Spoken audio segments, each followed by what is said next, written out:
Well, hello, Mr. Fancy Pants. Hi, Looney.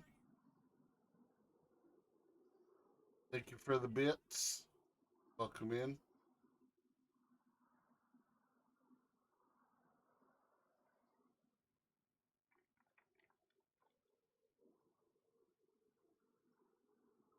Kind of don't really have anything else to do right now. Most all the servers that I've been playing on are down. Various found this looks insanely stupid, and well, I decided I was gonna play on it. I don't know. It's great.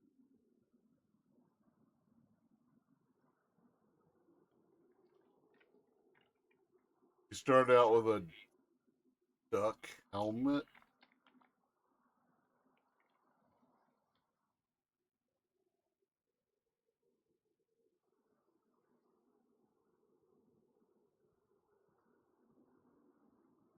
Probably save the shoes. Uh, Eggs, maybe? Make rags out of that. Put up my pants. Um, I don't think that's Howard the Duck, because Howard the Duck was white, not yellow.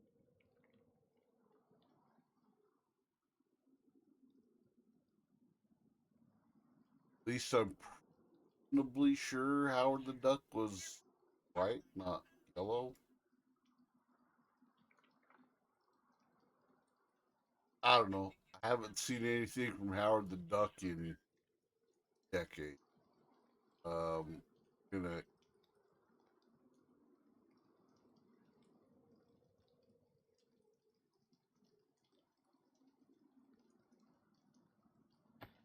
Yeah, Howard the Duck was white. He's a white duck, not a yellow duck. Maybe this is his cousin Chris. I don't know. Duck.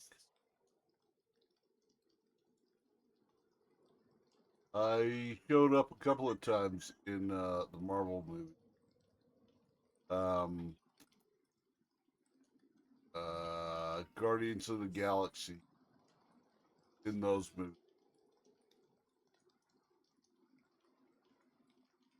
Fucked Leah Thompson in his own movie,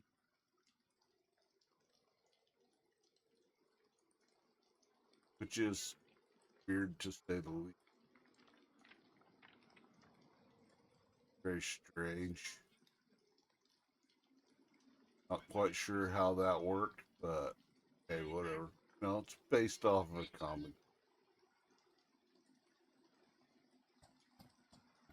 Oh, and my hood, like,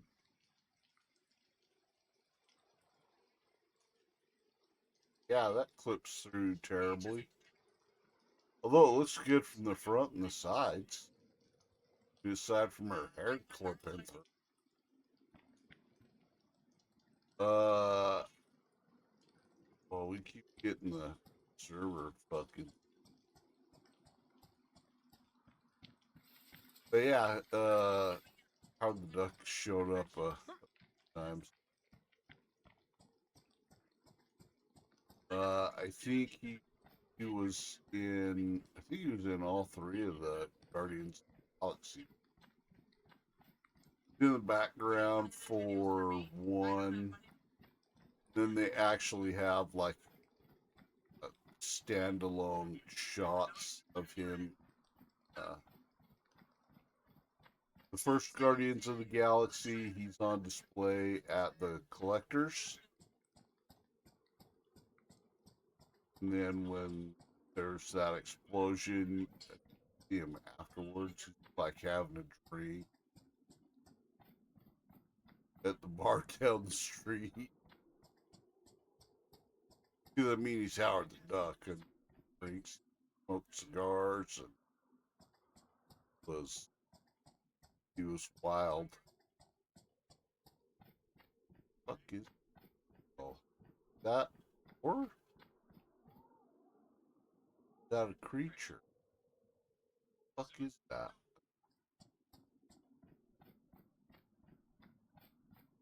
Howard the Duck.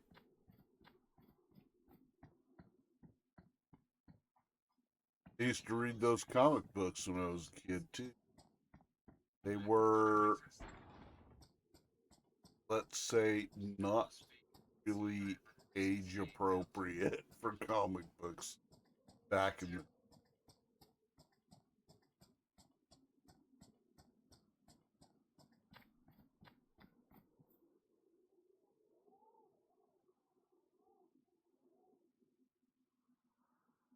blob.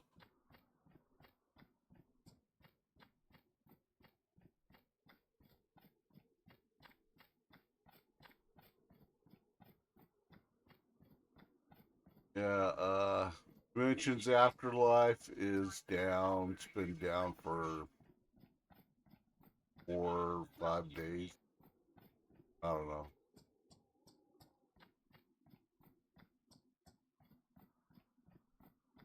So no Halo stuff. Apparently the server owner or server runner rented a new server and it was supposed to be back up yesterday. Still hasn't shown up.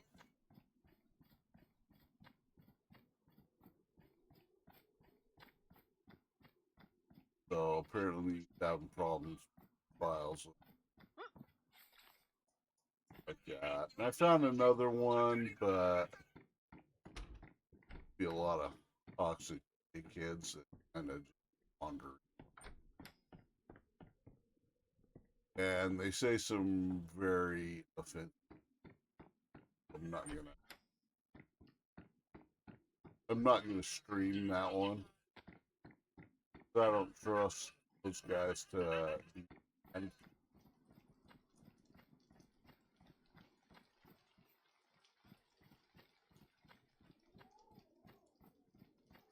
on there.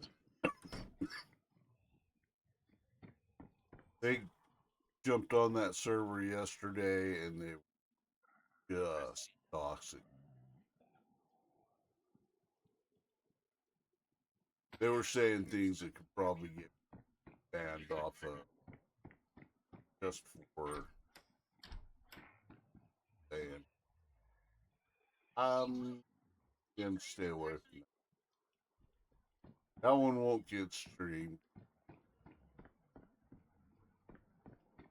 I mean, I can always ask them if those guys get their IP address banned. I mean, but that still won't stop them from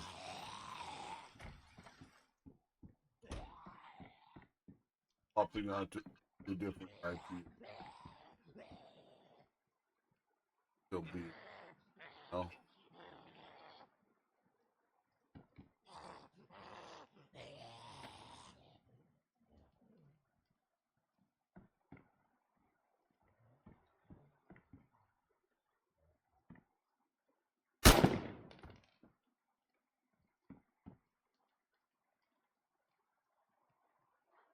I like the gun.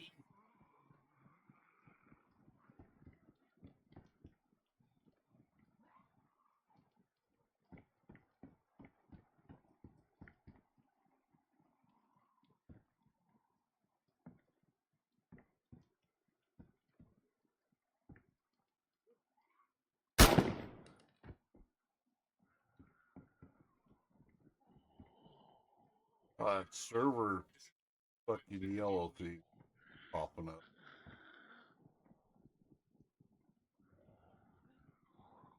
It seems like all the zombies are.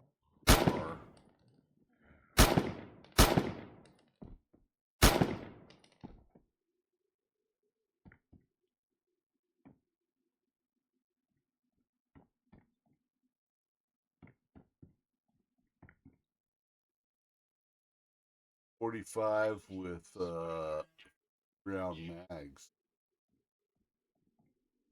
That's pretty.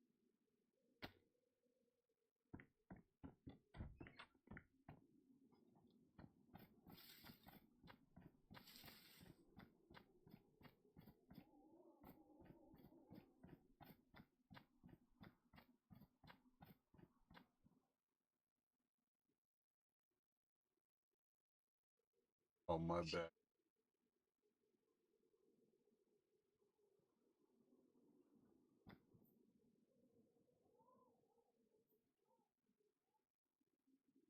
Fanta. Fanta. F-A-N-T. Fanta.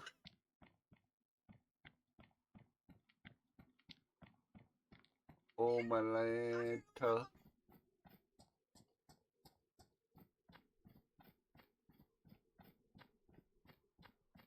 Yeah, the issues during the Civil War. Yeah. Howard the Duck had issues his entire life. Fucked up thing is, didn't let him smoke a fucking cigar.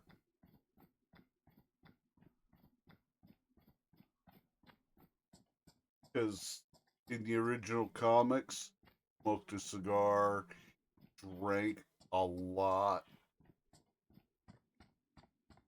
He was a horrible, horrible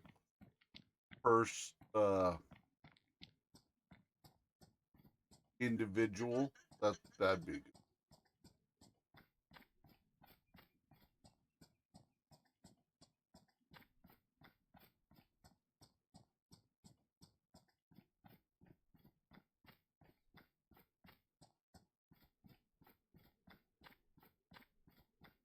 Oh, you guys see that, right? My little server mark on there keeps going yellow and red. Yellow. So if this crashes, I'll see if I can find some.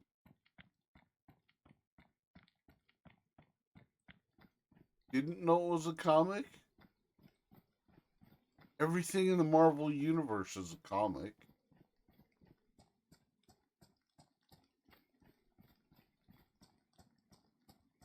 Powered in government care of his exists. Yeah. Yeah, see, that's kind of the fucked up thing about Howard the Duck is like he's an alien to the Earth, goes from a different planet.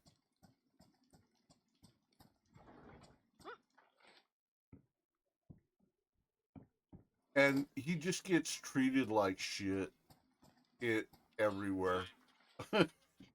He was like Marvel's fucking whipping boy for years. He just got abused all the fucking time. He was so angry all the time. I'll take too big. I don't have room for it. Very Dayglow. Howard lived a fucked up life. And he got stuck on Earth. It wasn't even by choice or anything. He got transplanted due to like an accident. He got stuck here and he couldn't find his way back home.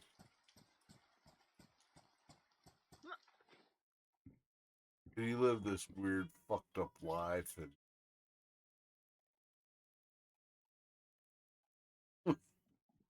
it was terrible for him.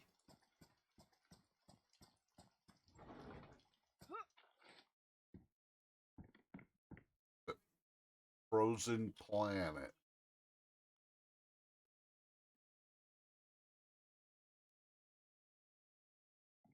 Take a frozen.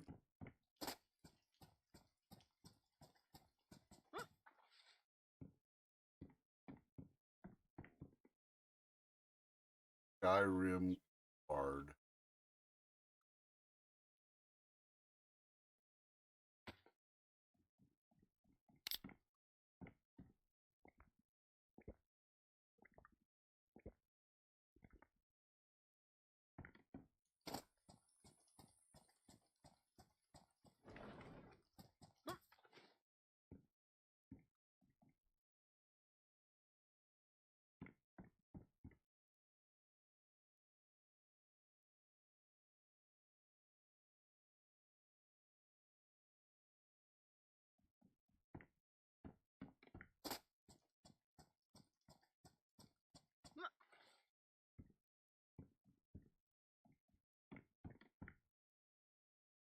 Lots of collectibles.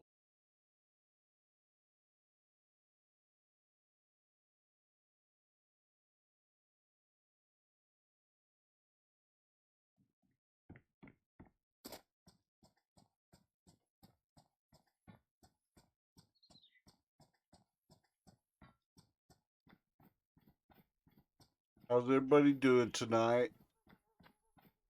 You guys all having a good night? I hope. A good almost your weekend.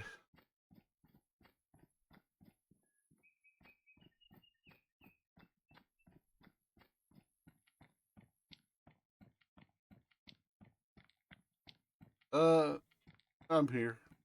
I'm hanging in there.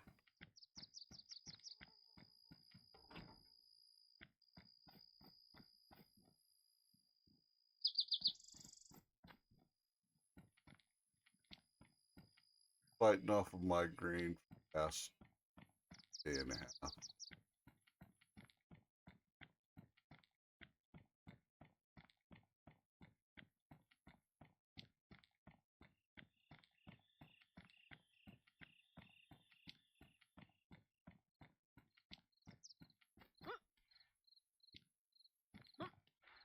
Okay, so there's a bunch of modded in shit on here.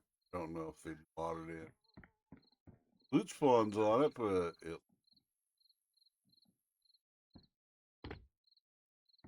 don't think there's any loot spawns on anything in here because no zombies are guarding it.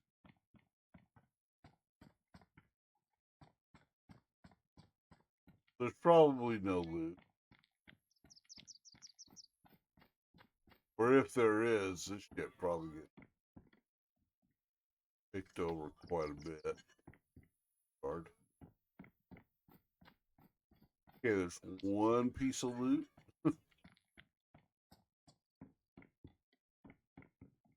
Kind of hoping to play Takistan, but to those server file. Ooh, shotgun.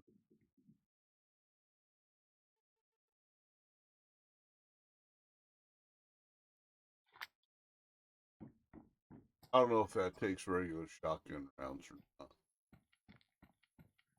Need to find some regular shotgun rounds. They fit that.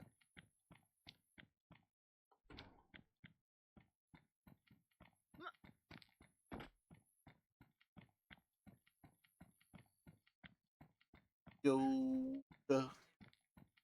Y-O-D-A Yoda.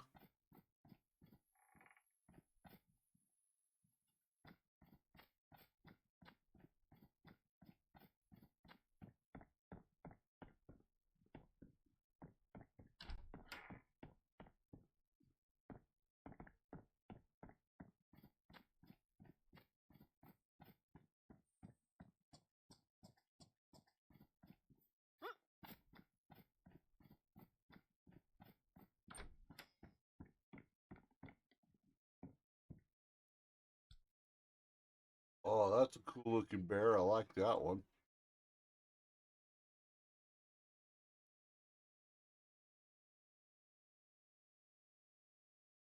That's a cool looking bear. I like that one. Definitely. Hold on. I like the gold one though the best because it's got 36 back. Back in.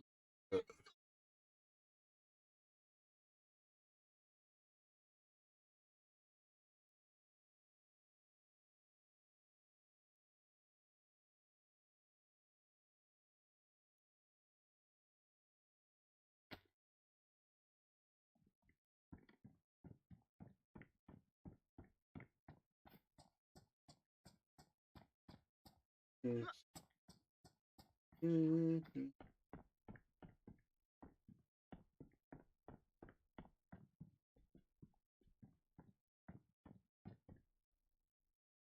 Oh, it's another little Aztec dude.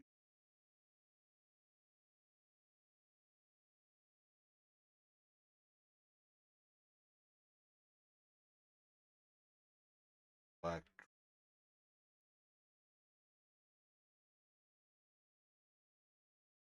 Black droid opposed to white droids. Oh,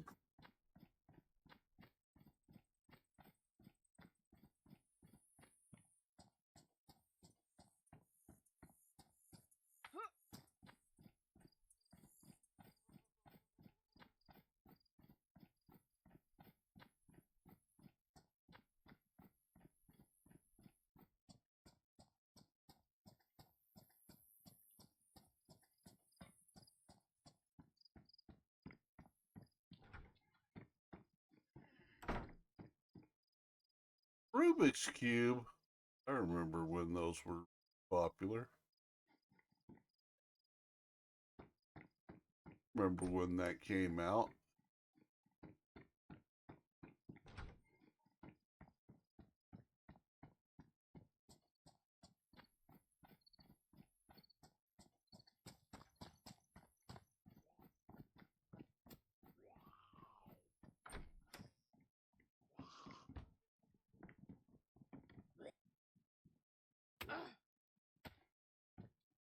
What? The fuck off me, Jones.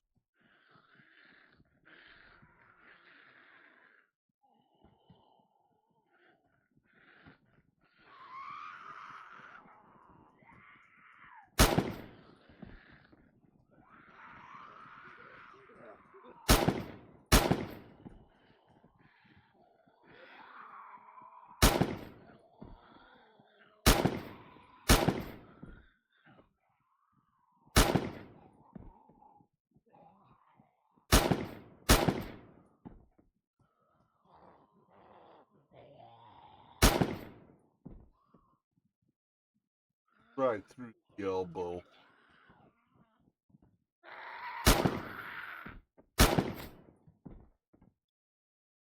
And the curtain.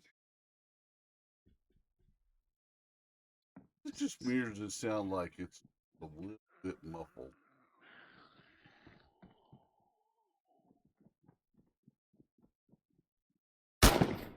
Calm down, Karen.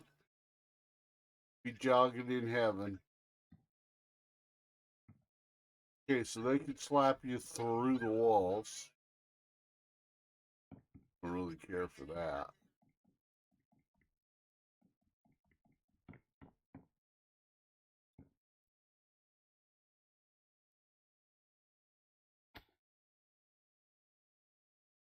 I don't know if they on.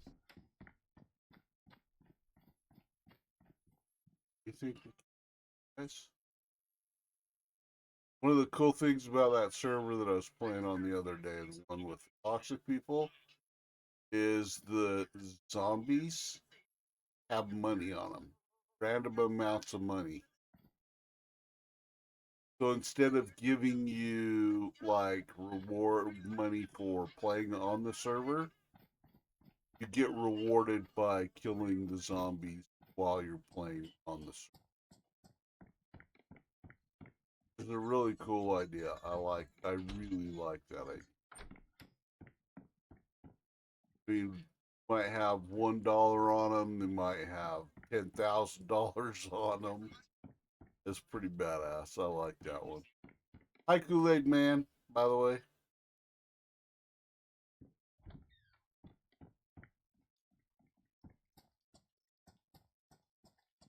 Don't know why. Probably because your name color is the same as card. The exact same color as Anthony's, and maybe associate Anthony saying that. It happens.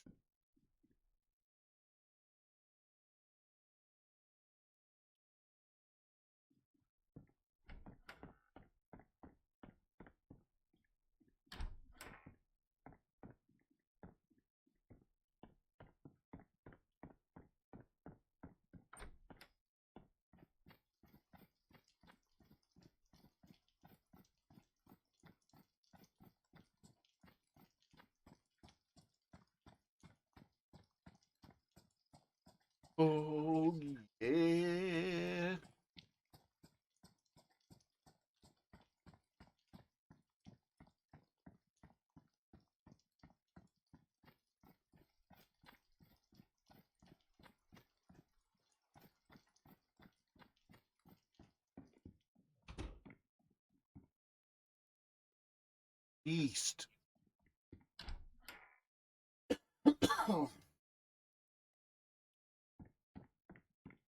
Brew some beer.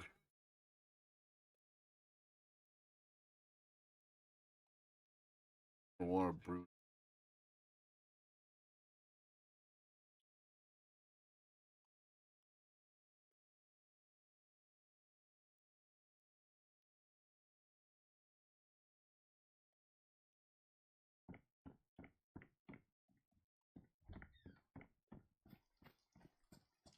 It really does. Sounds just a little muffled.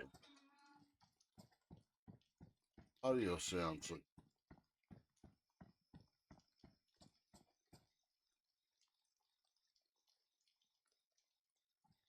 No earplugs on here? Wow. Maybe that's why there's no earplugs on here. Everything's just got kind of a little bit of muffled sound to it.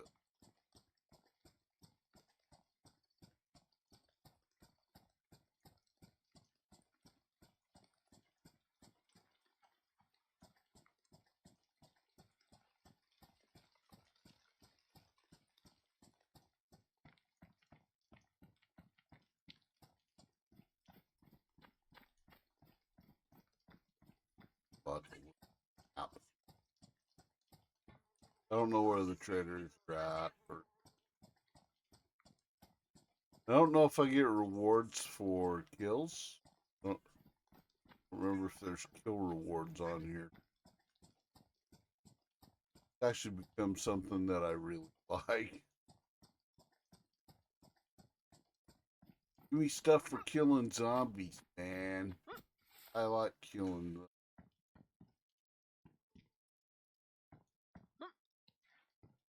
Getting rewarded for killing zombies. Wow. Lots of no build zones. Gucci's Flea Market. Mountain Trader, Drug Trader. Wow, they got all kinds.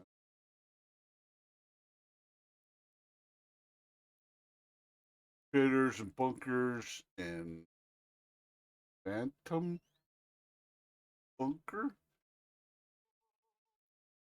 Moonshiner Jethro.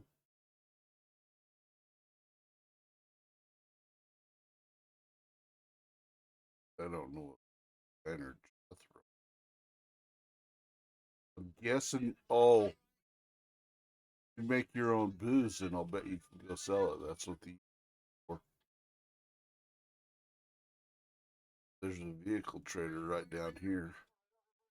Pretty cool, I guess.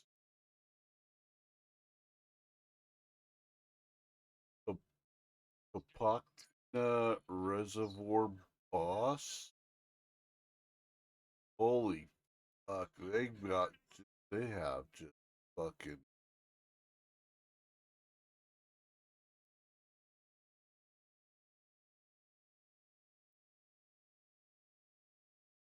Full feet.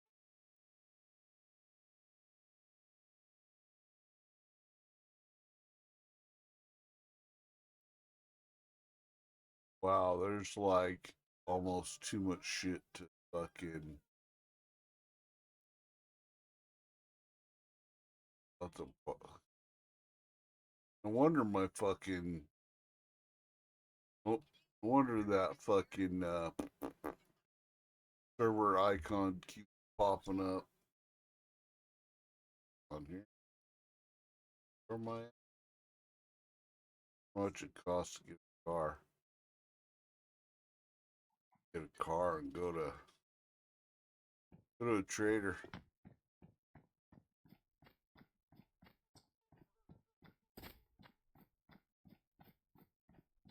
Drive to.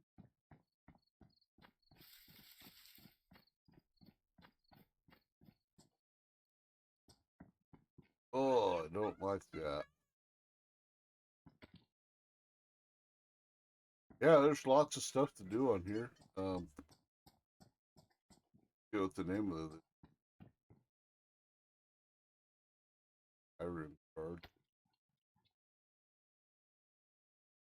Turn it up. Turn what up? My audio? Turn it up. Turn down for what? I mean, I can turn the audio up a little. Just it might be my headset too that's making it feel just a bit muffled. Is that better? I don't want to mess the audio too.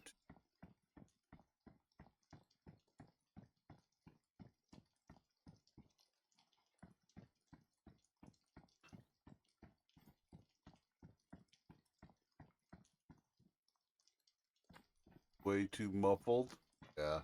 Then again, I'm wearing modded clothing. So the modded clothing might be doing that too.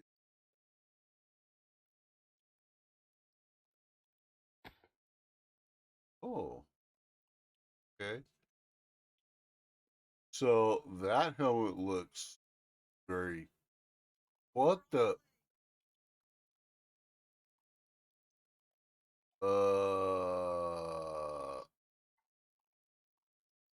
Okay. I'm not quite sure what the. Where did all the bananas come from? Been inundated with bananas. Um, I'm guessing those probably were something.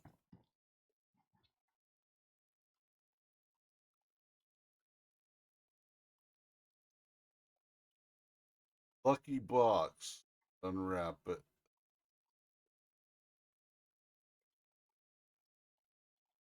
I got an epic.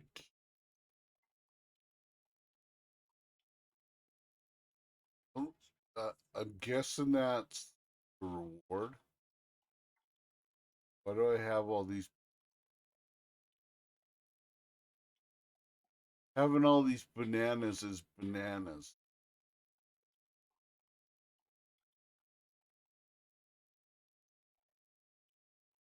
Well,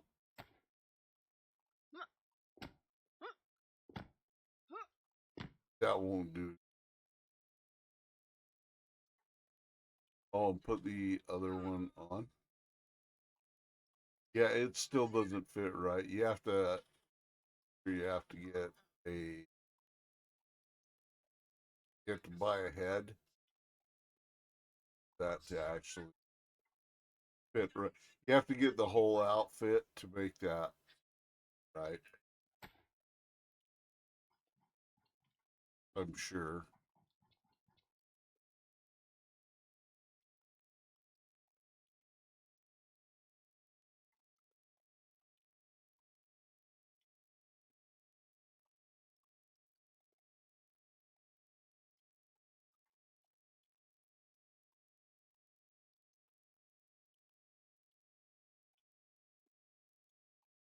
Yeah, I'm guessing that was board stuff. What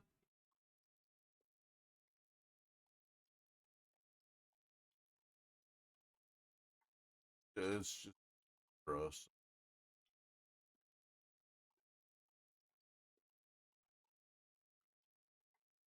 I have Jolly Bee. I have the Jolly Beans, and I can be red, starved to death, and it'll take me max.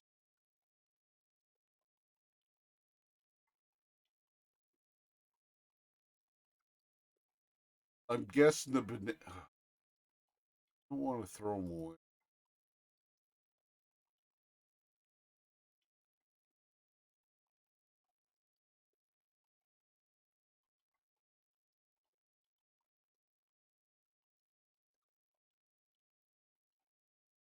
And yeah, I'm just guessing they're part of the reward system, I guess.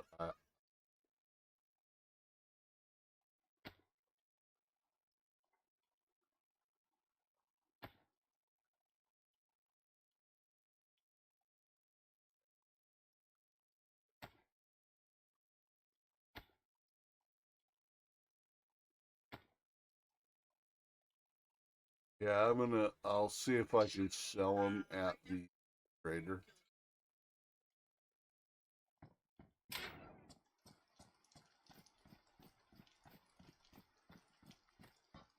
But if they're just like a food so that you don't starve to death, I'm just throwing them all away. Or until I absolutely have to get rid of them for space. Oh, fuck. Server's restarting in 2 minutes.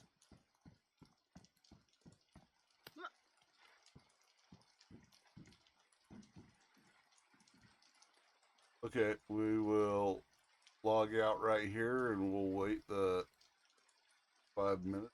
We'll log back in.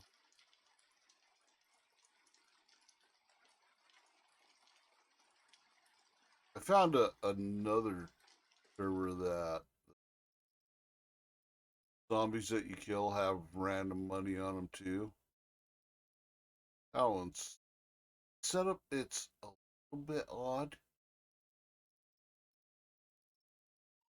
I mean, it's fairly tame,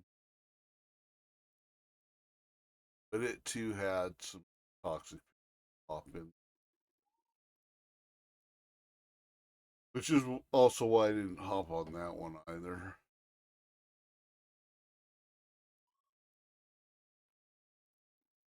I honestly, I don't want.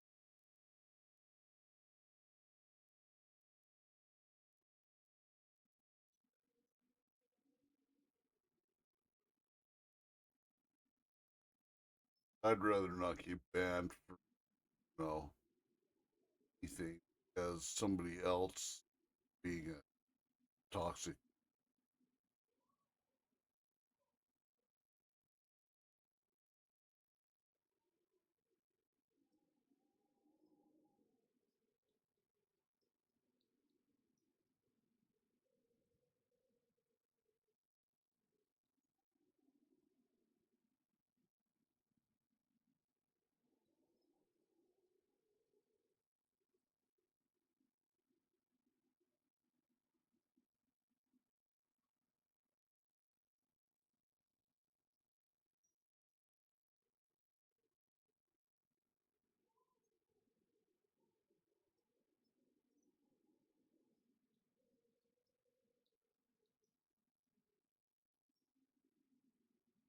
We'll do some alien encounters tonight. Start off with some alien.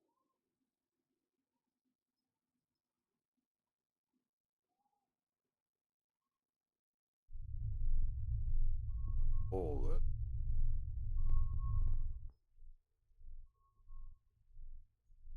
that's good.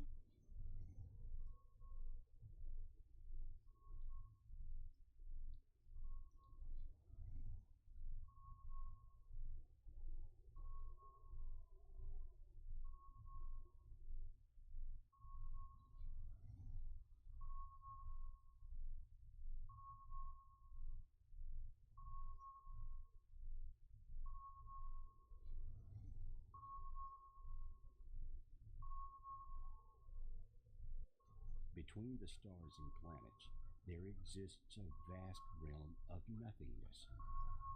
However, space active.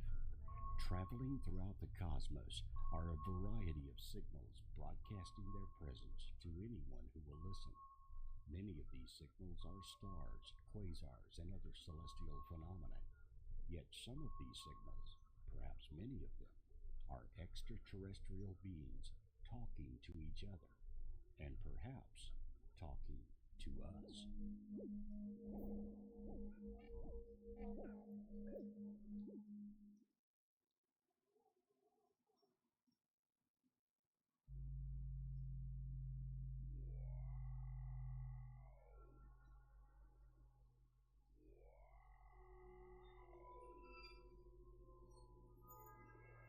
Stars and planets each have a unique radio signature. For example, Jupiter's magnetic field hisses and sighs.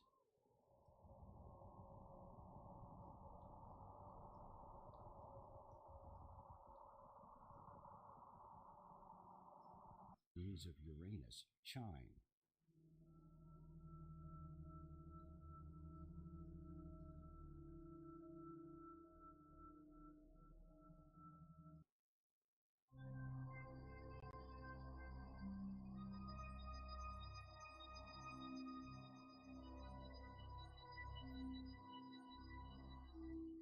The wow signal and our response is not the first time scientists have intentionally sent a signal into space with the hope someone may receive it. In 1974, Carl Sagan sent a broadcast known as the Arecibo message into space via radio waves. The message aimed at ET was the most powerful radio broadcast ever beamed into space by mankind. Flat out lie. In comparison, That has nothing to do with it.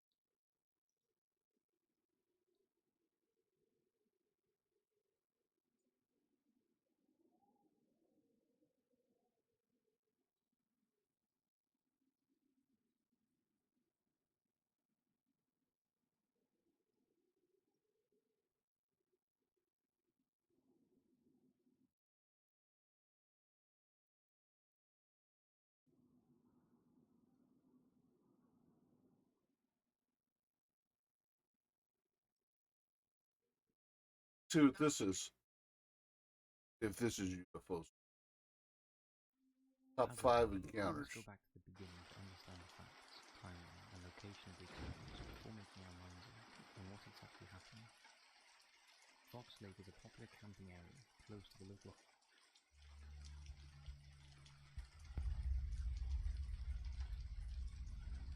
We've always had an interest in UFOs and aliens, and spend many hours looking up to the skies in hopes of seeing something unexplainable. UFO and alien content, along with the paranormal, was at the forefront of the type of content we produced here on Top 5s when we first started. 5 years ago, we then decided to start our second channel, Destination Declassified, to exclusively cover UFOs, aliens, and conspiracies. It's been a great creative outlet. However, we realise that many Top 5s viewers are missing out on the UFO and alien content. Therefore, we've decided to start uploading more of that type of content here. For the time being, we're still going to upload content on Destination Declassified, but more occasional documentary-style content, like the documentary on Roswell we're currently working on. So with that being said, here is a compilation of our top 5 insane UFO stories and encounters that we have uploaded to Destination Declassified recently. We hope you enjoy and are looking forward to more of this type of content here on Top 5s. As always, hit those likes, sit back, and enjoy.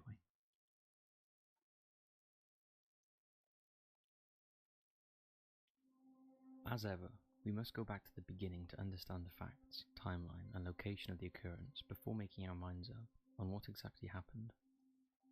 Fox Lake is a popular camping area close to the local highway and situated within the small, westernmost territory of Yukon in northern Canada. A favourite spot for boaters and canoeists alike, the sheltered bay and the south end of the lake is perfect for outdoor and water activities. The province of Yukon is no stranger to obscurity, due to its remoteness and extremely cold weather during the winter months. As the lake is situated miles from any populated cities, objects or lights that do not fit the normal criteria for everyday aerial mechanics are considered to be suspicious. The events that transpired on December 11th, 1996, between the hours of 8 p.m. and 10 p.m, can certainly be described as such.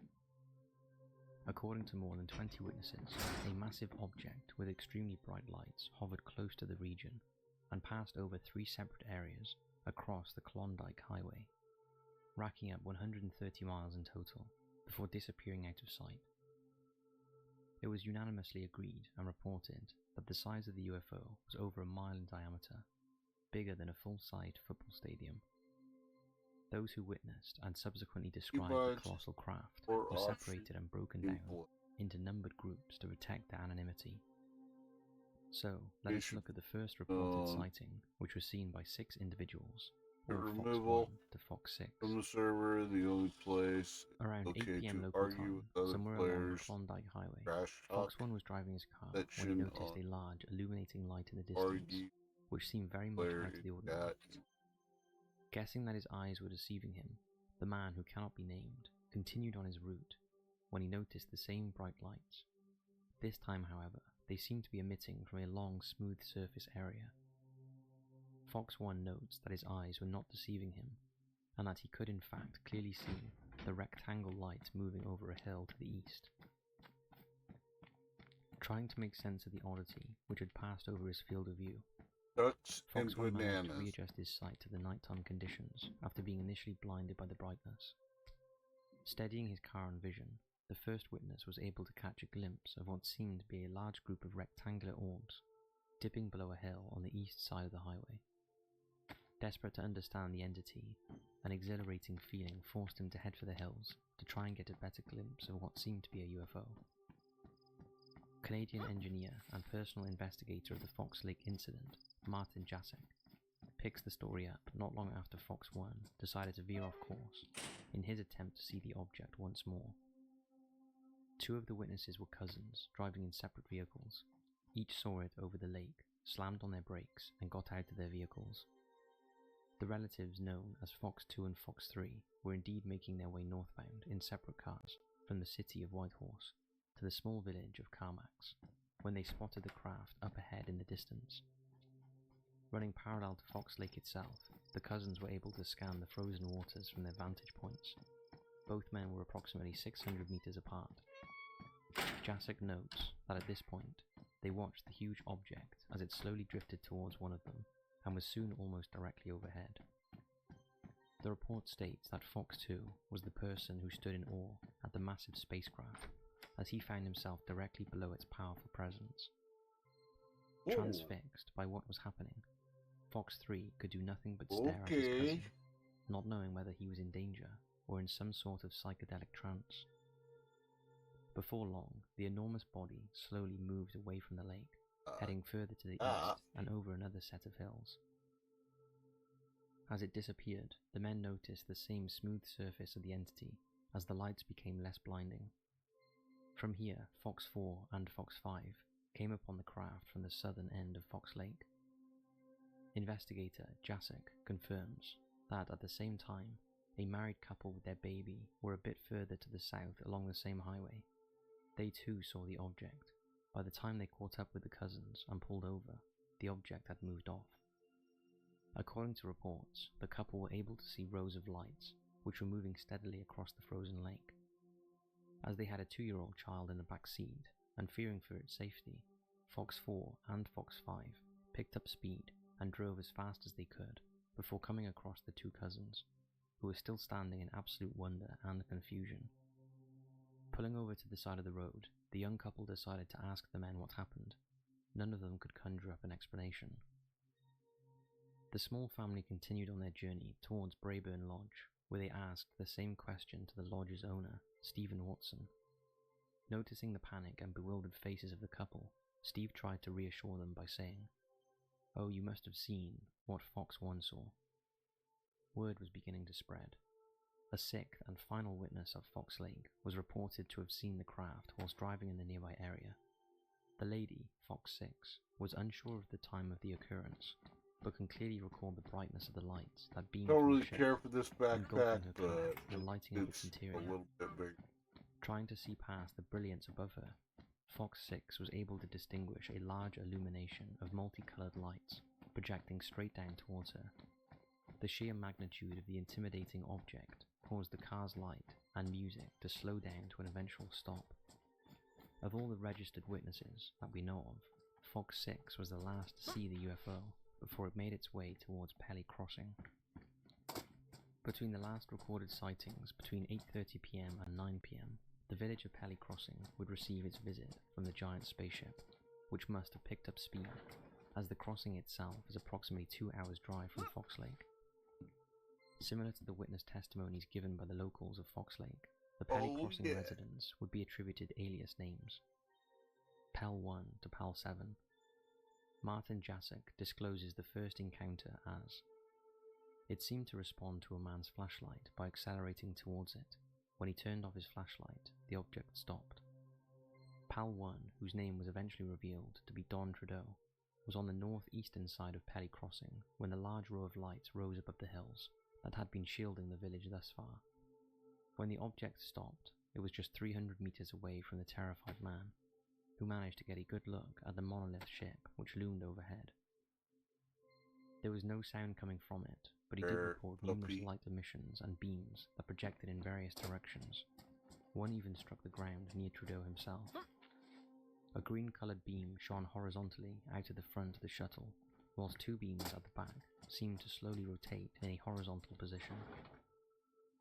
Snapping out of his fixed gaze, Trudeau escaped from the ship's shadow and sprinted towards a small area of cover where he hid for a few moments before taking a deep breath and raising his head. The ship had disappeared. It was gone. When asked to describe and draw the aerial structure, Trudeau had only one statement to make. It was a UFO. Luckily for Don, escaping the craft's gaze and laser beams meant that he could continue living his life and provide us with more information as to how it operated. Was it attempting to abduct him or communicate via his flashlight? Perhaps we will find out one day. At this point, another two witnesses would reflect on their own encounter with the supposed UFO, PAL 2 and PAL 3. They noticed the object whilst entering Pelly Crossing from the south side. According to the spectators, they followed a series of left to right moving rectangular lights, which led them to pull the car over in order to get a better view. The size of the spectacle was described in detail by the pair, and proved just how terrifyingly large the entity was, comparing it to the Big Dipper. Known also as the Plough, the largest asterism consists of 7 bright stars in the galaxy, which have different meanings and mythological significance to numerous cultures worldwide. Comparing the size of the UFO to that of the Big Dipper provides us with an apocalyptic scene, much like the arrival of the spaceship in the 1996 blockbuster film Independence Day. The bright lights and lack of noise were also identified by the two witnesses, as well as a group of women who were taking a break from a satellite school lecture at Yukon College. Standing at the front desk of the school, PAL 4, 5, 6, and 7 noted the lengthy rows of brightly lit orbs that moved across the sky, silently and with eerie menace. As quickly as it came towards them, it vanished from sight over another set of hills and towards the north of Carmack's village. The Carmacks is a village within Yukon on the main river, which also runs alongside the Klondike Highway and is situated at the west end of the Robert Campbell Highway from Watson Lake. An extremely small village, it is also home to the Little Salmon and Carmacks First Nation, a northern Tutchone-speaking settlement of people. The sighting itself consisted of 9 witnesses in total. The first set of attestants, known as CRM 1, 2, 3, and 4, for the same anonymity purposes, came upon the spectacle whilst driving near a landfill. Pulling over their pickup truck, the 4 men in question watched as the silent threat passed over the northeastern landscape before changing course and proceeding south. Before it vanished, one of the 4 men reported how the saucer-shaped craft swallowed up the sky by approximately 60 to 90 degrees. A family of 5 were the next set of onlookers to bear witness to the aerial phenomena. The mother and father, along with their 3 children, known, as you guessed it, CRM 5, 6, 7, 8, and 9, were watching television at home when it came into view. Just outside their window, the bright lights slowly came into focus, beaming ever more brightly into their living room and filling the parents with terror. Thankfully, and with a little humour, the 3 children were under the impression that Christmas had come early and that the lights were in fact Santa Claus, along with his trusty herd of reindeers. Managing to compose themselves in light of this comical admission, the anxious parents peeked outside for another glance at the UFO. Again, it had disappeared without anyone noticing. Despite some radio announcements from the CBC North Channel, which reported a sighting across such areas as Dawson and Watson Lake, nothing more was recorded, and the cause was effectively closed. This is where our tale ends. In the weeks and months that followed, a subsequent investigation was opened by Martin Jasek, as well as other local UFO investigators. The witnesses themselves were relatively easy to locate due to the small population within Yukon and Fox Lake. as serious investigations have never been conducted by either government or military agencies. Perhaps this tells us a lot about the obscure nature of the event and of a potential conspiracy. It's been noted that although many witnesses were happy to disclose their encounters with radio broadcasters and the investigators themselves, others had very little or nothing to say, choosing to keep their anonymity as secret as possible. One official piece of information that can be highlighted as important to the inquiry is that the UFO has a Hynek classification rating of CE1. The scale, which was invented in 1972 by UFO researcher J. Allen Hynek, is a six-fold classification table relating to that of UFO sightings and in accordance with their proximity. CE1 is classified as a close encounter of the first kind, a visual sighting of an unidentified flying object less than 500 feet in distance that shows an appreciable angular extension and considerable detail. For those who saw the ship in the sky that night, this attributing classification gives credence to their stories. As the spectacular arrangement of lights and unidentified craft was only seen by a limited few, not many alternative explanations have come to the fore. Some claim that the craft was an unknown magnetosphere phenomena, or a series of comets and asteroids, emitting distorted shadows in their wake.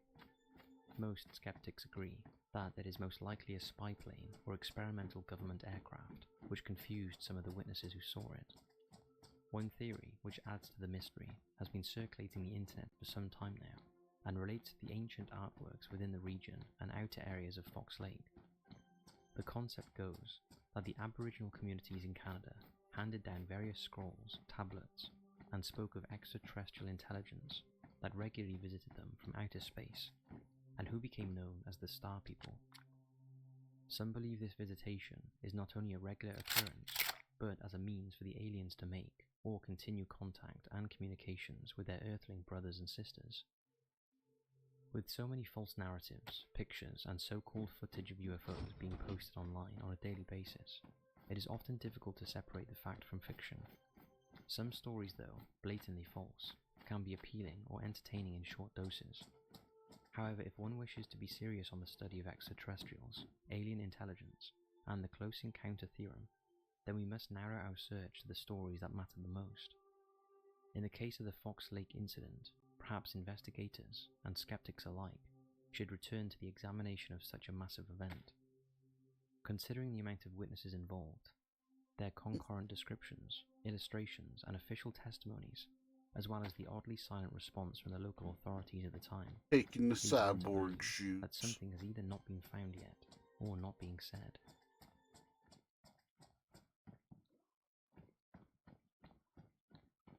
Not many people, even those who are born or reside in Scotland, may have heard of the Calvine. The small region is just off the A9 link road that connects the renowned Highlands to the Central Belt and capital city, and is approximately 35 miles northwest of Perth. However, the story and the photographs that are now associated with the area will surely increase its tourism and affluence in the years to come, considering how vital the following account is to the study of UFOs and extraterrestrial activity worldwide. The uncovered picture itself is remarkable upon first viewing, yet the longer one looks at it, the more confusing and phenomenal it appears. Currently labelled the Calvine photograph, the image was taken along with 5 other snapshots on August 4, I'll be right back, 1990. Jack.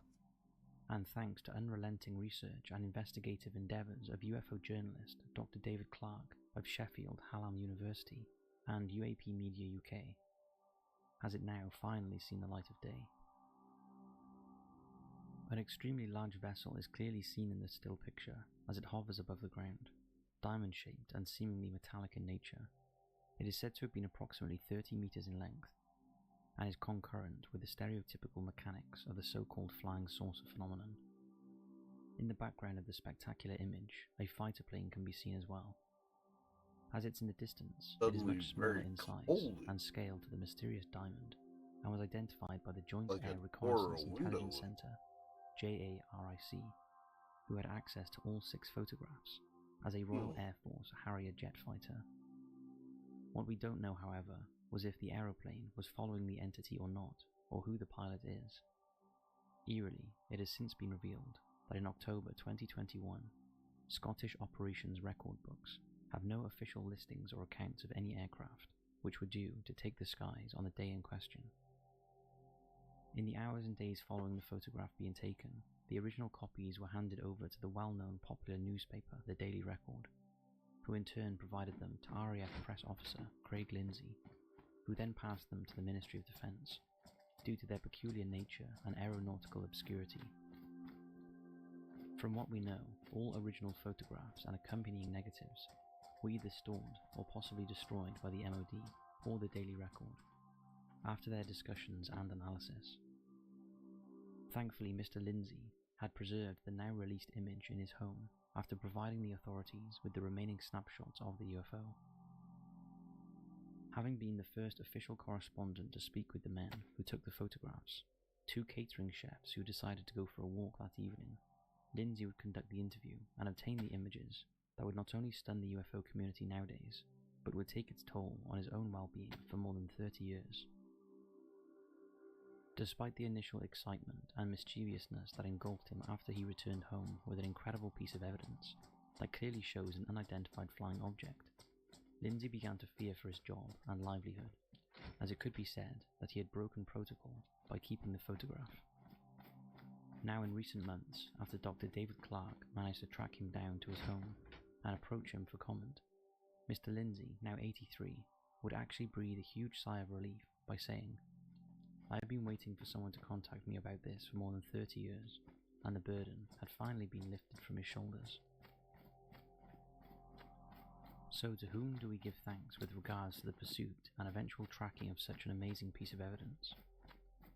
Dr. David Clarke has worked as a curator at the National Archives in Britain and is an associate professor of media arts and communication at Sheffield Hallam University, teaching media law. He is a member of UAP Media UK, helping to uncover the truth about reports of anomalous craft. His instinctive ability for seeking the truth most likely stems from his previous journalistic work at the Sheffield Star and Yorkshire Post, as well as his position as a press officer in local government, which he worked at for approximately 4 years. More fascinatingly, Dr. Clarke also has a PhD in folklore, which he completed in 1999, and was curator of the Ministry of Defence's UFO Files project with the National Archives from 2008 and 2013. Clarke has also written and published books, such as How UFOs Conquered the World, The History of a Modern Myth. Suffice to say, it would certainly appear that Dr. Clarke knows what he is talking about, whose following testimony regarding the events of that evening in 1990 leave little room for dubiety. According to Clarke's report in the Daily Mail on August 12th of 2022, the event occurred as follows.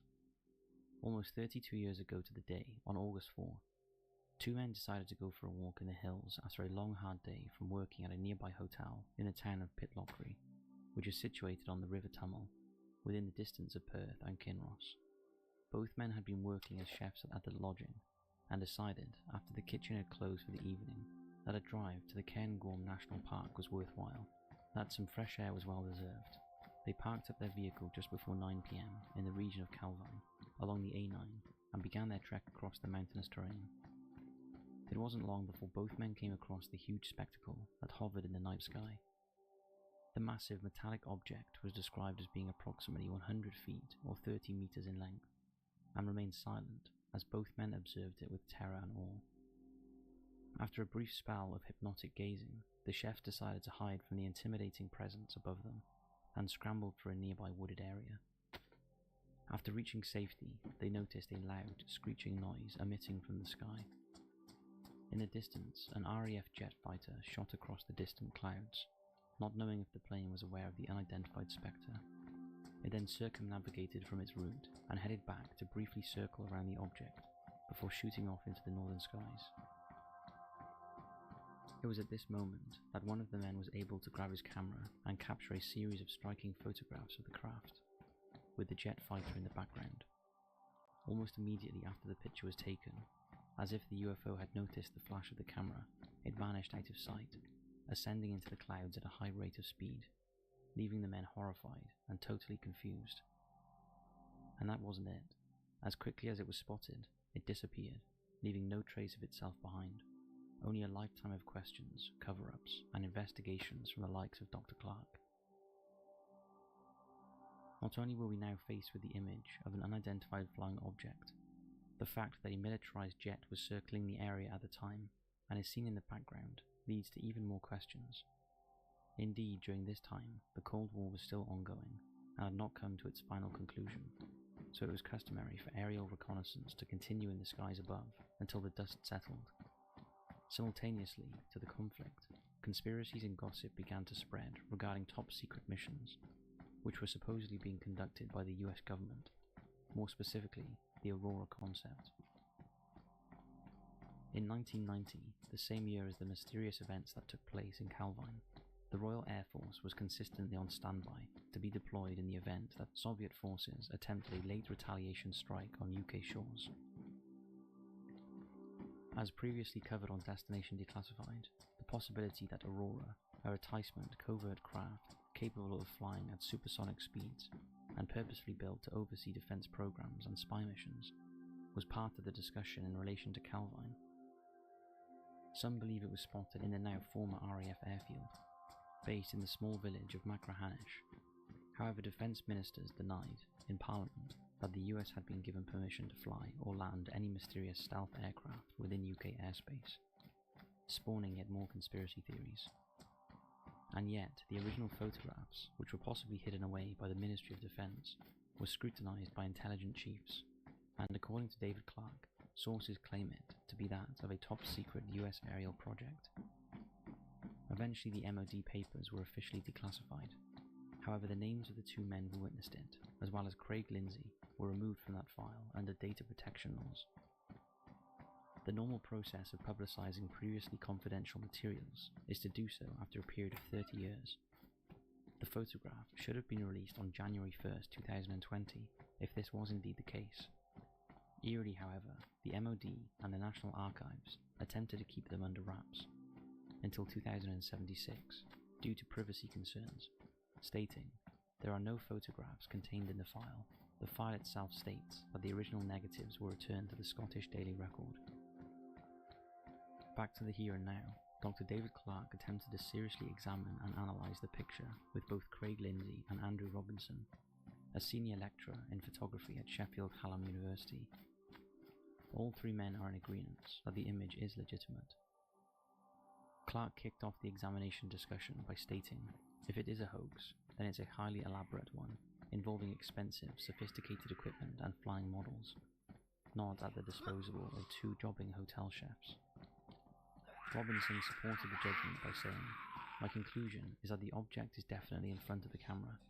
That is, it's not a fake produced in post-production, and its placement within the scene appears to be approximately halfway between the foreground fence and the plane in the background."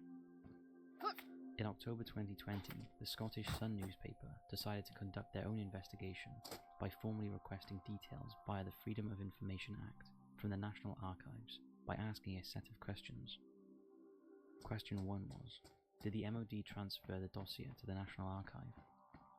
According to the response, which is filed under reference DEFE 24/1940, the record was confirmed as being transferred from the Ministry of Defence. All good so far. Question 2 was it just the dossier, or were supplementary materials included, such as photographs? The National Archive contents relating to DEFE 24/1940 at the time of the request were locked until January 1st, 2076, and under specific instructions not to be released or discussed by top officials from the UK government. Question number 3 was, are these files marked as classified or somehow FOIA exempt, and why?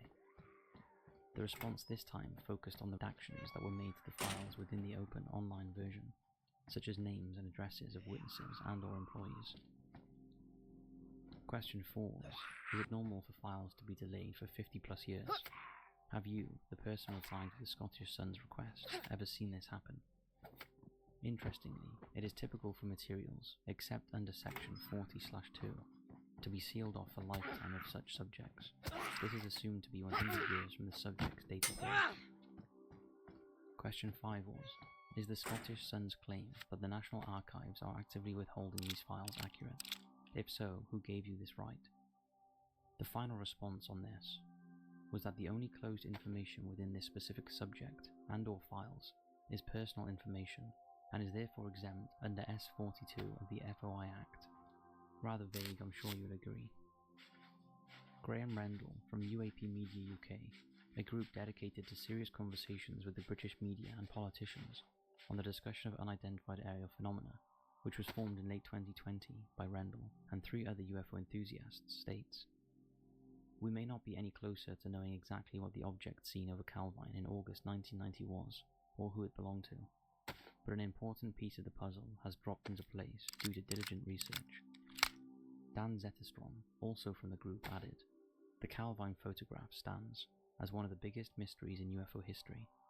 As always, the answers found raise even more questions." So what exactly happened that night in the summer of 1990? What did those men see, and what happened to them? Was it a top-secret mission that was stumbled upon by 2 individuals who were in the wrong place at the wrong time? Too many questions, yet so little answers. What we do know is that the image provided by ex-RAF press officer Craig Lindsay, and with steady acknowledgement filtering from governments across the Atlantic, we may in fact be getting closer to the truth regarding the great UFO debate.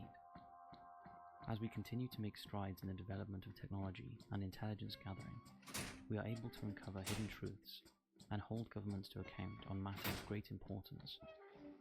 For years, there has been frustration and distraction through the dissection of grainy footage and bogus testimonies. However, there seems to be a change on the horizon. With the recent disclosure from the US government, broadcasting of videos and stories obtained by military officials, and funding for such projects at an all-time high, maybe we can finally answer the question and confirm that we are definitely not alone.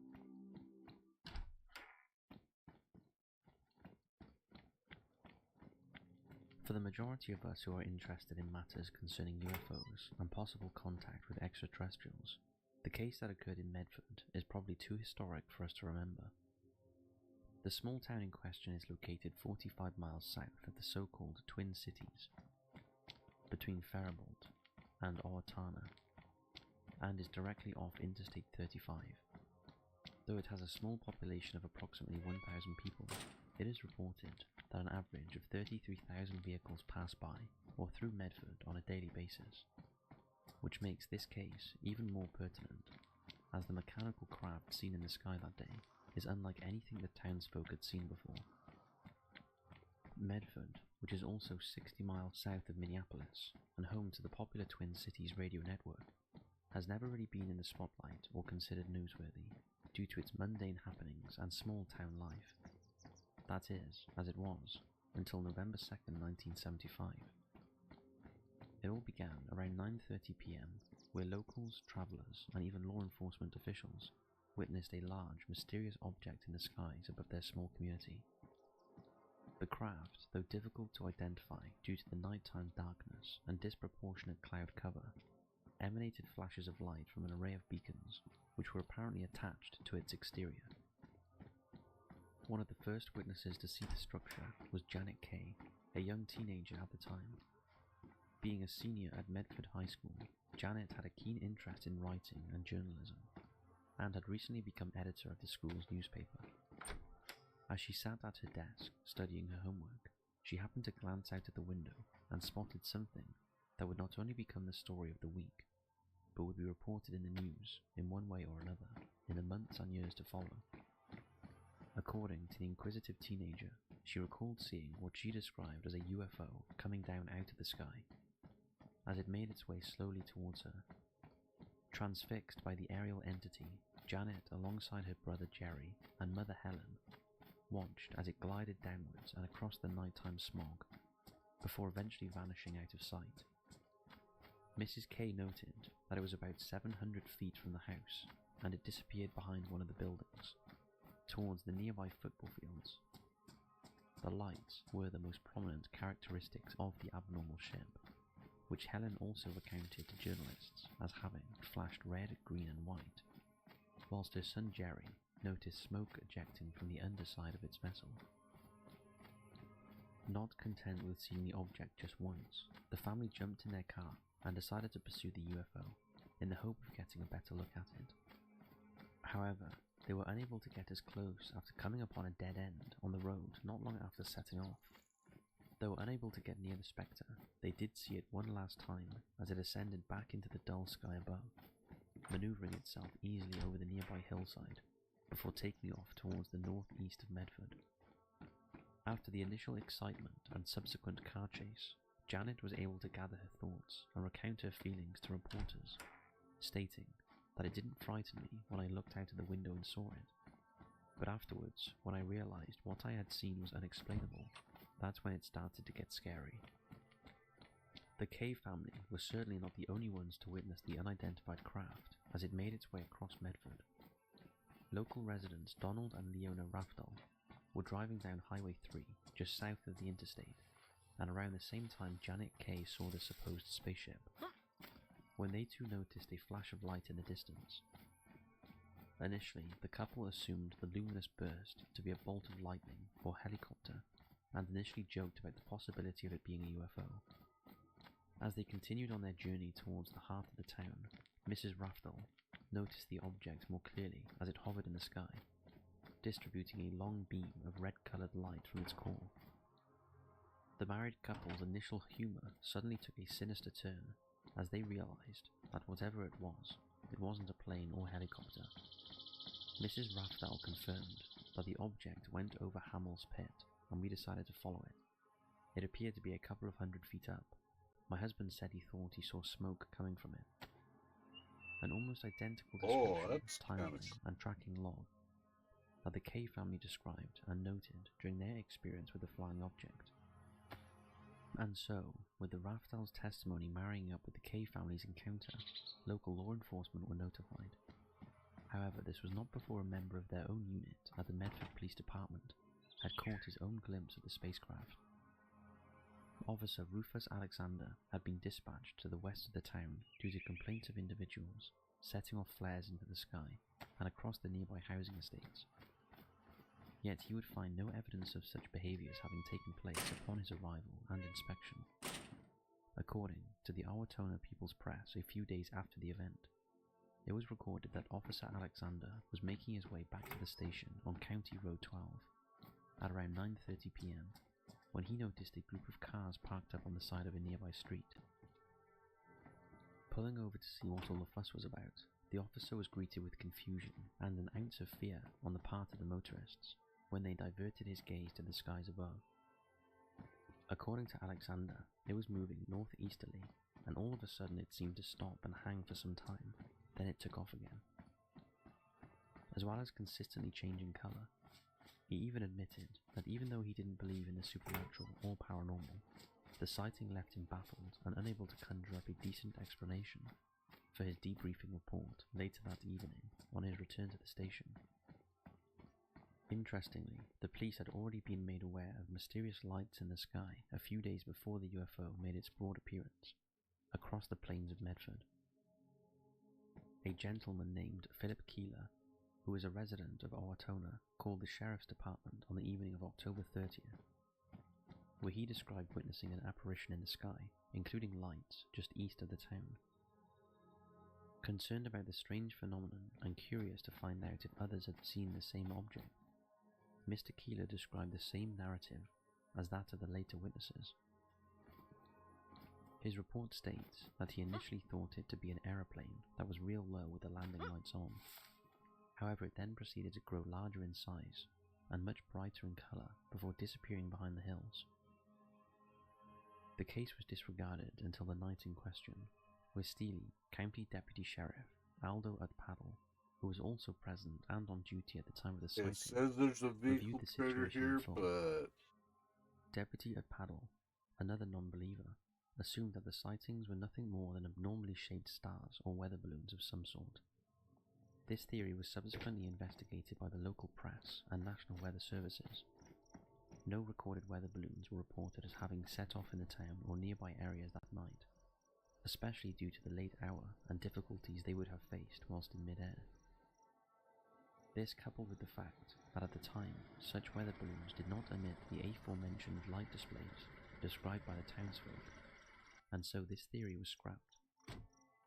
Investigations were therefore opened and a broad search of the town, its hillsides, and desolate terrains began. One particular area of examination centered on the local high school football field, where the Kay family unfortunately lost track of the UFO. What was found left them surprised and confused, and has raised numerous questions ever since. Though it may not have been considered mind-blowing or downright terrifying, part of the field itself was noted as being extremely stained in a patchy brown colour that spanned approximately 13 square feet of its pitch. Thoughts immediately turned to the possibility Hello, that hello. the mysterious craft Where did you had find indeed this landed nice on a backpack? grassy field and may have been the scene of an Where did you locate extraterrestrial this visit from backpack? unknown entities and their technological flying machines. I Enter can't hear you Dr. just J. because Allen Hynek. maybe your face mask? As many of you may know, if you are a regular viewer of this channel, or have a keen interest in UFOs, that Dr. Hynek was an American astronomer, professor, and ufologist, who became Okay. famous for Alright. his formulaic Alright. scale in determining close encounters by alien intelligence. Good luck, good luck. The various types Well, of wait, encounters wait, range wait. from 1 to 5, and are calculated using multiple aspects and characteristics in relation to such encounters. During his time at the Center for UFO Studies, or CUFOS, Dr. Hynek was called in by local officials to examine and offer his expert opinion on the curious case, along with a small team of investigators and advisors, including those from the New Frontiers in Space Phenomenal Research, local radio, and even a professional photographer from Japan. Hynek got to work on his study at Medford. Samples of soil, grass, and dirt were exhumed and logged for testing by the lab technicians in Kansas, in the hope of finding some unknown chemical or physical trace of alien technology. Heat traces, livestock, and witnesses of the craft, as well as local townsfolk who were not even aware of the situation, were questioned on the happenings of that evening. Oh, you In don't the want end, it? after taking into account the landscape, Oh, police see you reports, one. All witness right, well, testimonies, good luck and to you, audio okay? recordings Take from care. the 2nd of November, Dr. Hynek's hypothesis was rather disappointing. Describing the incident as an in-between case, Hynek paired multiple witness testimonies with very little evidence presented, and considered the time of evening and weather conditions, classified the event as a close encounter of the first kind, nocturnal lights in the sky. The mediocre result of Hynek and his team was felt throughout the town and its inhabitants, who were hoping for something more exciting, or at least conclusive in their report. Hynek himself was also left frustrated at the time, as multiple resources had been wasted on what was expected to be a considerable case involving a small town with a big discovery. He stated that we are limited in funds, so we have to focus on the good cases, and let a host of in-betweens go. Even though the UFO professor was confident in his belief that unidentified phenomena and that of aliens do indeed exist, he was not afraid to undermine certain events or revert to skepticism on occurrences that he did not regard as research-worthy. Unfortunately for Medford, this was one of those cases that didn't make the grade. And yet, despite this initial letdown, the strange events that occurred in this small Minnesota town would be thrust back into the spotlight a few months 100 later, grand. when it received a visit from none other than Captain Spock himself, actor Leonard Nimoy. Accompanied by a film crew and sketch artists from the TV series In Search Of, the actor brought a fresh approach and excitement to Medford and its people as they flocked to see the man in person. The show itself was broadcast on a weekly basis from 1977 to 1982, whose primary goal was to investigate and discuss all things paranormal and or unexplained. During their time in the region, filming took place within various outland areas and Do you towns speak such as English? Maryland and Wisconsin, where a family had Okay, also witnessed so a good. strange So go that back had this landed just direction outside of their house. and go visit The event, hospital. which took Exactly. place a few months There's a prior to the hospital. happenings in Look on the Medford, map were included to and look contribute at to the the editing of kiosk, the episode, and which was behind the hosted by Nimoy hospital and presented you can both find events the in detail. clothes like I'm wearing. The sketch larger artists were actually law size. enforcement They employees give you who were 100 recruited in an attempt to space. accurately represent the statements and data Like from the witnesses pens, at the scene, especially hundreds. Mrs. Kay and her young family. You're going During the to need it episode, for future interviewers sat because down if you with kill Kays to some discuss the zombies, events that took some place that explode, evening. complete with Some B-roll give footage you of gas, Mrs. K walking around the poisonous football gas field, if you kill him where in the close discolored range. patch of grass was still clearly visible. Okay, good luck. Final data from the soil analysis was also discussed, which did in fact detect some increased luminescence, and many have indicated exposure to that of high intense radiation. However, nothing was deemed how big conclusive how or big is evidence that of alien backpack? activity. You The show was carry broadcast, and though what size NDT is it? did not provide Your concrete backpack? definitions as to what the aircraft was, where it was heading, or the remnants of its visit upon the town, 100. Okay. perhaps Alright, no it's problem. worth having Thanks, a look for thanks. yourselves and making up your own mind. It's safe to assume that in today's multifunctional, instantaneous world of technology, interplanetary space travel, and disclosed documents, the case for every UFO sighting is indeed worthy of investigation. In the case of the Medford incident, funding, entertainment, and limited evidence all contributed to a flyby visit to a town, which may or may not have been visited by alien intelligence and extraterrestrial beings. It may be the case and opinion of those who attended the scene of the sightings that nothing seemed out of the ordinary, Spider. but for those who looked up to the skies that evening, well, they tell a different story. We live in a time where opinions and criticisms are constantly being thrown around, whether it be Facebook, Twitter, or other platforms. Yet sometimes it's the discussions we have with normal people from small towns and quiet neighborhoods that are the ones worth listening to. What do you think?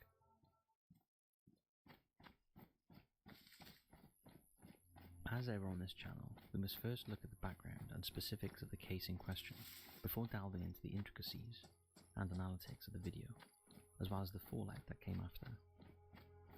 According to scripture, in the year 1000 BC, after conquering the vast region, King David declared Jerusalem as the capital of the Jewish kingdom. 40 years later, his son Solomon would oversee the building of its first holy temple. My mind. Though the territory has been under the rule of various entities, Says I can use in it, recent times the but city is now run by nobody the State of hear Israel me. and has been the focal point of numerous struggles and rivalries. In the early 20th century, Israel's Jerusalem territory, along with neighbouring Palestine, fell into violent conflict over the city's national aspirations from each side, both Zionists and Palestinian Arabs. In the midst of these battles, the United Nations' failed attempt at a corpus separatum resulted in the First Arab-Israeli War in 1948 and culminated in Jerusalem's division into Israeli and Jordanian. Since this political and territorial rupture, the hostility and contention regarding the prominence of the city remains a monumental issue and controversial affair between Israel and Palestinian Arabs, who claim East Jerusalem, or Jordanian, to be the capital of a future Palestinian state. The city, as well as those who govern and reside within the land, have been the subject of numerous conspiracies over the years, mainly due to their religious beliefs and/or allegiances and affiliates relating to global affairs.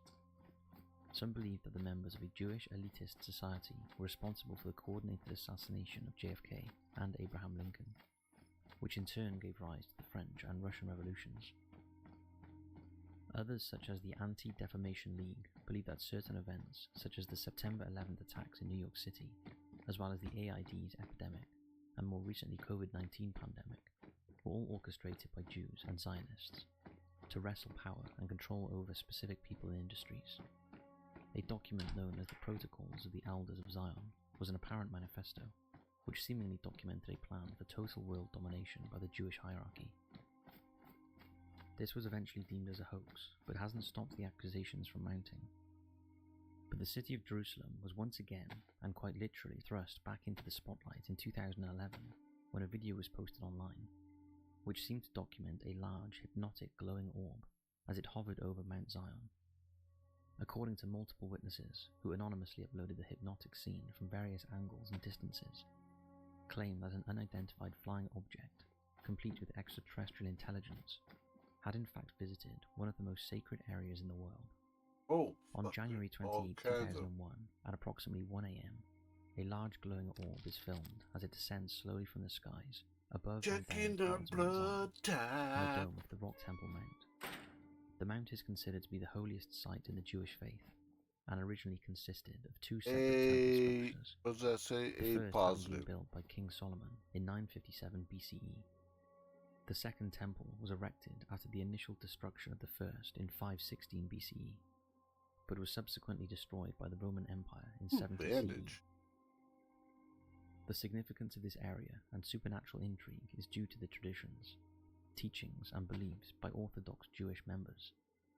The belief goes that within this region, a third and final temple will be constructed when the Messiah comes, and is considered off-limits for even the most respected of rabbis to walk across. And so, with this in mind, Yeah, we'll see if we watch find as the some white light burger. slowly plummets towards this ancient, divine construct of Jewish faith and power. Oval-shaped and extremely bright, the object descends from the sky in a strange line before coming to an abrupt stop at the top of the dome, where it hovers for a short period of time. Voices of concern, disbelief, and excitement can be heard from those filming the scene, as well as all those in the vicinity of the holy building, before suddenly an extremely bright flash emits from the ball of light, blinding the spectators and camera devices, before shooting back up into the sky at a rapid speed. From there, nothing else happens. As quickly as it appeared, it vanishes out of sight and up into the heavens above. Despite the initial buzz around this miraculous vision and a variety of video evidence documenting the magical event, many were quick to analyze and discuss the object from a non-biased perspective. Due to the speed, glow, and size of the object, it is certainly not a helicopter, drone, or lantern of some sort. The variance in speed and trajectory is unlike anything anyone has ever seen.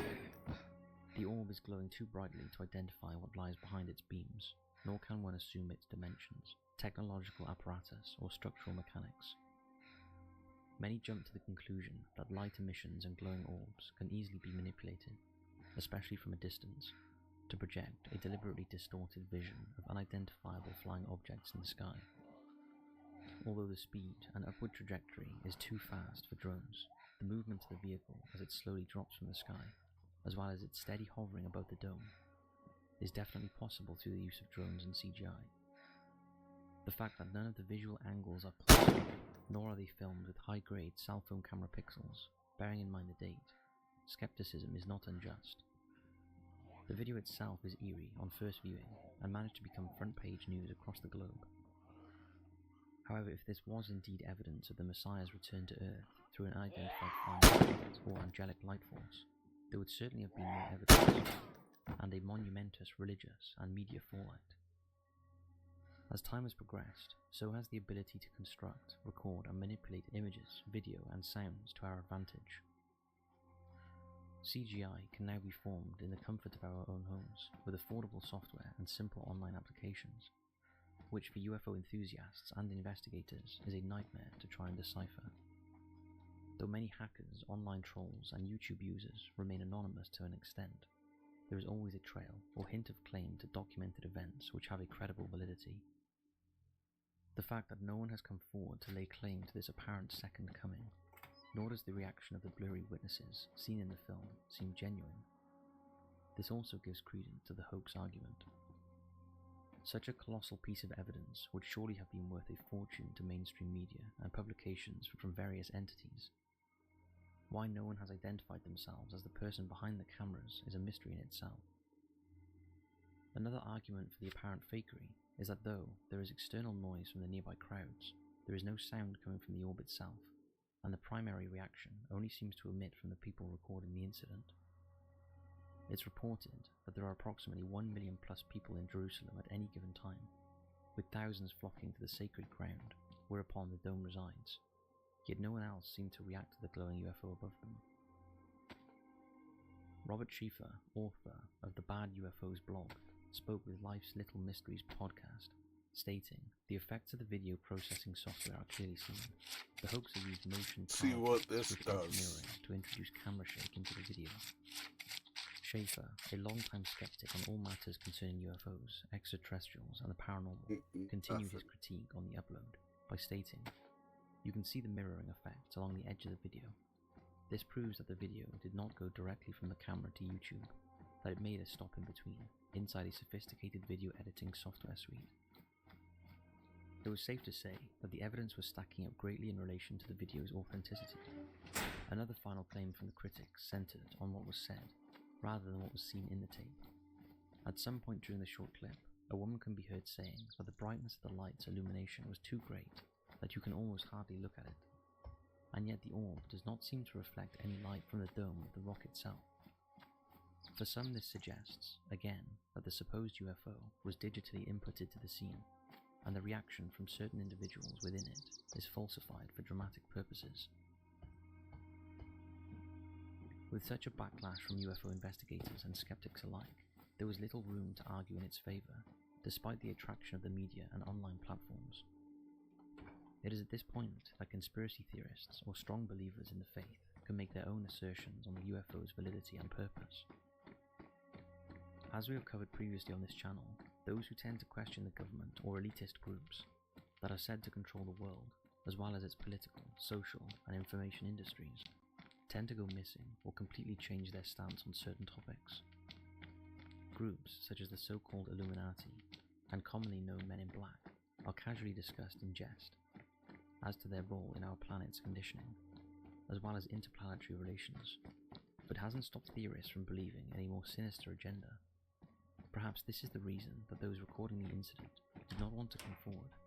Had they gone missing or become silenced by these ominous entities before they could fully explain what they saw and recorded? The belief and possibility of alien intelligence is a topic which is paramount to this channel, and so one must surely ask themselves the question, what if it was real? Although there is much evidence to the contrary, to believe that aliens had in fact visited the city of Jerusalem that evening and had managed to manipulate the recording and subsequent narrative from those involved in the aftermath, which is not beyond the realms of possibility. Many will already know the story that we have covered on this channel in the past of Dr. Herbert Hopkins, who received a visit from a mysterious character at his home in September 1976. Dr. Hopkins' study into UFO technologies led him to being threatened by an odd-looking man who demonstrated his ability to erase anything and anyone who got too close to the truth. Could it be that those who videoed the entity were threatened and their evidence manipulated to look fake in the eyes of the public? It's definitely plausible. From a religious perspective, Leon Mellor, leader of the Raelian movement of Israel, a new theological faction who believe extraterrestrials created humans and whose purpose is to extradite Jews from Israel after their leader receives a prophecy, has commented on the video. It's fortunate that these witnesses captured this UFO sighting so that the Israeli public can be more aware of the presence of these extraterrestrials in our own sky, said Mr. Mellor, who is a devout member and believer of the scriptures detailing aliens and their development of the human species. He goes on to state that they are the aliens of the Bible, they are the scientists who come to Earth, thought the light was good, and created all forms of life here, including us in their image. The religion was founded and formed in the 1970s by Claude Vorilhon in France, at a time when New Age religious movements were appearing across the globe, most of which would later become known as cults, or a mask for more evil intentions. The teacher of Raelism centre around the belief that an alien race, known as the Elohim, created human beings in their own image, using their creative, progressive technologies. It is said that they created 40 Elohim human hybrids, whose purpose is to remain a prophet to humanity, and to teach us their origins over the course of time. The prophets, according to scripture, include Jesus Christ, the great Buddha, the Prophet Muhammad, and Rael himself, as the 40th and final prophet. In preparation for a new world and way of life, followers of Raelianism incorporate meditation, prayer, and purport a strong belief that they will become immortal through the process of human cloning. The arguments surrounding the 2011 UFO video in Jerusalem continue to rage on. However, for some, the discussion of alternative life forms and spiritual descendancy expands well beyond a debatable video clip. When faith, religion, or belief are involved, it is often difficult to find common ground or sway one's opinion to agree with your own. This divide in judgment is healthy to some extent, but unfortunately still leaves the questions unanswered. Are we alone in the universe?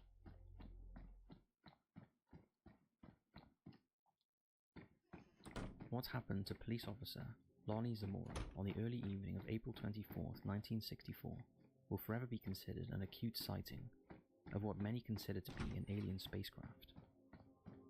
Officer Zamora claims to have witnessed a large, unknown craft which lay dormant in the middle of Socorro, a small town located approximately 1 hour's drive of Albuquerque in New Mexico. Not only did he witness the craft itself, Zamora also spotted what he believed to be pilots or alien-like entities within the mysterious vessel before it took off into the skies above him. Lonnie Zamora was born on September 7, 1933, in the small village of Magdalena, New Mexico, an area which, according to a 2010 census, has a population of only 938 people. From there he worked his way up to become a well-respected City of Socorro police officer. It was during his time on the force that something happened around 5:45 p.m. on the evening of April 24, 1964, that would change his life and that of the town forever. On the evening in question, a Friday, the events as recalled by Officer Zamora over the course of time and published in various interview publications occurred as follows. It was a regular day on the job for Zamora.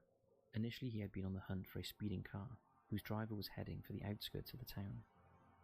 When out to the corner of his eye, he noticed what he thought to be an overturned car or motorized vehicle of sorts. Deciding that the priority should center on potential car crash victims rather than an overactive boy racer, Sergeant Zamora pulled his cruiser off-road and began to head towards the scene, which was approximately 150 yards from the main stretch of road. As his vehicle bobbed and scraped across the uneven terrain, he began to hear a loud roar emitting from the imperiled car, as well as a large burning flame in the skies above. The rocky road brought him closer to the object as it lay, inoperative, within a dry creek of a large landform in the middle of Socorro. Deciding to park his motor near a section of large bushes and shrubbery, Zamora exited his cruiser and proceeded with caution to what he still, at this point, believed to be an overturned, white-coloured wagon. During his steady, cautious approach, things would become very clear very quickly for the young officer, as he would later describe to authorities and reporters of hearing loud thumps or slams, which were similar to that of metal hitting metal. Managing to get a better look into the gully that guarded the fallen spacecraft, Zamora got a clear view of what was in fact a long, oval-shaped object that the officer described as having girder-like legs, and of the structure itself as being like aluminum. It was whitish against the mess of background, but not chrome. With a close vantage point of approximately 50 feet from the object, Zamora also noted that he could see landing gears and a red symbol attached to its construct. Sensing that this was more than just a car crash, and with no sign of people in the vicinity, the Our lone sergeant inventory tried is to full, ascertain so the craft's trajectory, are we. speed and direction by assessing the grounds and determined that it had Probably been traveling green south map. across Socorro Probably. towards an unknown destination. It was at this point that Lonnie would experience his first heart-stopping scare of the incident, when he observed what he described as Ooh, two children Cheetos. or small adults near the vehicle. Cheetos! One of the figures turned around and was startled by his appearance, seeming to jump somewhat at his presence. From there, the two entities came into full view, covered in what seemed to be white coveralls. Despite being rattled by the sudden appearance of the creatures, Zamora came to his senses and quickly headed back to the cruiser to radio the local sheriff's office in order to report the incident and curious nature of what was happening. Passing the message back to base, the shaken officer then contacted the New Mexico State Police and Sergeant Samuel Chavez, a friend of Zamora and someone who he would trust in any situation or with any piece of information. Samuel immediately recognized that his friend and colleague was either in danger or in a state of panic after listening to his frantic call, and made immediate preparations to head out and meet his fellow officer at the scene. Zamora, meanwhile, stood in amazement and surprise at what was occurring around him. He had never seen anything like this before. Whilst waiting on the help and support by the NMSP and of Chavez, he began approaching the object once more in the hope of getting a better look and understanding of the structure, as well as trying to make contact with the small people who seemed to be hiding nearby. Suddenly a massive roar erupted from the object and reverberated around the creek as well as the terrified officer. A bluish flame proceeded to burst from the underside of the object, jolting Zamora into a survival mode as he dropped to the ground instinctively in preparation for the egg-shaped sphere's explosion. When the craft refused to detonate, Zamora ran as fast as he could to the other side of the road and hid within the unkept landscape.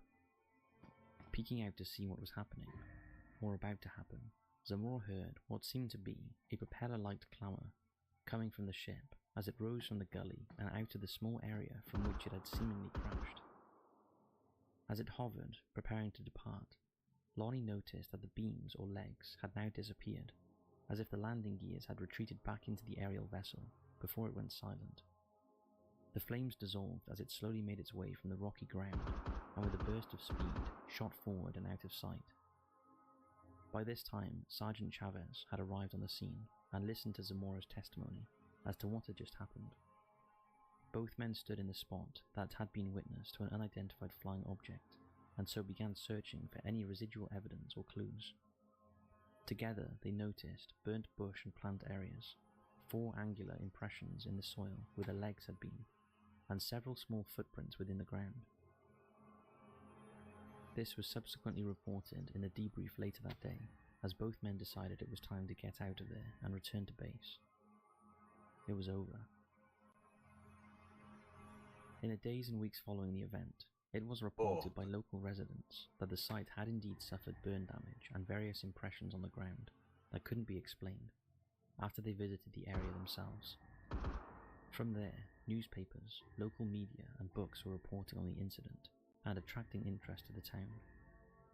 No one would know at the time that the incident would become a global sensation and considered one of the most intriguing UFO sightings of all time. The most significant investigation into Zamora's claims was conducted by governmental agencies such as the US Air Force's Project Blue Book, who listed the case as unknown. An article was presented within a previously classified CIA publication entitled Studies in Intelligence, which was drafted by Hector Quintanilla Jr., the former head of Project Blue Book, in 1966. Within the dossier, Quintanilla describes the US government's approach to matters concerning UFOs and close encounters of numerous kinds by civilians and military personnel alike. With regards to Zamora's account, this was included as the policeman's report, which describes the Socorro incident. Though short in word count and detailed analysis, it certainly shows that top-secret communities were taking his claims seriously. A quote from the article states the following: "There is no doubt that Lonnie Zamora saw an object which left quite an impression on him. There is also no question about Zamora's reliability. He is puzzled by what he saw, and frankly so are we. This is the best documented case on record, and still we have been unable, in spite of thorough investigation, to find the vehicle or other stimulus that scared Zamora to the point of panic." The document was approved for release on January 2nd, 1981, and is available to view under the Freedom of Information Act to this very day.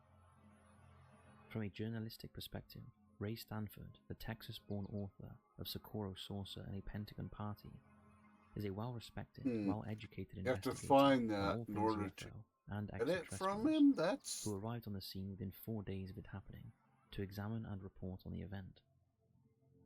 After extensive observation, interviews with Zamora, as well as law enforcement and the general public, Stanford concluded that the story was well worth telling, and through extensive discussions and presentations, brought it to a global audience. Again in 1966, Socorro County Chamber of Commerce President Paul Ridings recommended that the area be sealed off and developed into a tourist attraction site for locals and travelers to visit with hopes of generating income for the town. Alas, yet interestingly, it was proposed that a set of stone walkways be built, leading up to the gully from which the entity crashed and resurrected itself into the sky. However, in the end, the commemorative display had to be moved back by a quarter of a mile for fears that the creek was contaminated with radiation. In 2012, Socorro City officials Ravi Bhaskar and Pat Salome employed an artist by the name of Erika Burley to paint a mural onto a structural dam in order to commemorate the sighting and to reignite discussion and tourism once more. Unfortunately for Officer Zamora, he never managed to see this painting, as on November 2nd, 2009, he suffered a heart attack and passed away at the age of 76. The media circus and constant requests for interviews and photographs forced Zamora to reassess his lifestyle and residence. He switched careers and was employed as a manager at an external gas station, doing his utmost to keep out of the public eye. Although Lonnie Zamora tried his best to distance himself from the tourists, skeptics, and media overhaul, there have been numerous possible explanations as to what happened that day in 1964. Some believe that the apparatus was actually part of a test kit for a lunar landing operation, which was conducted by scientists at the White Sands Missile Range.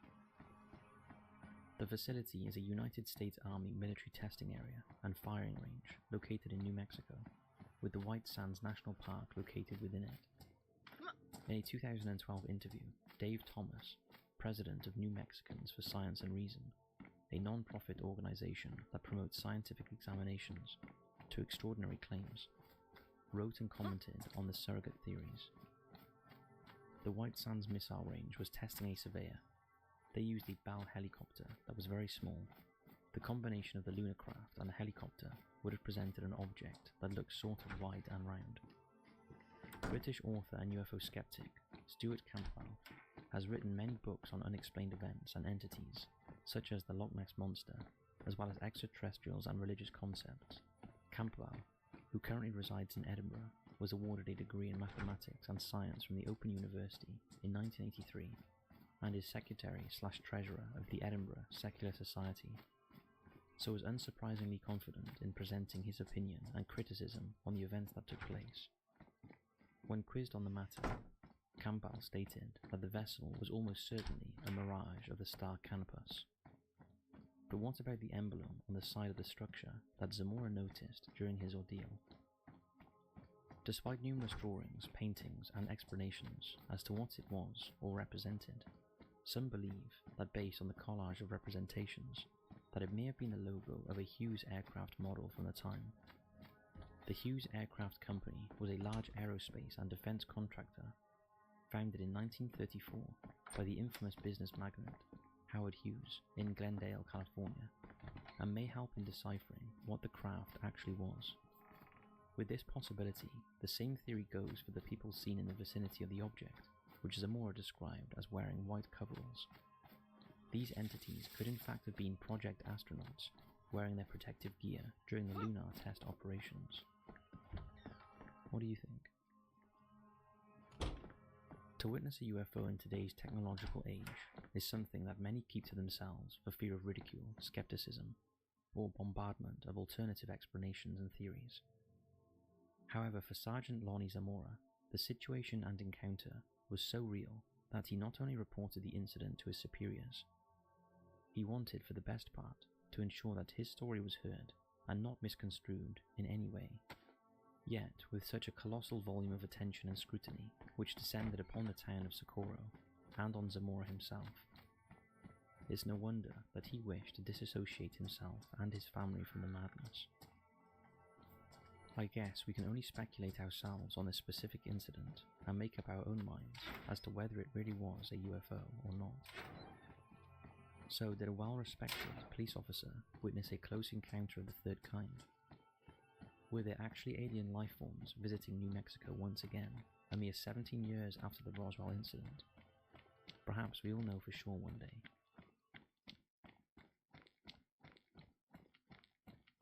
You never know, they might have been looking for their friend.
Pow, pow, pow, pow, pow.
Wow, wow, wow, wow, wow, wow, wow.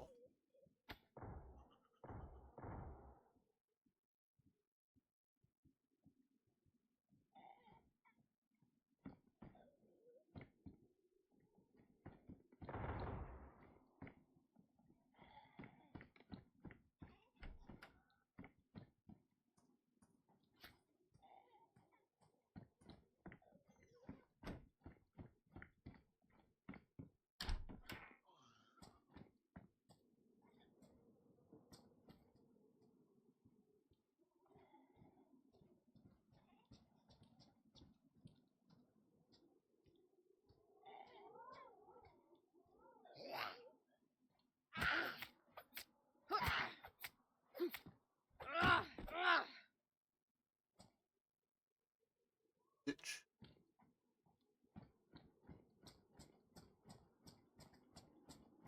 Was looking, trying to find me.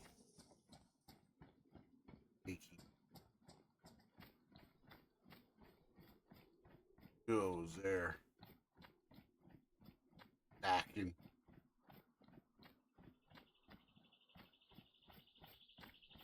We outsmarted her.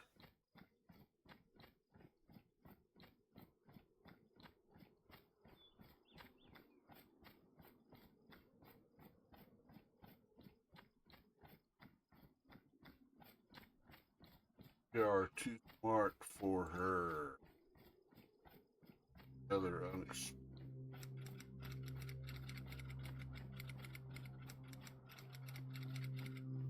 unexplained and unsettling. UFO occupants seen near hospital. So this report comes from the Canadian UFO Report Volume 1 in number 7 and was published in 1970. Doreen Kendall and Freda Wilson, both seasoned nurses working the night shift at the Cowichan District Hospital in Duncan, Vancouver Island, experienced an otherworldly event in the early hours of New Year's Day 1970. Their summer was already one that required patience and a deep sense of empathy, especially in caring for elderly patients How who many spent their nights hip-hops? awake, often contemplating their lives in those quiet, still hours. It was during this night of routine that the extraordinary interrupted the ordinary. At around 5 a.m., Miss Kendall was attending to one of her patients when she decided to open the window to let in some fresh air. As she parted the curtains, she was hit by an intense light, so bright that it momentarily blinded her. Just outside, hovering above the children's ward of the hospital, was an object unlike anything she had ever seen. It was circular, with a metallic bowl-shaped bottom and a dome on top made of what appeared to be glass. Around the rim, a string of lights, being bright and distinct like a glowing necklace, lined the craft. Miss Kendall's immediate reaction wasn't really fear, but rather an odd sense of peace. She felt calm, even curious, as she peered into the dome, where she could clearly see two human-like figures. The figures, both male in appearance, were standing behind what looked like an instrument panel, one slightly taller than the other. Their heads were covered in tight-fitting material, almost like helmets, but their hands were completely exposed. And Miss Kendall also noted how human they appeared, down to the texture of their skin. These were no strange monstrous beings, but they looked more like finely built men, though their suits clung tightly to their bodies, giving them sort of an otherworldly feel. She watched them closely, drawn to their actions, and even wished she could somehow communicate with them. One of the figures then seemed to focus on the panel in front of him, while the other stood slightly behind. As Miss Kendall continued to watch, the craft began to tilt slightly, allowing her to see more of its interior. The men appeared to be standing in front of stools, and she found herself fixated on their mechanical surroundings, especially the large panel they were working on. This detail stuck out to her as she came from a family passionate about cars and mechanics. The instruments were inset into the chrome-like panel, and the one in front seemed engrossed in whatever was happening there, as though something important was being monitored. As if sensing her gaze, the figure in the rear turned and looked directly at Miss Kendall. Though his face was obscured by the material covering his head, she felt certain he had seen her. He reached out and touched the man in front of him, alerting him to her presence. At that moment, the one in front reached for a lever on the panel and, in a deliberate motion, pushed it back and forth. With that movement, the craft began to slowly circle, moving in an anti-clockwise direction. The motion of the craft seemed to snap Miss Kendall out of her trance, and she quickly called over Mrs. Wilson, who had been in the room but hadn't yet seen what was happening. Mrs. Wilson rushed to the window, and her account aligned with what Miss Kendall had described, though she didn't catch the same details. She too saw the massive glowing object hovering near the building, moving slowly as it began to pull away. Mrs. Wilson estimated that the object was much larger than a car, with a diameter spanning the width of 5 windows of the children's ward, which would make it at least 50 feet wide. She was also struck by how bright it was, almost too bright to focus on anything but the light itself. As the craft moved away, Miss Kendall and Mrs. Wilson could do nothing but watch in awe. They weren't alone for long though. 2 more nurses, Mrs. Claxon and Mrs. Appleby, who had heard the commotion, rushed over but only caught a glimpse of the receding light as the craft disappeared into the distance. But for Miss Kendall, the experience was deeply affecting and surreal. She later noted the sense of calm that had enveloped her during the sighting, contrasting with Mrs. Wilson's more fearful reaction. The other nurses, arriving too late to see the full details, only described a bright light, missing the human-like figures entirely. Following the incident, Miss Kendall documented her experience in the hospital's logbook, briefly describing what she had seen. The logbook wrote about a flying saucer hovering as low as the 3rd floor of the hospital, with 2 figures inside. Though she got the direction wrong in her note, it was clear to her and those she told that this was an encounter she wouldn't easily forget. Over the next few days, Miss Kendall noticed a shift in her mood. Typically outgoing and lively, she felt unusually subdued and preoccupied, a state that persisted for at least a week after the sighting. The experience had left some sort of mark on her, one that her colleagues and family couldn't help but notice. This sighting wasn't the only strange event to happen in Duncan that day though. Just a short while later, another sighting was reported by a truck driver and his wife, who had returned home from a New Year's Eve party around 5 a.m. They too reported seeing a large glowing light hovering low over their house. The light, described as being as big as a house, had shafts of light extending down from it, giving it a top-like appearance. As they watched in astonishment, the light shot upwards and either blinked out or sped off at an incredible rate. Kelly Cahill's encounter. Kelly Cahill's encounter in August 1993 began like any typical evening. A 27-year-old mother of three, she and her husband Andrew were on their way to a party in Victoria, Australia. The quiet rural landscape of Dandenong mountain range stretched out as their car wound through the foothills, darkness settling in. Kelly sat gazing out the window, her thoughts wandering as they neared the outer Melbourne suburb where the gathering was being held. Suddenly, something caught her eye. A ring of glowing orange lights hovered in a nearby field, sending a jolt throughout her body. Confused, she tried to make sense of what she was seeing. The lights were illuminating the dark surroundings in a way that didn't really make sense, but the trees quickly obstructed her view and the strange sight vanished as quickly as it appeared. Leaning over, Kelly told her husband she thought she'd seen a UFO. Andrew, being skeptical, dismissed her observation, suggesting it was probably just an airplane or a helicopter. Still, the image lingered in her mind even as they arrived to the party. She tried to push it aside, laughing with the other guests as they teased her when Andrew mentioned the sighting. The party then moved on, and so did they. But the drive home was a different story. As they retraced their route back, traveling along the same quiet stretch of road, Kelly and Andrew both saw it. There, in front of them, hovering above the road, was a craft unlike anything they'd ever seen before. At first, it appeared to be a round shape, with what looked like glass or windows encircling it, and lights gleaming around its base. But as they drove closer, the strangeness of it all became undeniable. It made no sound, and Andrew, no longer skeptical, acknowledged, "You're right, that's something. That's very, very strange," as quoted. Kelly peered at the object, swearing she could see people inside. But just as she said it, the craft shot off to the left, disappearing in an instant. They then continued driving, stunned by what they'd seen. Then, a kilometer down the road, a blindingly bright light suddenly appeared in front of them, forcing Kelly to shield her eyes. She asked Andrew what he planned to do, and he replied, "I'm going to keep driving." From that moment, everything went blank. The next thing Kelly remembers, she was sitting in the car, disoriented, asking her husband what happened. Andrew, equally confused, replied, "I don't know. We must have gone around a corner or something." But something was definitely off. They felt strange, as though an hour had simply vanished, and the car was filled with the nauseating stench of vomit, though neither of them had been sick. The eerie sensation of missing time lingered as they drove home, both unsettled by the inexplicable gap in their memories. But the bizarre events didn't just stop there. As they continued along the road, Kelly's eyes widened in terror as she saw a tall, dark figure walking along the roadside. She knew deep down that this figure wasn't human. The sight of it sent them speeding home, where they realized the full extent of their missing time. Trying to shake off the fear, Kelly decided to take a shower. But when she looked down, her heart raced. There, just above her navel, was a strange triangular mark she had never seen before.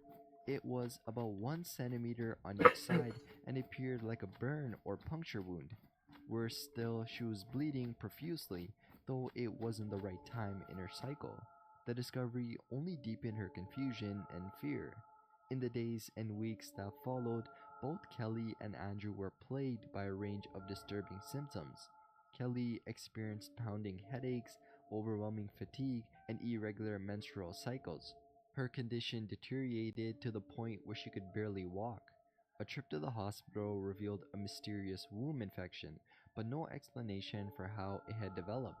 As their health declined, the memory of that night gnawed at them, and fragments of the missing hour began to creep back into Kelly's mind. The flashes of memory were brief at first, being shadowy figures moving in the blinding light, a sense of being inside the craft. But one night, as they drove past the same stretch of road where the encounter had occurred, Kelly was suddenly overwhelmed by terror. The memories came flooding back. She remembered the light, massive and blinding, hovering in a nearby field. She and Andrew had stopped the car to get a closer look, and they noticed another vehicle parked nearby, its occupants also staring at the light. The craft was absolutely enormous, being that she estimated to be around the size of a house or larger, perhaps 50 meters across. As they continued watching, Kelly saw a tall, thin figure about 7 feet in height with glowing red eyes that radiated an unnatural fluorescent light. At that moment, fear overtook her. In a panic, Kelly began screaming to her husband, "They've got no souls." She couldn't explain how she knew this, but the words escaped her mouth before she could stop them. As if in response to her terror, more figures appeared in the field, gliding toward them with the speed that no human could match. They split up, some heading toward Kelly and Andrew, while others moved toward the occupants of the other car. In an instant, Kelly felt a force hit her in the stomach, knocking her to the ground. She tried to stay conscious but found her vision consumed by darkness. She couldn't see anything, though she was dimly aware of her husband nearby, silent and motionless. The beings continued projecting telepathic messages into her mind, insisting they meant no harm, but Kelly's instincts screamed otherwise. She knew deep down that these creatures were evil. In a sudden burst of anger, Kelly They have yelled no at the souls. entities, demanding they leave her alone. Her next clear memory was of being back in the car, her mind a swirl of fragmented images. Then, over the following weeks, vivid dreams of the encounter haunted her, being visions of being inside the craft, the beings communicating with her, and pulling her legs off the bed in her dreams as if trying to drag her away. And as Kelly struggled to piece together the events of that night, her husband remained unable to recall anything beyond what had happened before the light. Feeling isolated, Kelly sought help from Bill Chalker, a well-known UFO researcher in Sydney. Chalker and his team investigated the case, even discovering additional witnesses from the other vehicle who had seen the same craft that night. These witnesses reported similar experiences, including missing time and strange triangular marks on their bodies. So yeah, Kelly's experience, despite its surreal nature, was corroborated by others, lending some credibility to her account.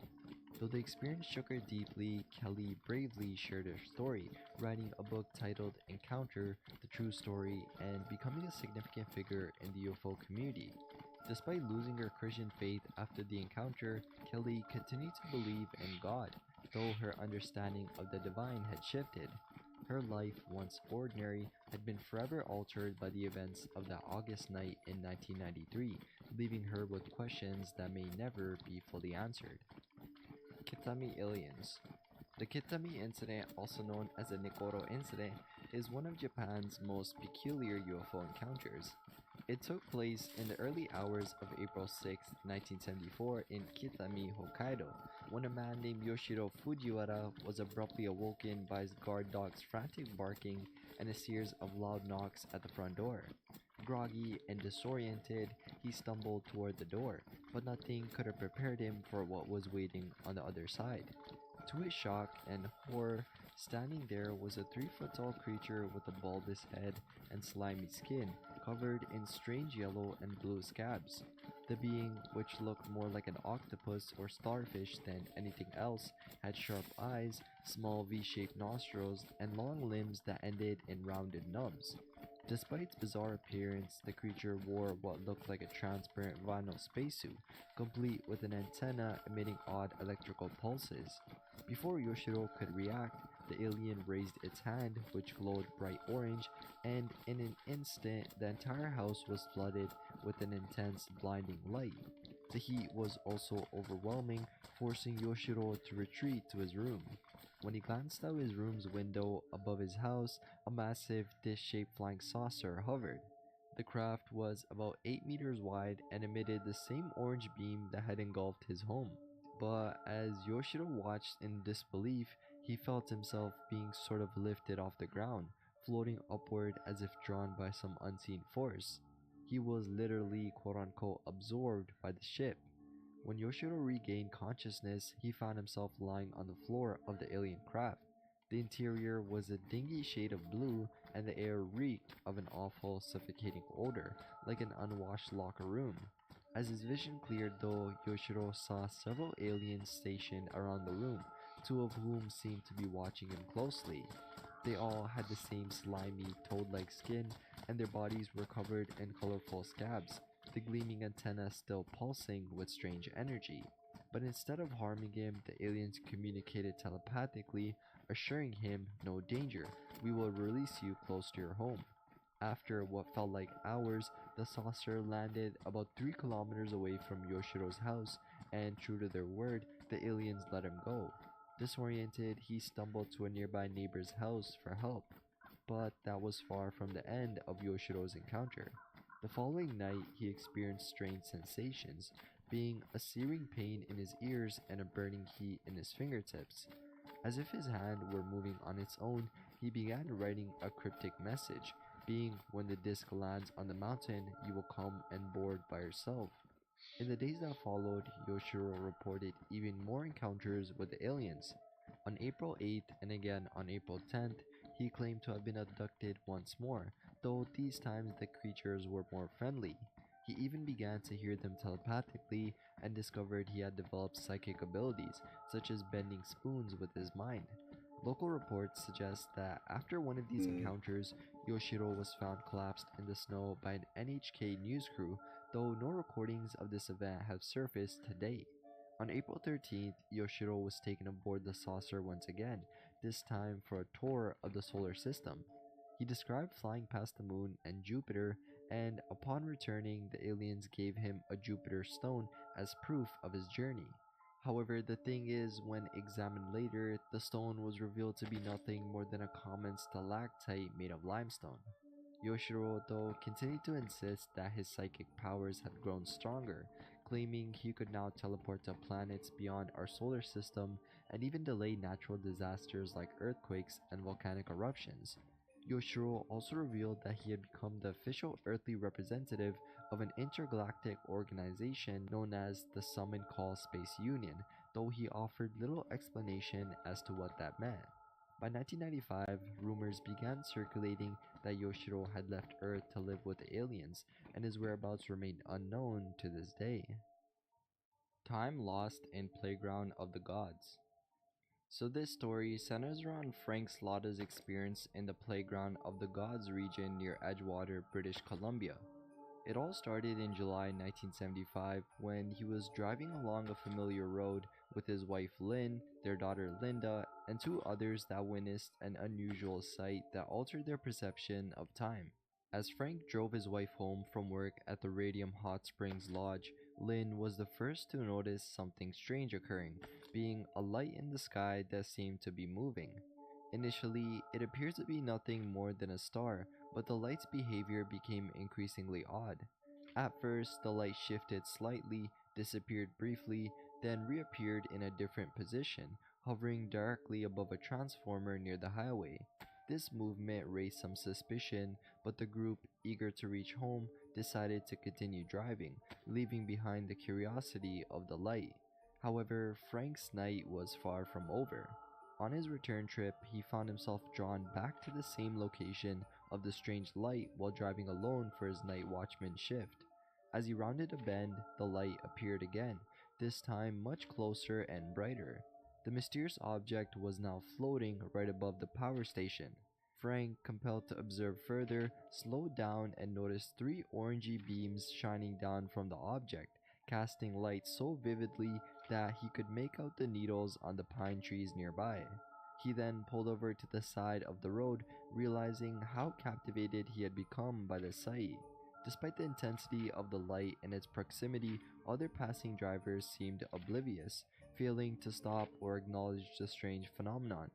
This made Frank feel even more Hmm. isolated in the moment Okay, as he continued to stare so at the object, now descending among the trees. those Its shape cards are was now visible, being a large dual-layered craft roughly 40 feet wide. The top part featured rectangular windows glowing with an eerie internal light, while the bottom half emitted beams of light from its rim, illuminating the surroundings with weird clarity.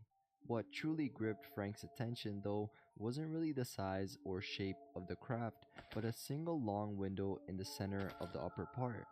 Through this window, Frank could make out shadows moving, as if figures were inside. Though he couldn't discern any details like heads or faces, the shifting shapes inside held his gaze in a near hypnotic state. He seemed to be transfixed, unable to look away, even as his sense of time seemed to warp. The rhythmic swishing sound the craft emitted was a sound that Frank could still recall vividly when describing the event later on. What disturbed the Frank the most, though, was the realization that he had been observing the craft for over an hour. When he glanced at his watch, he was shocked to see how much time had actually passed. What had felt like no more than 10 minutes had consumed over 60, leaving him more than an hour late for work. Confused and disoriented, Frank hurried to the lodge. Even as he pulled into the parking lot, he couldn't resist one last glance. Miraculously, the object was still visible in the distance, but now it was hovering higher in the sky, as if it were bidding him farewell. The sense of lost time and the encounter itself weighed heavily on Frank. He couldn't stop thinking about what he had just seen. The next morning, he returned to the site, hoping to find evidence that the craft had landed or left some mark on the landscape. He climbed to the top of a ridge near the power station, searching for any sign that might explain the previous night's events.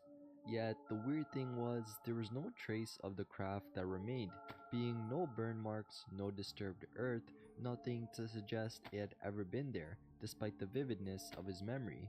The only tangible connection was a power line pole at the spot where Frank believed the object had hovered, possibly drawing electricity from it as had been suggested in other UFO sightings. Frank's recollection of the experience remained fragmented and strange, especially the lingering feeling that something beyond his memory was left unsaid. The hypnotic pull of the window, the shadows moving inside, and the eerie time distortion all contributed to a growing sense of unease. Even months after the encounter, Frank was still haunted by the memory. His wife, Lynn, supported him, believing that he had told all he could remember, but it was clear that something about the experience continued to trouble him. It was as if some part of his mind was holding back, unable or unwilling to access the full truth of what had happened. This feeling was reinforced when, later, Frank and Lynn attended a presentation by a local UFO researcher. As they watched slides of UFO sightings flash across the screen, Frank appeared lost in thought, seemingly disconnected from the present. His focus remained on the shadows he had seen and the window that had held him so intensely. Even now, Frank was left wondering if those shadows had communicated with him in some sort of way, something more profound than he could fully grasp, as though part of the encounter remained locked away in the recesses of his mind. Humanoids over West. Dawn Smith was only 9 years old when she experienced something that would change her perception of reality one morning in November. Living in an isolated house near West Bank on Lake Okanagan, Dawn was accustomed to being on her own when her mother left for work in the early hours. On this particular morning, after her mother had driven off, Dawn settled back to bed, expecting to drift back to sleep. But something outside her window, against the backdrop of the dark sky, grabbed her attention. It started with a large box-like light in the sky, accompanied by a smaller swing light beside it. The larger object had green lights running along one side, and its shape, as Dawn described it, was like a shoebox, while the smaller one was a simple white light moving up and down. As Dawn watched, transfixed, the scene became even stranger. The shoebox opened like a garage door and the smaller light disappeared inside. This wasn't just a fleeting moment, but the event unfolded slowly, giving Dawn time to absorb the odd details. She noted that the shoebox-shaped object was smaller than half the size of a full moon and had both green and red lights, with the red ones forming a distinct outline across the top. After the smaller light was taken in, the door closed and the object moved behind a cloud. Yet, even then, Dawn could still see parts of it glowing through the thin veil of rain. Then, just as suddenly it reemerged, the door opened again, and the small light that had entered was now transformed. What had once been just a tiny dot of light was now a full-fledged flying saucer, complete with red, yellow, and orange lights spinning around it. The transformation was almost mechanical, as if the light had gone through a metamorphosis inside the craft. Dawn noticed that the saucer even had a small hook on top, an odd detail that added to the already bizarre scene. But that wasn't all. Inside the shoebox, Dawn could make out two shadowy figures standing in the doorway as the saucer emerged. They looked like guards, dark and featureless, with their silhouettes barely discernible in the dim light coming from within. When later asked to describe them, Dawn struggled to provide clear details, simply saying they were like people, but too shadowed to make out anything specific. Bill Allen, who interviewed Dawn, suggested that perhaps the figures were wearing dark uniforms, an idea that seemed to resonate with her. The sighting left Dawn both terrified and mesmerized. After the saucer disappeared, she gathered the courage to get out of bed and look closer through the window. By then, however, the lights were gone, and the sky was beginning to brighten. Dawn, still trembling from the experience, called her friend Sandy, who later recalled how frightened Dawn had sounded over the phone. Dawn confessed that she feared that the object might come down to get her. At one point, it seemed to be halfway to her house, almost as if it were watching her. This unsettling encounter was not the only one in the area, though. Bill Allen, who had been investigating UFO sightings, brought with him another account that shared some similarities with Dawn's. This second incident had been reported by Stuart Sanborn, a resident of nearby Winfield, who had seen something just as strange while driving near Lake Okanagan in the autumn of 1975. Sanborn, a seasoned observer of UFO phenomena, had seen lights in the sky before, including a notable sighting in 1952 when he and others watched a saucer-like craft take off from the lake itself. That past experience had made him particularly vigilant whenever he noticed anything unusual in the sky. On that particular evening, Sanborn spotted two lights, one red and one green, hovering about 30 feet apart in the distance. As he watched, a light flicked on between them, revealing what appeared to be a cabin. The object, which had nearly come to a stop, then opened a door and a figure leaped out. The figure was equipped with a strange horseshoe-shaped gear on its head, glowing with red and green lights. This humanoid figure descended rapidly, dropping about 50 feet before the lights went out and the craft accelerated away at an incredible speed, veering sharply to the left. But there was no sign of a parachute or anything, and the figure had fallen at what seemed to be a fatal velocity. Sanborn, intrigued by what he had witnessed, later inquired about any potential flying activity in the area, only to find that there had been none reported. His experience, like Dawn's, was filled with inexplicable details that left him questioning what he had seen. Both encounters, though, shared an interesting commonality, being the opening of a door on an object in the sky, revealing humanoid figures within. Dawn's mother, initially skeptical of her daughter's story, found herself reconsidering after hearing Sanborn's account. Why the sick or dead? On December 26, 1976, two ambulance attendants, Tom Banks and Ken Schofield, found themselves in the middle of an encounter as they drove towards Haines Junction to pick up a patient. What started as an ordinary night quickly turned strange when they spotted a bright white object in the sky a few miles north of the Takini Bridge. At first, the object appeared stationary like an unusually bright star, but within moments it began to move at incredible speed, descending towards the flat area they were driving through. The object hovered about 2,000 feet above the ground, seemingly lost as Banks and Schofield tried to rationalize what they were seeing.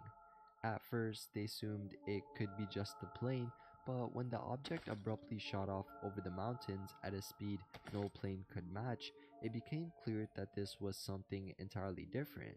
Realizing the strangeness of the situation, they reported the sighting to their ambulance station in Whitehorse and later to the RCMP, describing the object's incredible speed and maneuverability, characteristics that defied anything they had ever seen before. As they continued driving, the UFO seemed to follow them. The object buzzed the ambulance several times, and more disturbingly, the vehicle's electrical systems began to malfunction during the encounter.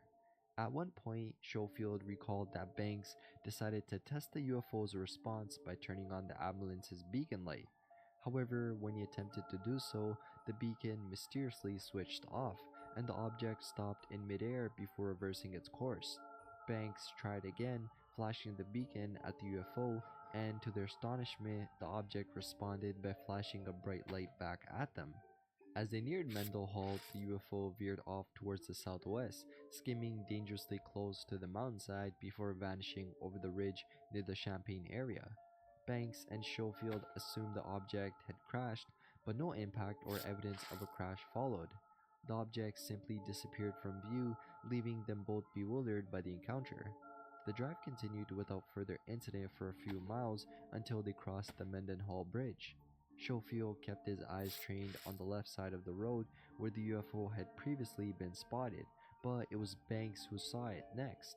This time, the ground ahead of them, about 100 yards away, was suddenly illuminated with an intense light.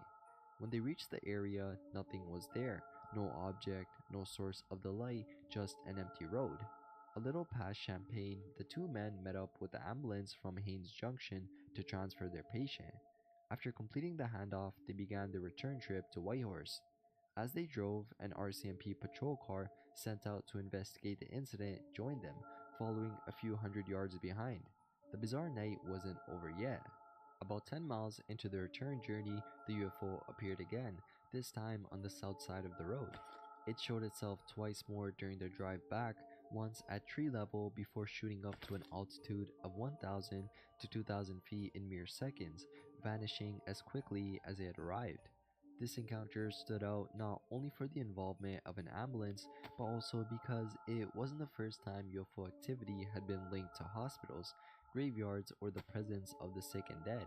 The fact that the UFOs seemed to control the ambulance's electrical systems and responded to the beacon light suggested that some form of communication, or at least interaction, was taking place. The craft's repeated appearances, both before and after they had picked up their patient, raised even more questions, being why was the object following them? Was it interested in their destination, or maybe perhaps it was drawn by the ambulance, maybe by the patient they were transporting, or the proximity to the Champaign area, which had also been associated with other unusual sightings. Port Coquitlam Landing. On August 16, 1974, three young boys from Port Coquitlam had an encounter that would leave a lasting impact on them and their families.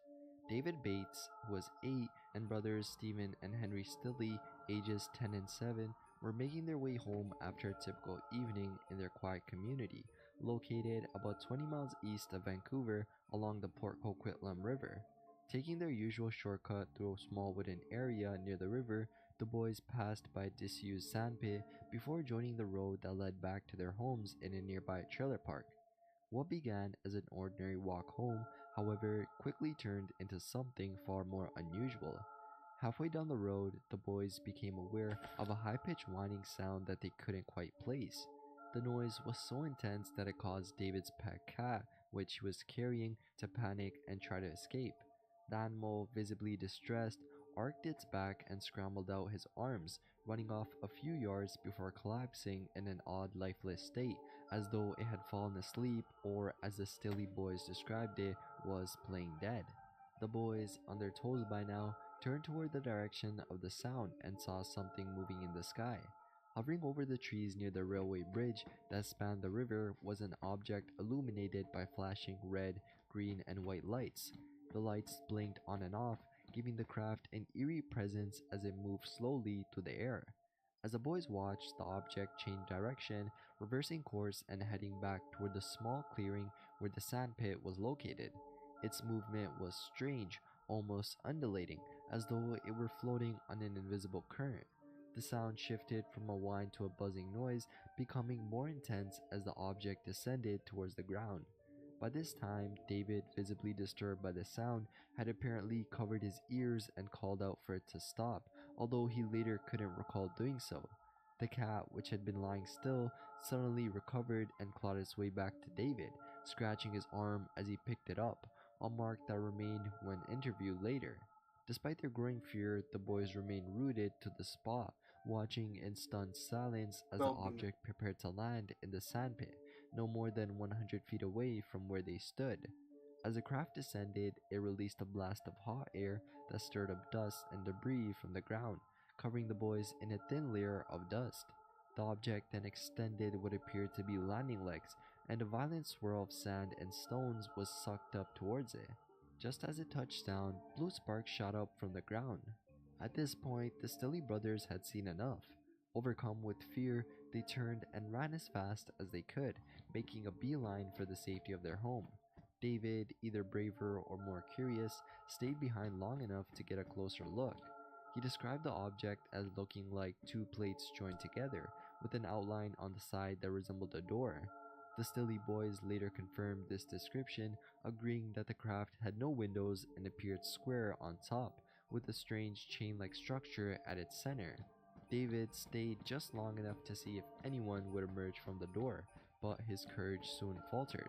He too ran home, trailing behind the Stilly boys. When David burst through the door of his home, his parents found him hysterical, his face white with fear. It took him some time to calm down and explain what he had seen. His parents, however, didn't take the story seriously.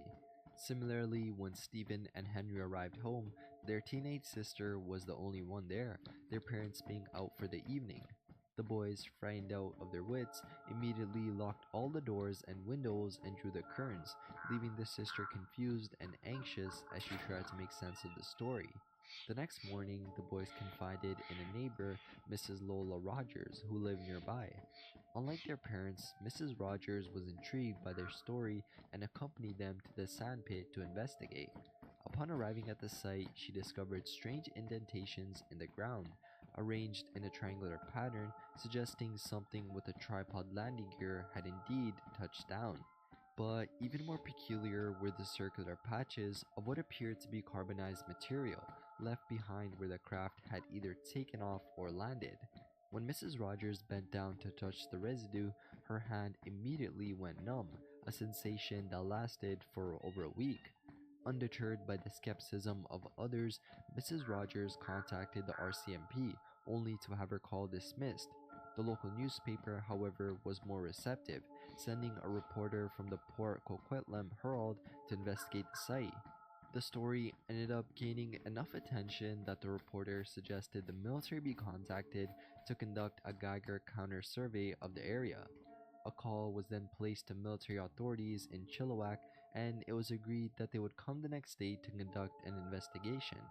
Yet, despite the promise, no such investigation ever took place. Several weeks later, when a team of investigators arrived at the site, they found that despite recent rain showers, the indentations and carbonized material were still clearly visible.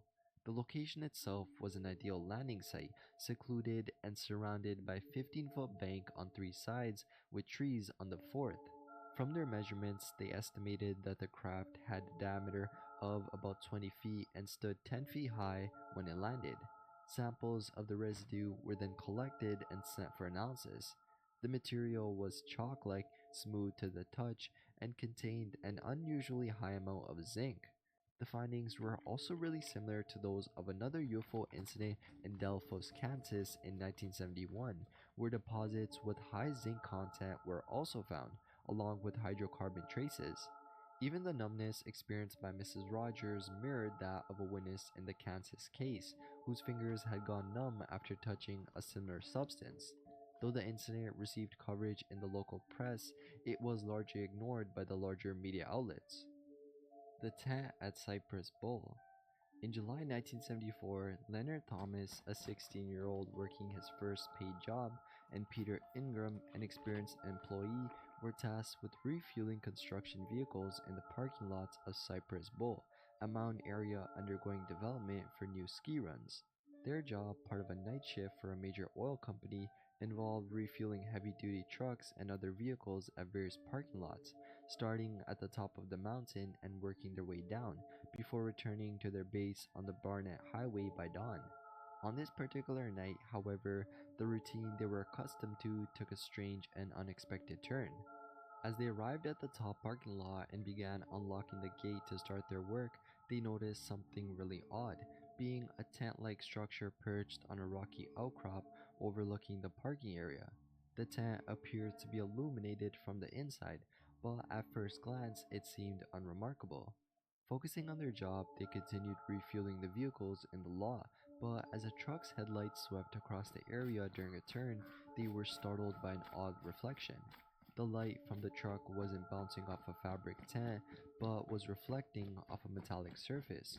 Curiosity then got the better of them, and after parking the truck at the gate, both Leonard and Peter grabbed makeshift weapons. Leonard picked up a tire iron and Peter a thick piece of wood. They hadn't discussed the decision to arm themselves, but both felt an instinctive need to approach the object cautiously. Climbing the uneven rock surface toward the illuminated tent, they realized as they got closer that this wasn't an ordinary structure. What they were approaching was not a tent at all, being something much stranger. The object, about 15 feet in diameter and 8 feet high, sat roughly 4 feet off the ground, hovering silently. It had a dome on top, and the entire structure had a smooth, metallic surface, either polished steel or chrome, but they couldn't agree on which. Inside the dome, they could see a black ball moving at dizzying speed. Both men also had the unsettling impression that people were walking around inside the craft, though they couldn't see them clearly. As they stood there trying to make sense of what they were seeing, a loud foghorn-like sound suddenly blared from the object, cutting through the silence. The sound carried an almost hypnotic quality, seemingly implanting a message into their minds, being "stop." Without exchanging a single word, both Leonard and Peter dropped the objects they had been holding and began calmly walking back to their truck. The foghorn continued to sound at regular intervals, but neither of them felt any immediate fear, just a strange sense Right of back. calm obedience. It wasn't until they climbed back into the truck that the enormity of what had just happened sank in. Suddenly, gripped by a wave of fear, they looked at each other and almost simultaneously agreed it was time to leave. Abandoning the rest of their night's work, they drove straight back down the mountain to their base without stopping at the other refueling sites. As they drove, they compared notes, trying to process the encounter. From the lower level of the parking lot, the object had appeared to be sitting on the rocky outcrop, but up close it had clearly been hovering above the ground. They couldn't agree on the exact material the craft was made of. One thought it was chrome, while the other guessed polished steel. Neither could recall seeing any doors, windows, or openings on the object. What they did agree on, though, was that this was like no aircraft they had ever seen or heard of before.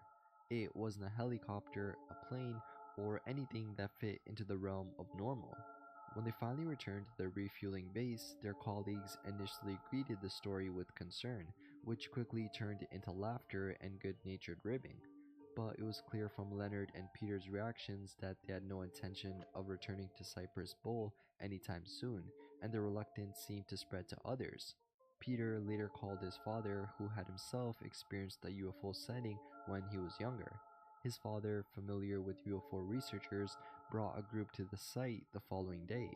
They reported finding burn marks on the rocks beneath nearby power lines, which added a strange layer of credibility to what had already been a bizarre experience. Despite the fear and uncertainty, though, Peter and Leonard eventually returned to their refueling duties on the mountain. However, neither could fully explain what they had seen. While they weren't quick to label the object a UFO, they couldn't come up with any other rational explanation for the craft they encountered. For Leonard, this first night on the job became a memory he would carry with him for the rest of his life, a night when he came face to face with something unexplainable, hovering silently on a mountain under the stars. Flying alligator skin.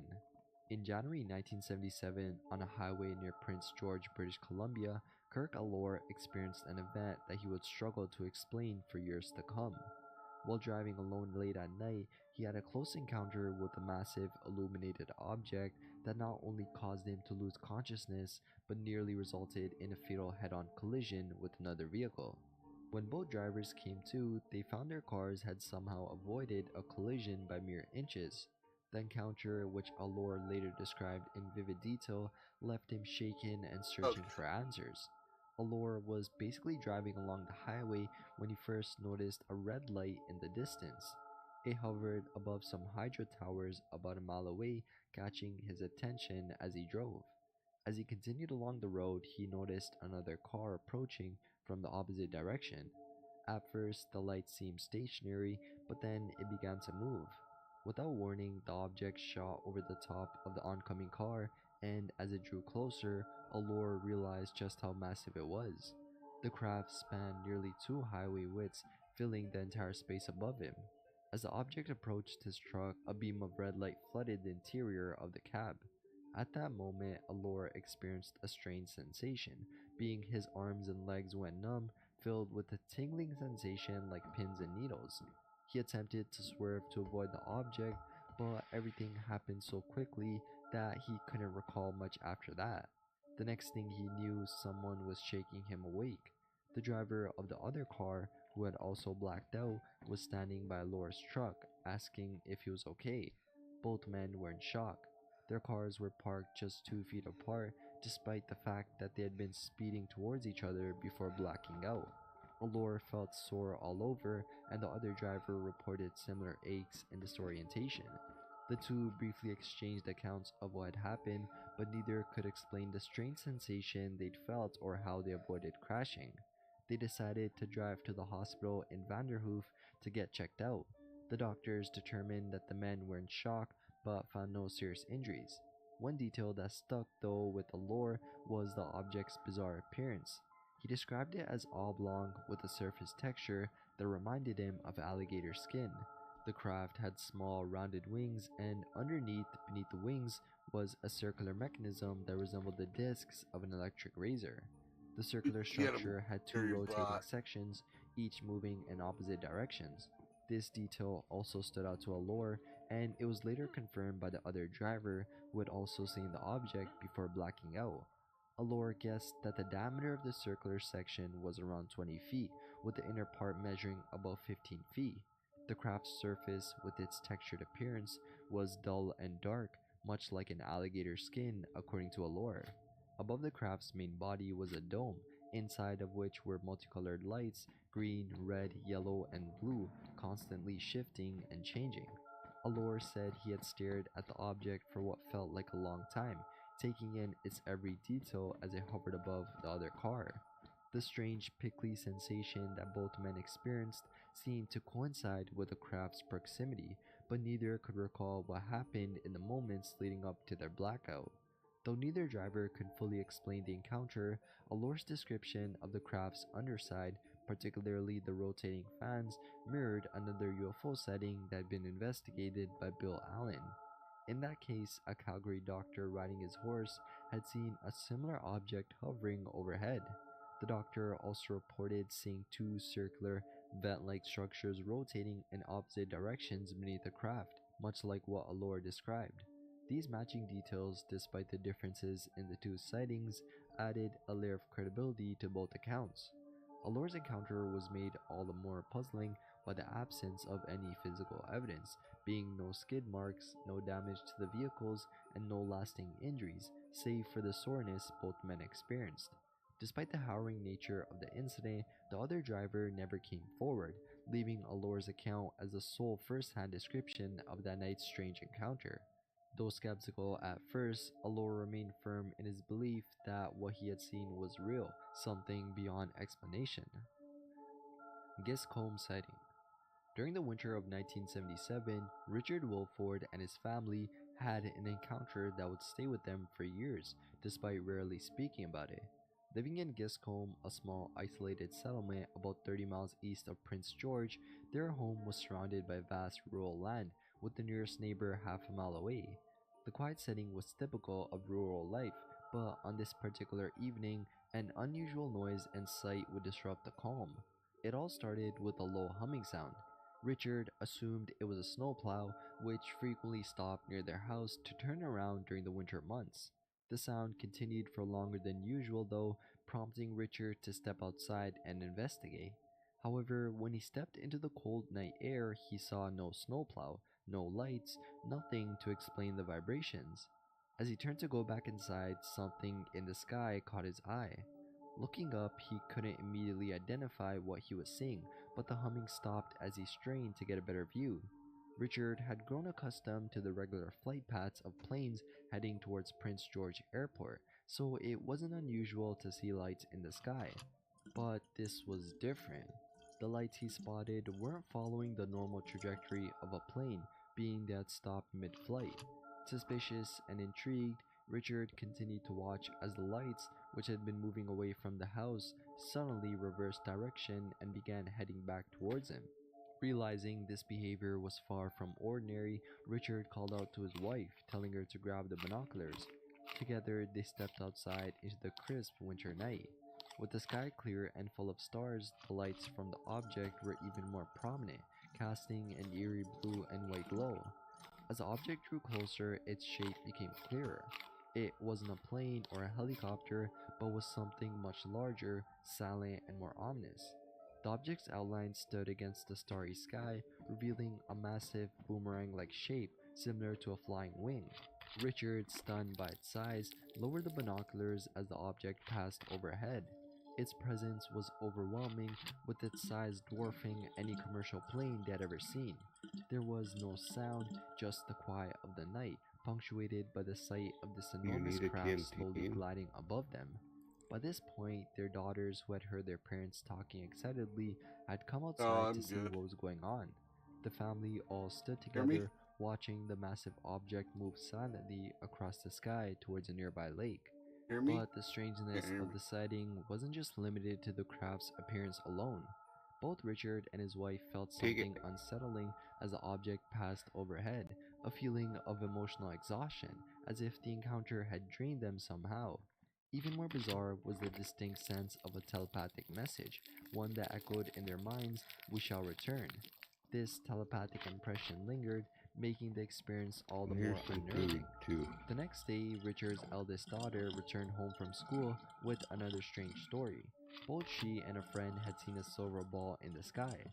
While Richard himself had never witnessed anything else out of the ordinary after that night, the incident remained etched into his memory. Though he considered himself somewhat skeptical of many UFO stories, the experience he and his family shared on that winter night in 1977 left no doubt in his mind that they had seen something beyond the ordinary. So that ends the video. I hope you all enjoyed. Thank you so much for watching, and as always, I'll see you in the next one. Bye.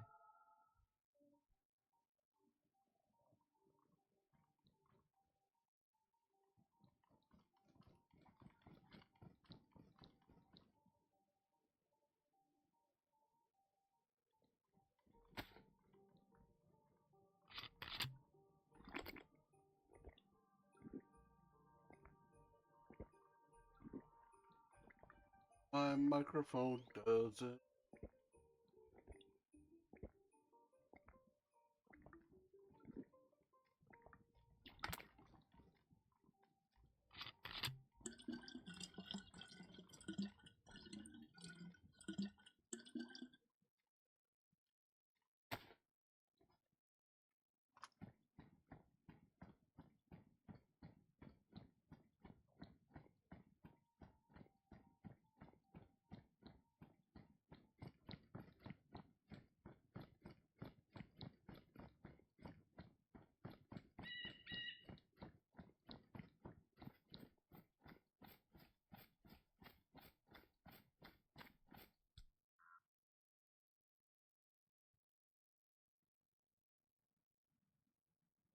Uh, 100 grand.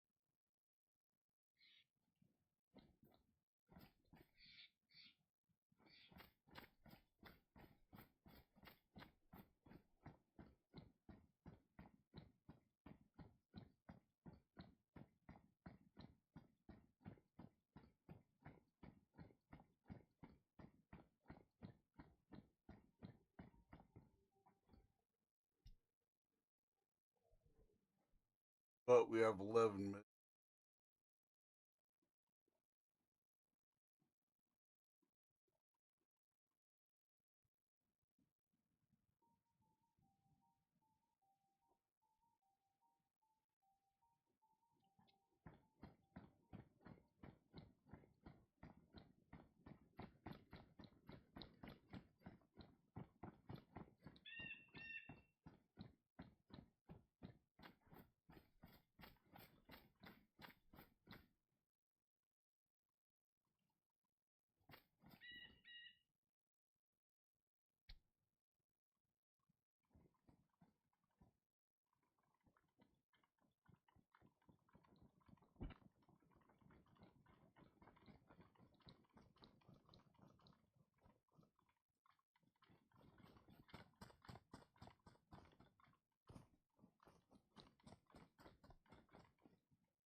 Green.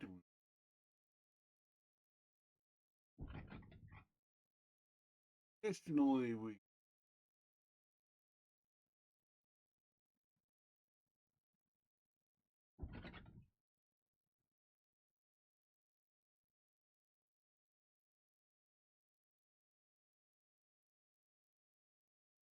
will do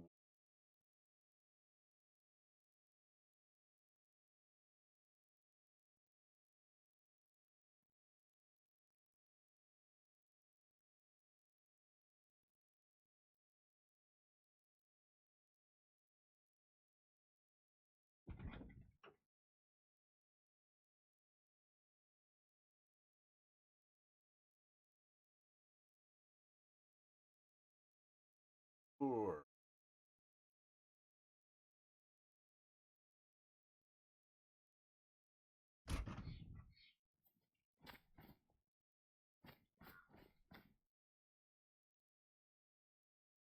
Oh, it came with a key.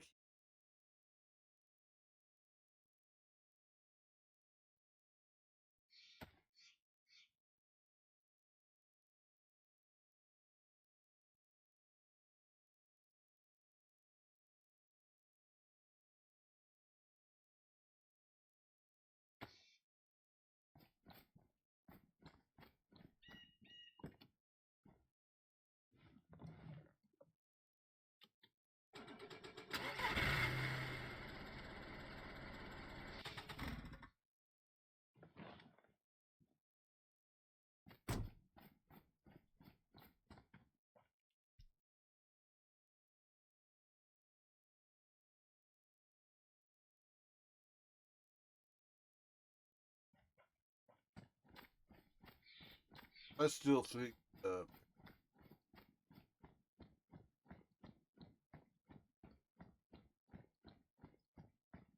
makes the player solely responsible.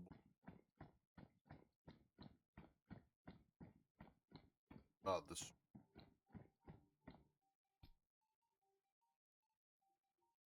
Have no.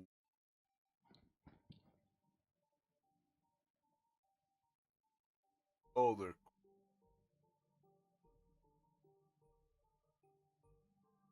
So I'm guessing.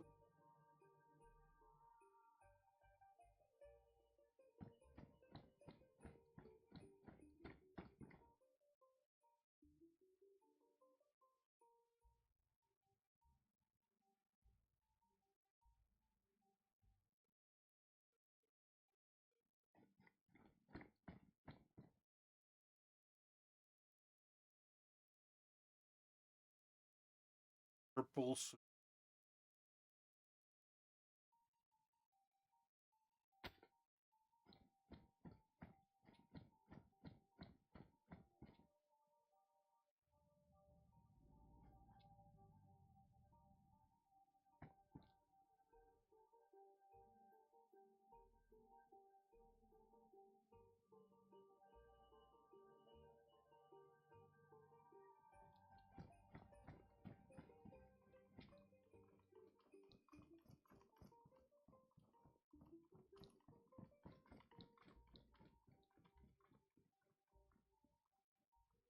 You don't get any.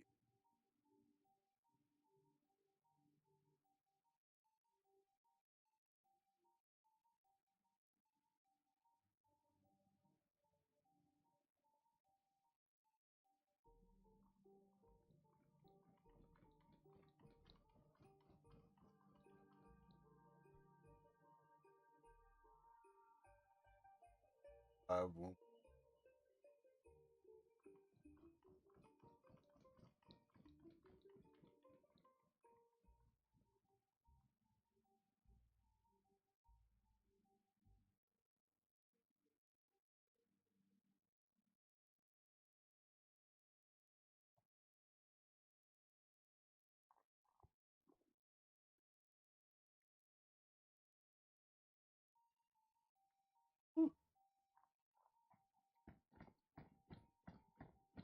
Hate to say it, but we probably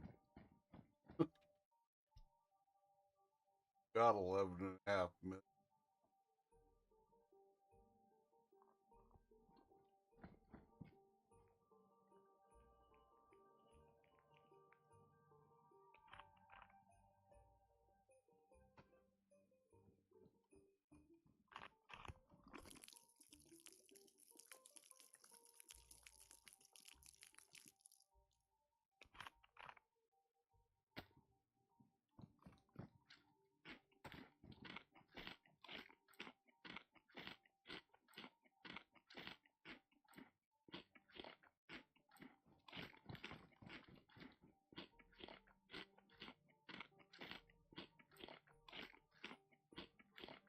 Half.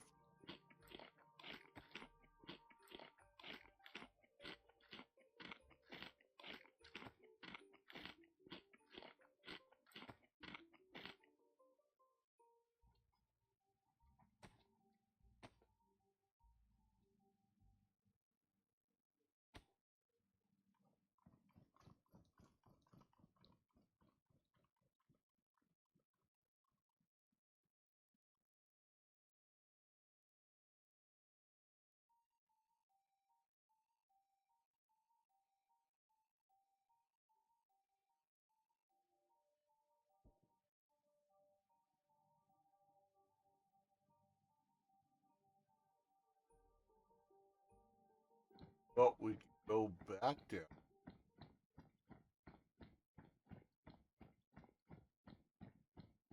Goes.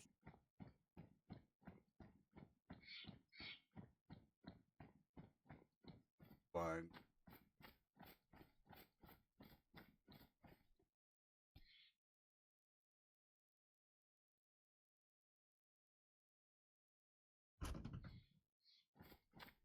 Find stuff to take.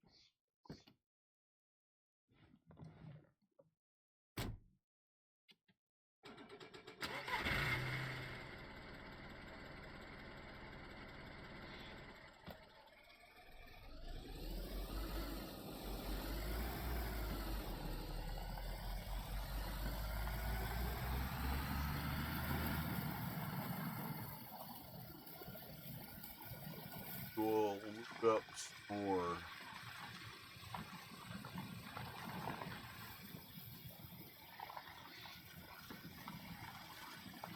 We'll do a test if storing stuff in the vault can be done.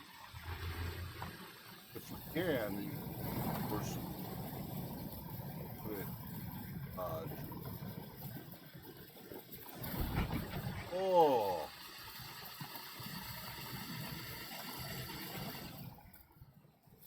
Rubber banding.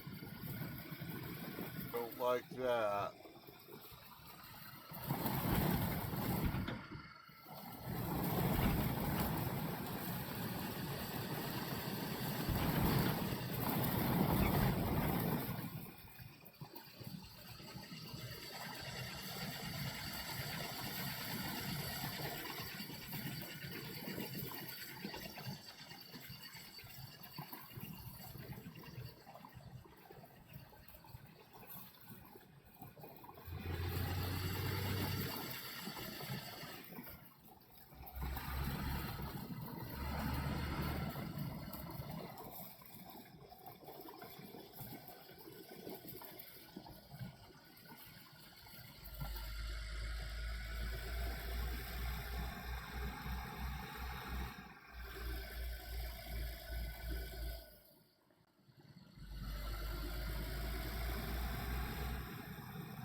After flies fishing.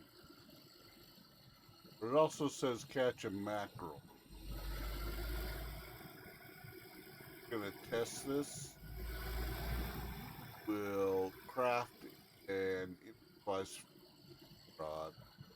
See if we get credit first.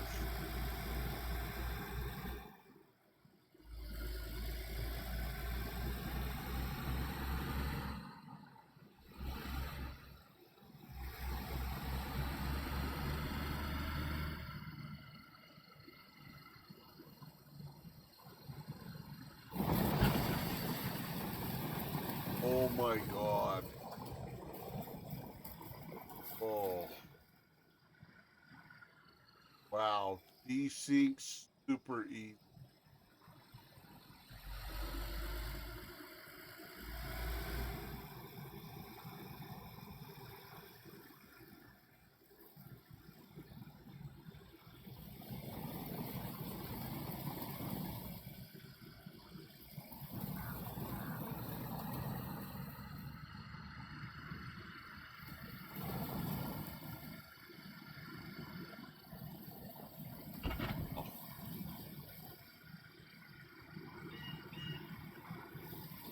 I hate rubber banding when driving. Oh man.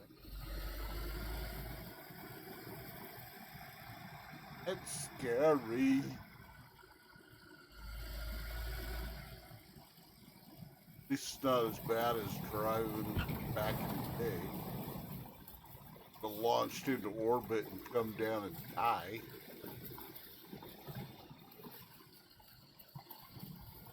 That was usually pretty.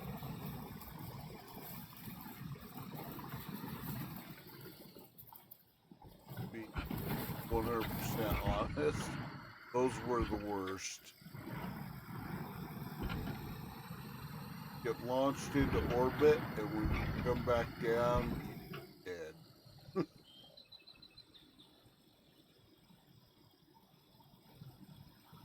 Or you might try to risk it and just open the door and get out, because maybe it peaked and your car would run you over.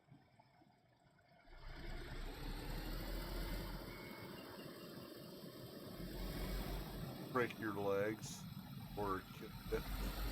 Not out.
we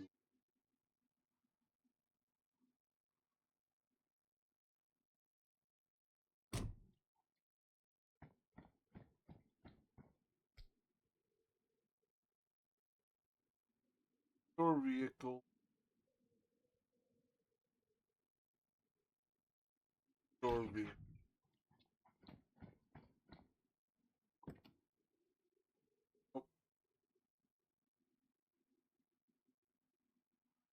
We can store our banana.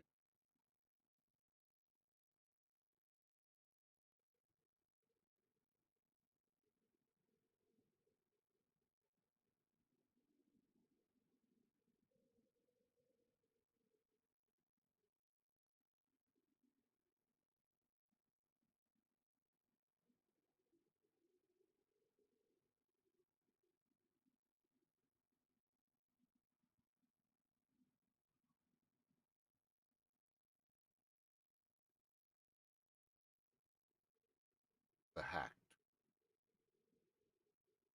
Breaking into containers with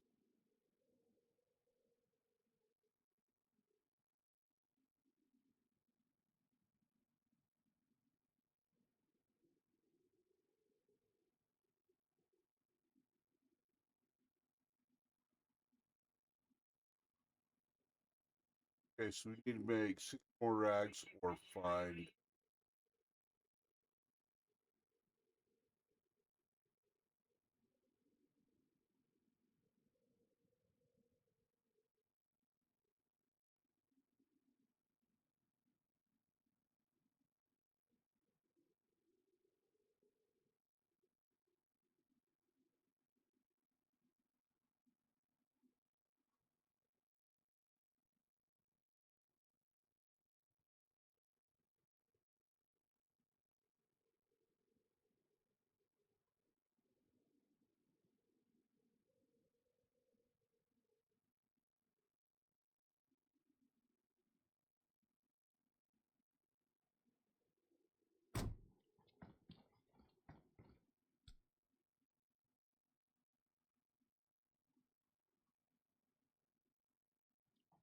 okay. Uh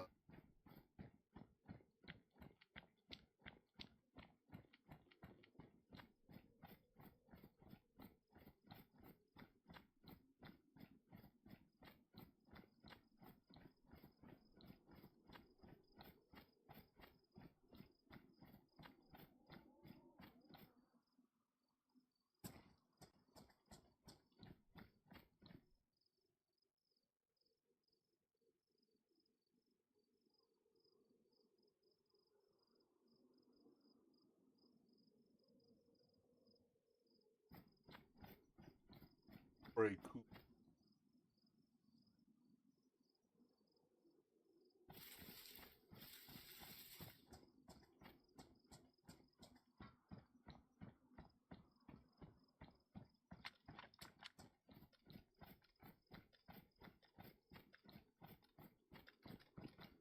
Box.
Well, that was pretty dope.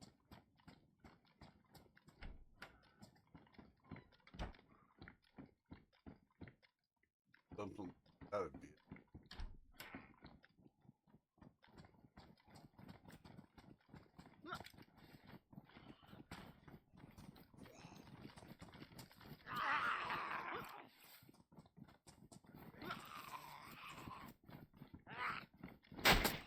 Ow.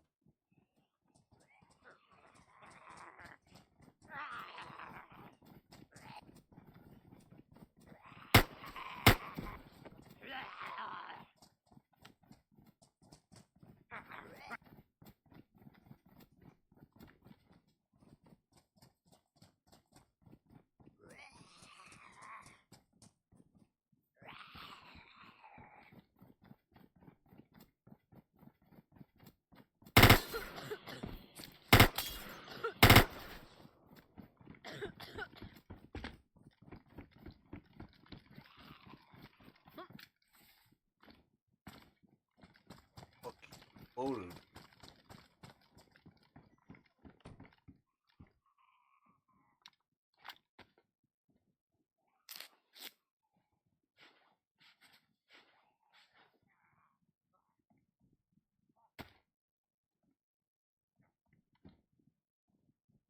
Yeah, that kind of sucked.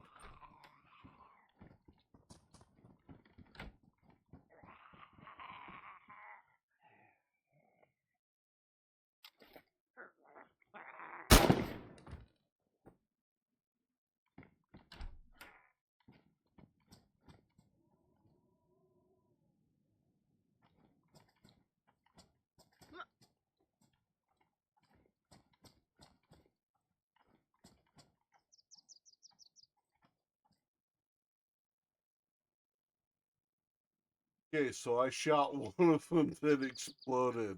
Okay. That's pretty bad.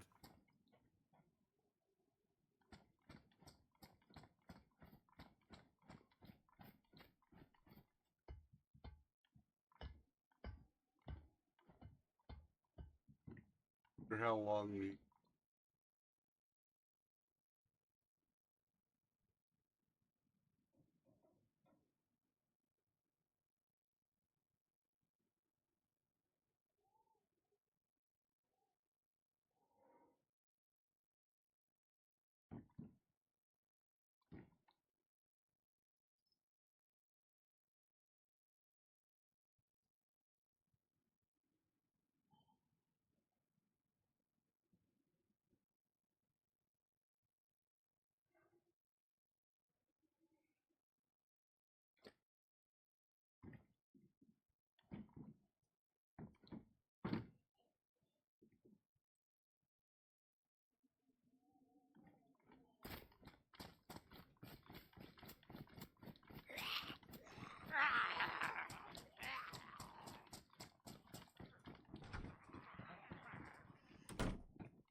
Oh, mini purple. Oh, what the?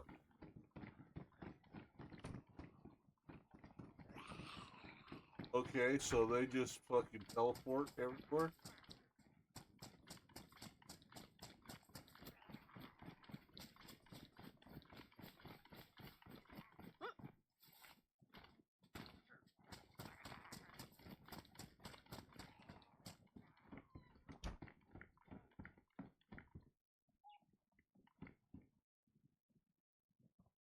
Okay, I don't trust that shit. Nothing.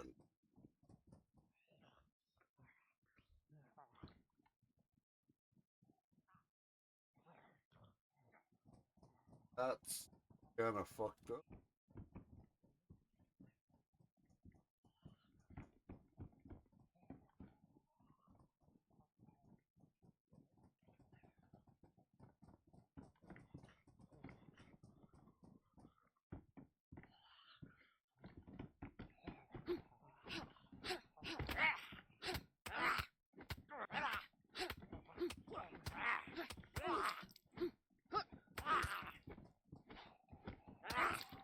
fucker.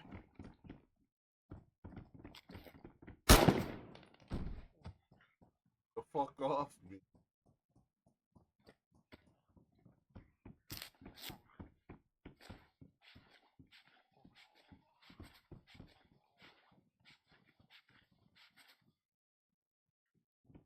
Ow.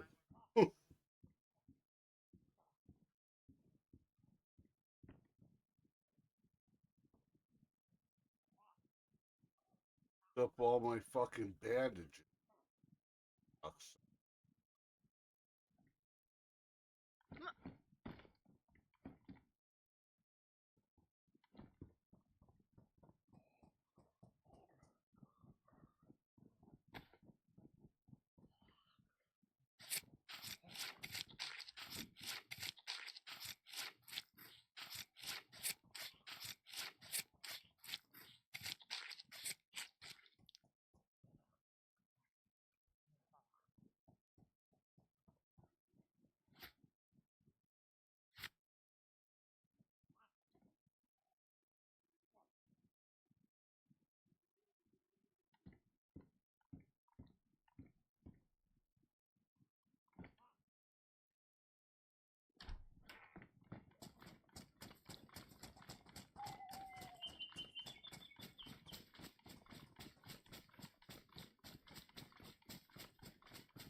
Yeah, we get the fuck out of there. Holy shit. That's fucking popping shit. We need some fucking estimate. Fucking good need blood bags and some shit.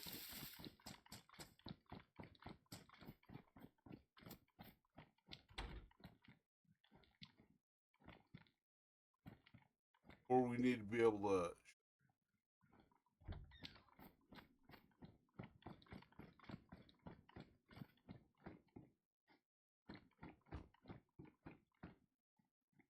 and I don't trust them.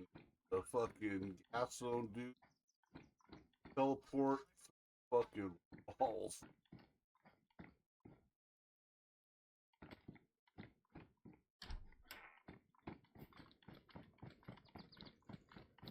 Fucking teleport right in there.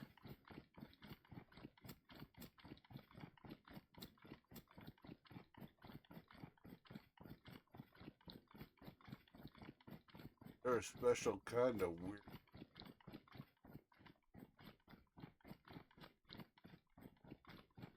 So you have to hit up.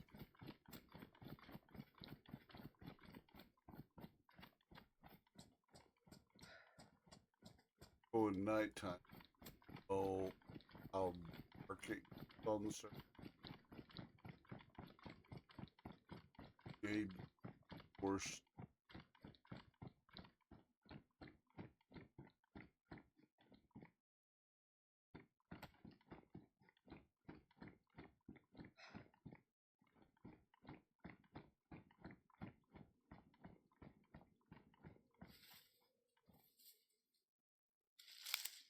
But we gather up some.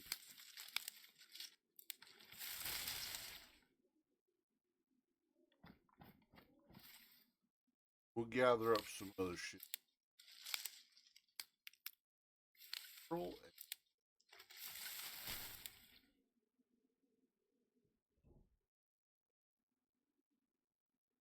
Of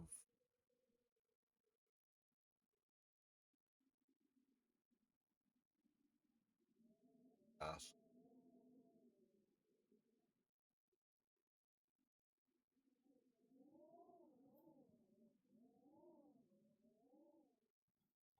Chopper. Duck.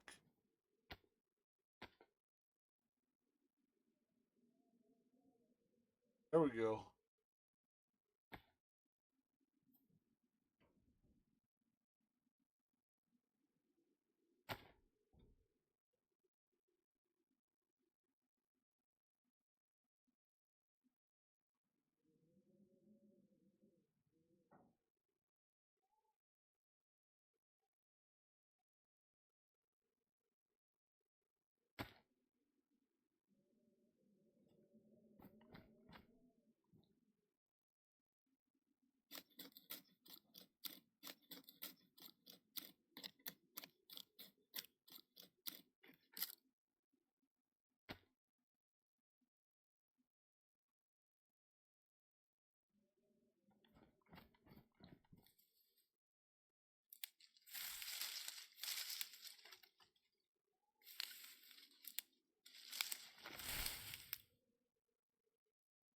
We'll have to find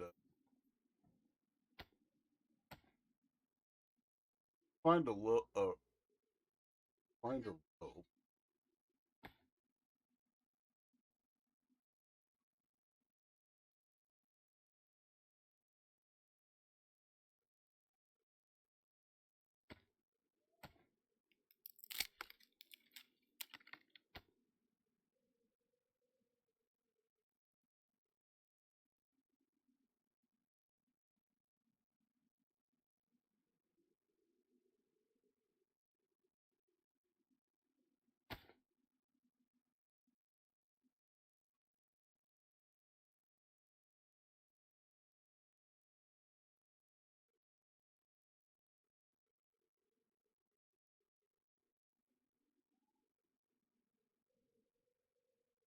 Ex-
Out free.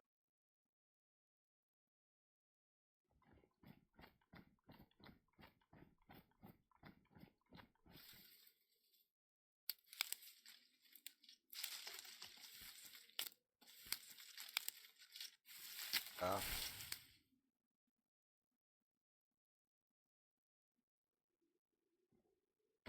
to.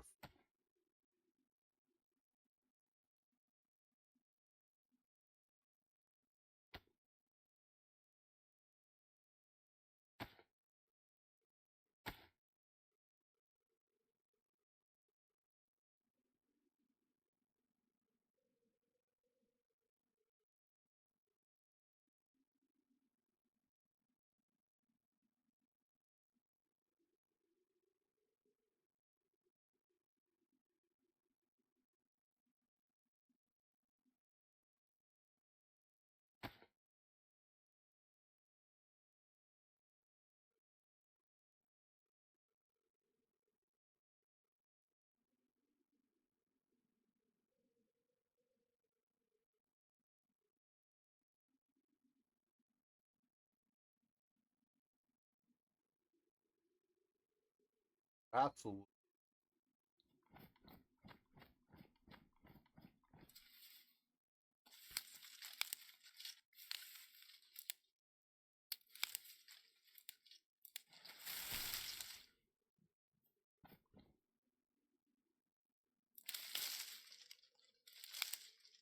Gather up amongst.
After the fireplace.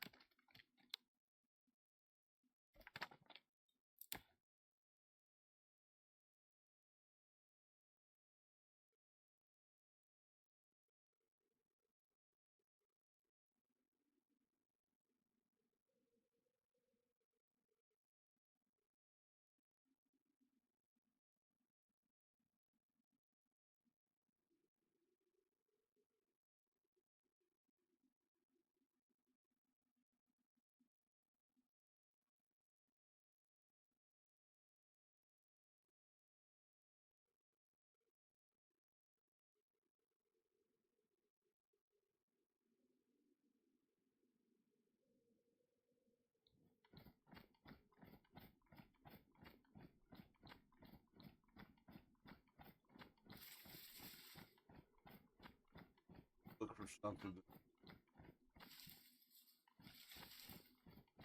find one.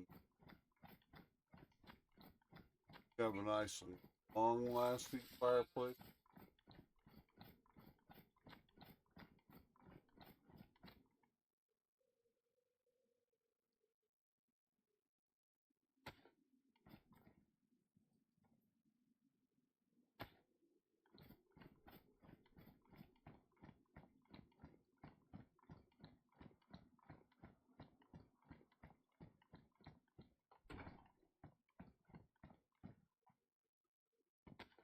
Glazed potato chip.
Mm.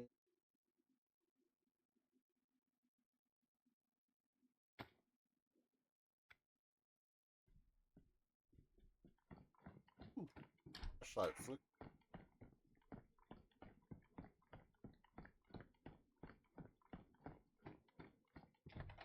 flicker light.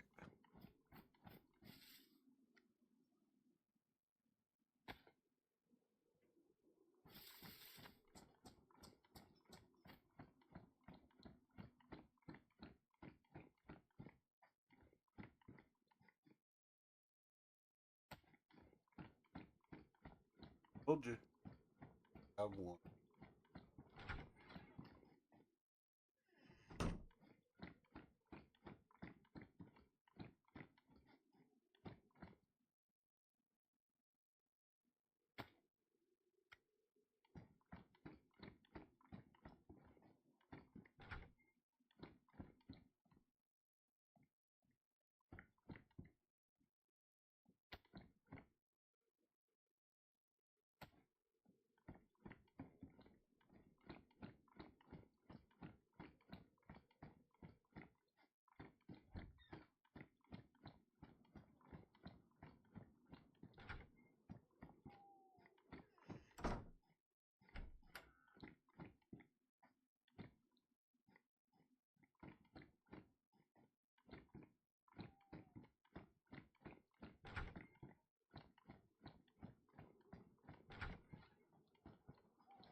Lego Mini.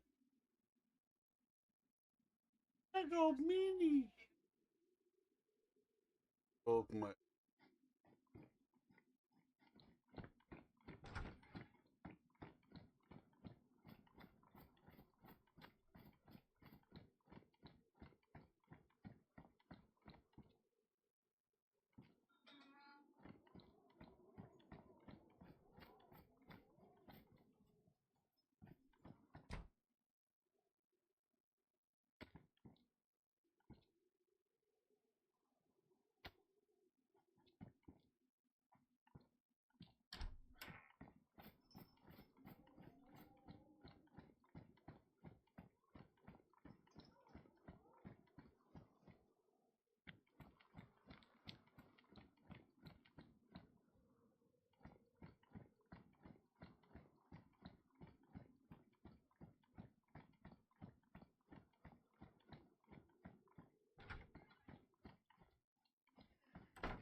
this.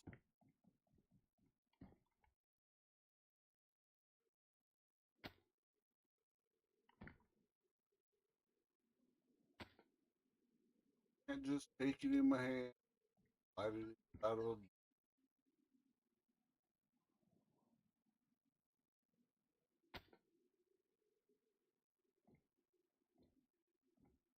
there.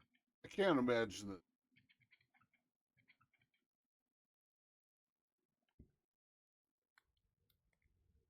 having that.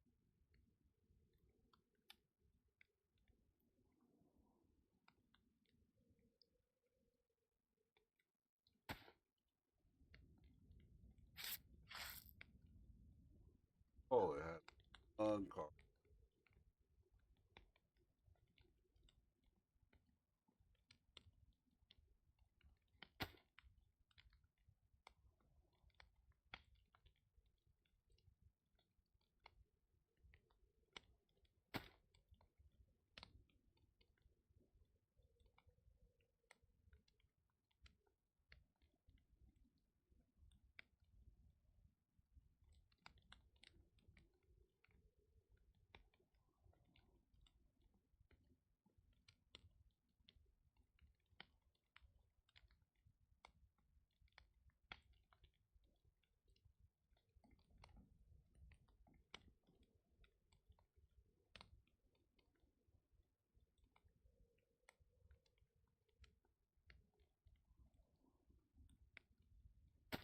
Wrong button. Come on, boost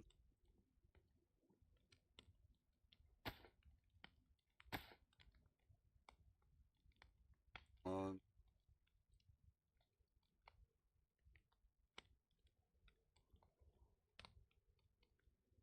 Don't need no blister packs.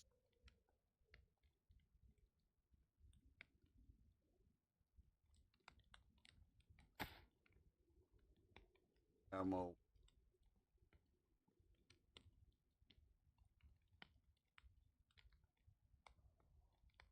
New gun. Bought a vest. Bought a vest. Morning, Will. How are you? Did somebody say waffles? No. I have brain damage. I think Will said waffle. I think that was anybody said waffles. Probably.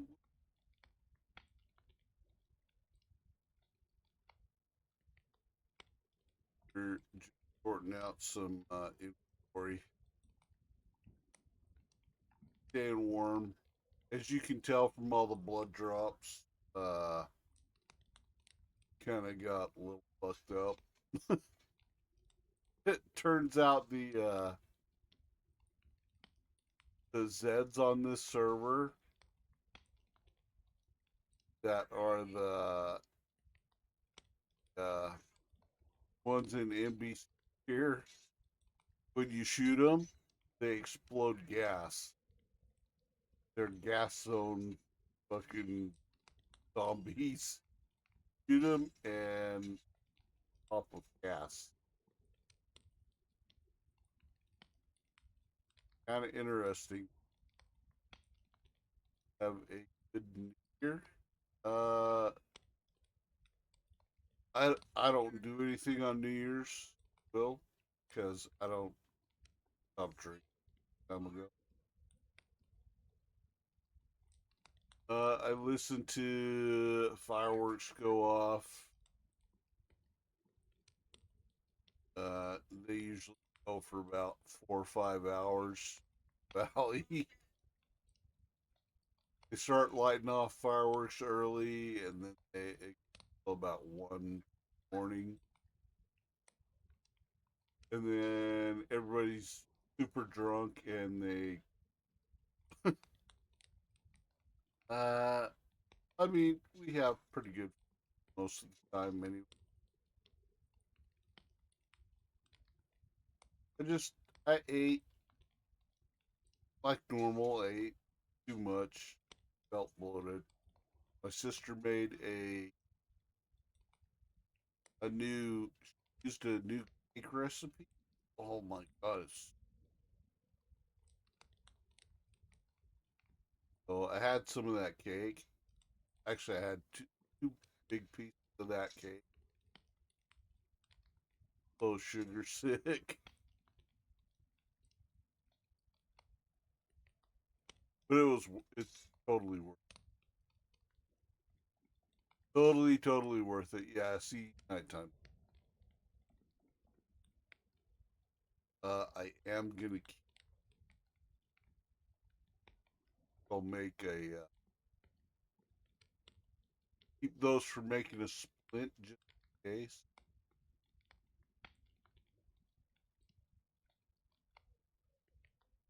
Yeah, the cake that she made, it was the variation on a spice cake. Very light spice cake. Not much spice to it.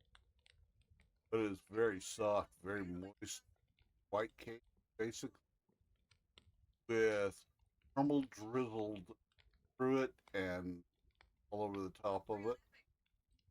Very caramel on it and frosted on top of that. A buttercream frosting. Oh my god, I was so shit after, but it was totally worth it. I enjoyed it.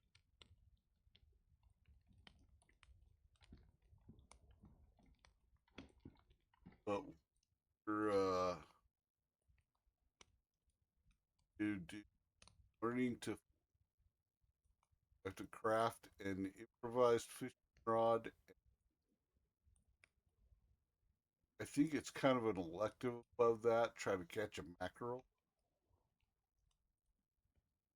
Not not like super overloaded with sugar, but oh god, I haven't had that much sugar all at once.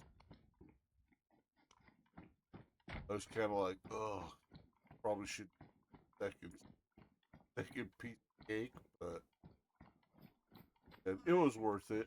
It was.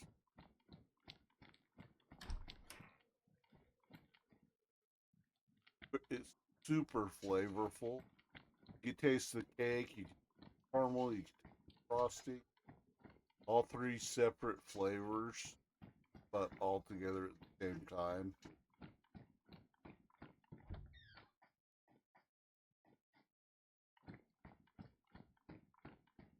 Not really.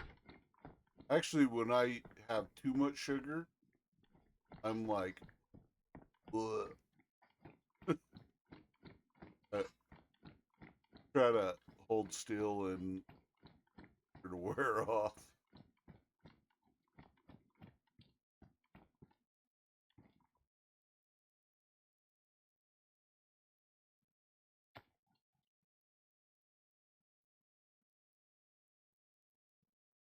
Oh, it's a Digimon card. Awesome. Gwen, Spider Gwen, Pikachu.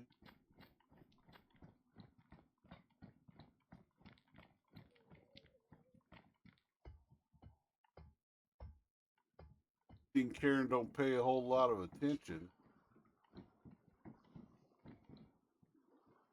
Walking down the beach.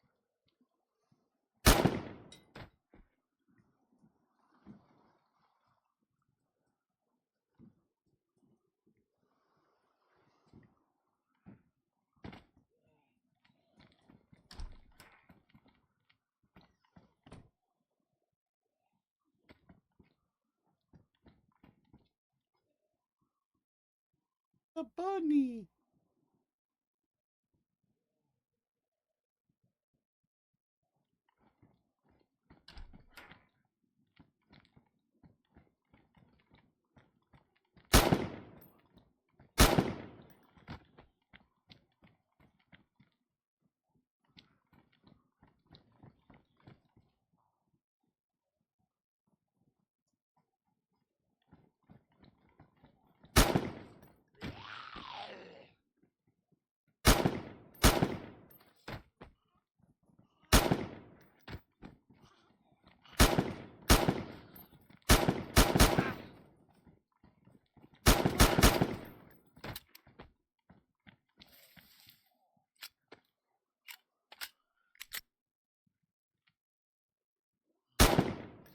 Oh, right in the crotch.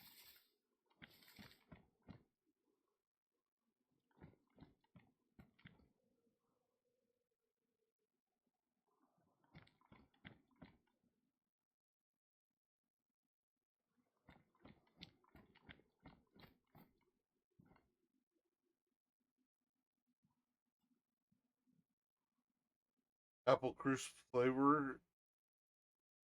Natural. Yeah. And my sister makes an apple crumble. Really good. And made a very that one.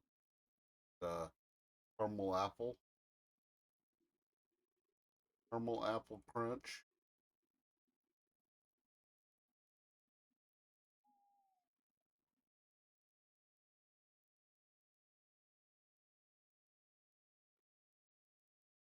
Yeah, I've found a couple. I found 2 of those already. But I have any ammo.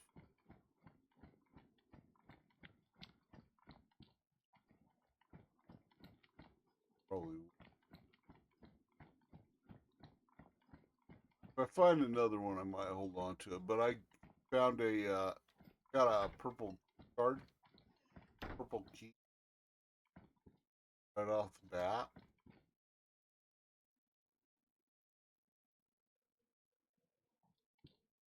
Uh, Gave me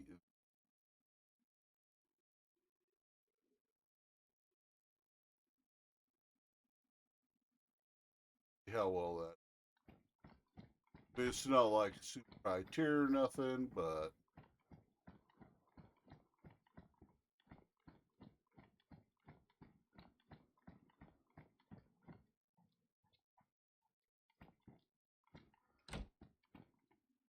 power bow.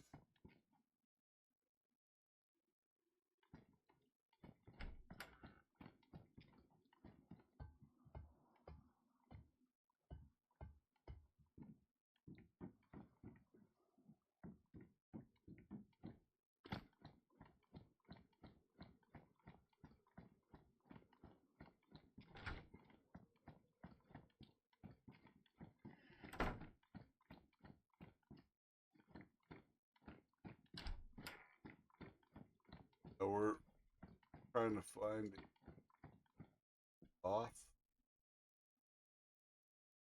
Need rags.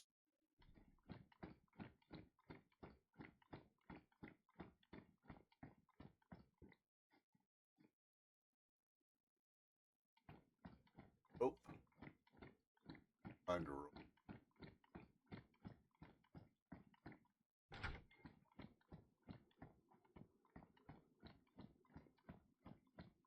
Wrong way.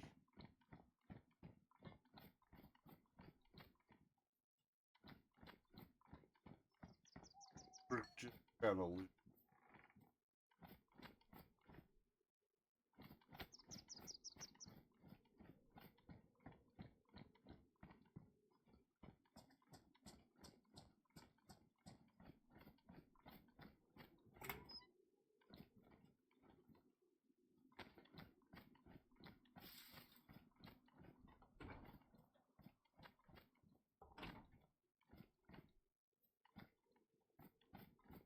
Alrighty, I'll be here.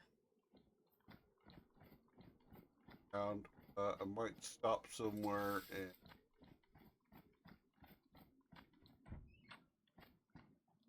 get fun. Alien.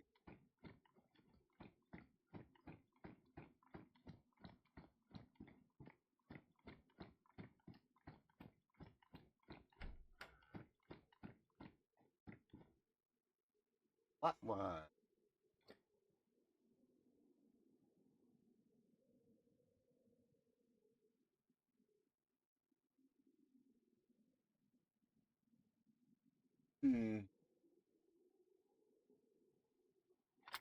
That line.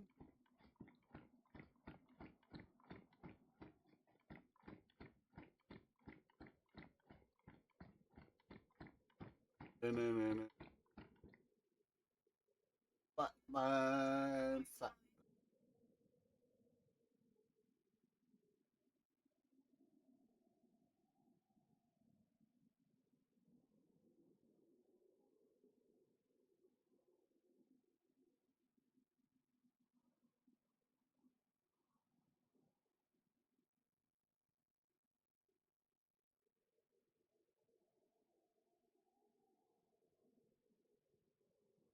Reports don't.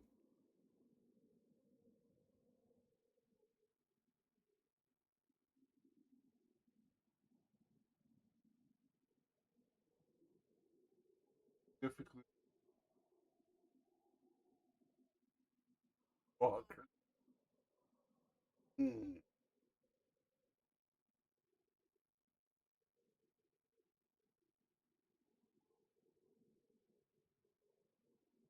Here's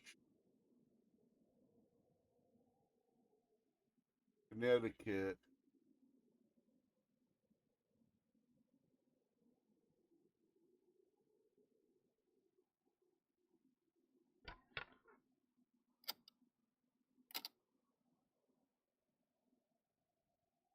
Do you have a paranormal encounter you'd like to share with us?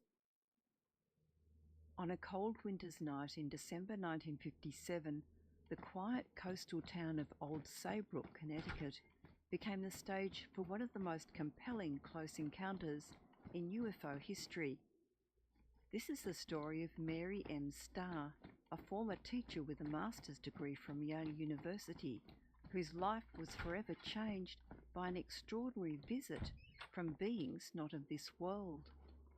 Mary Starr's encounter occurred on December 15, 1957. Old Saybrook, a picturesque town nestled along the shores of Long Island Sound, was mostly deserted for the winter season. Mary Starr's home stood solitary in a neighbourhood of empty cottages. Little did she know that on this night, her isolated location would make her the The sole top witness hat. to an event that would challenge our understanding of the universe. Mary Starr was a respected member of the community, known for her intelligence and rational thinking.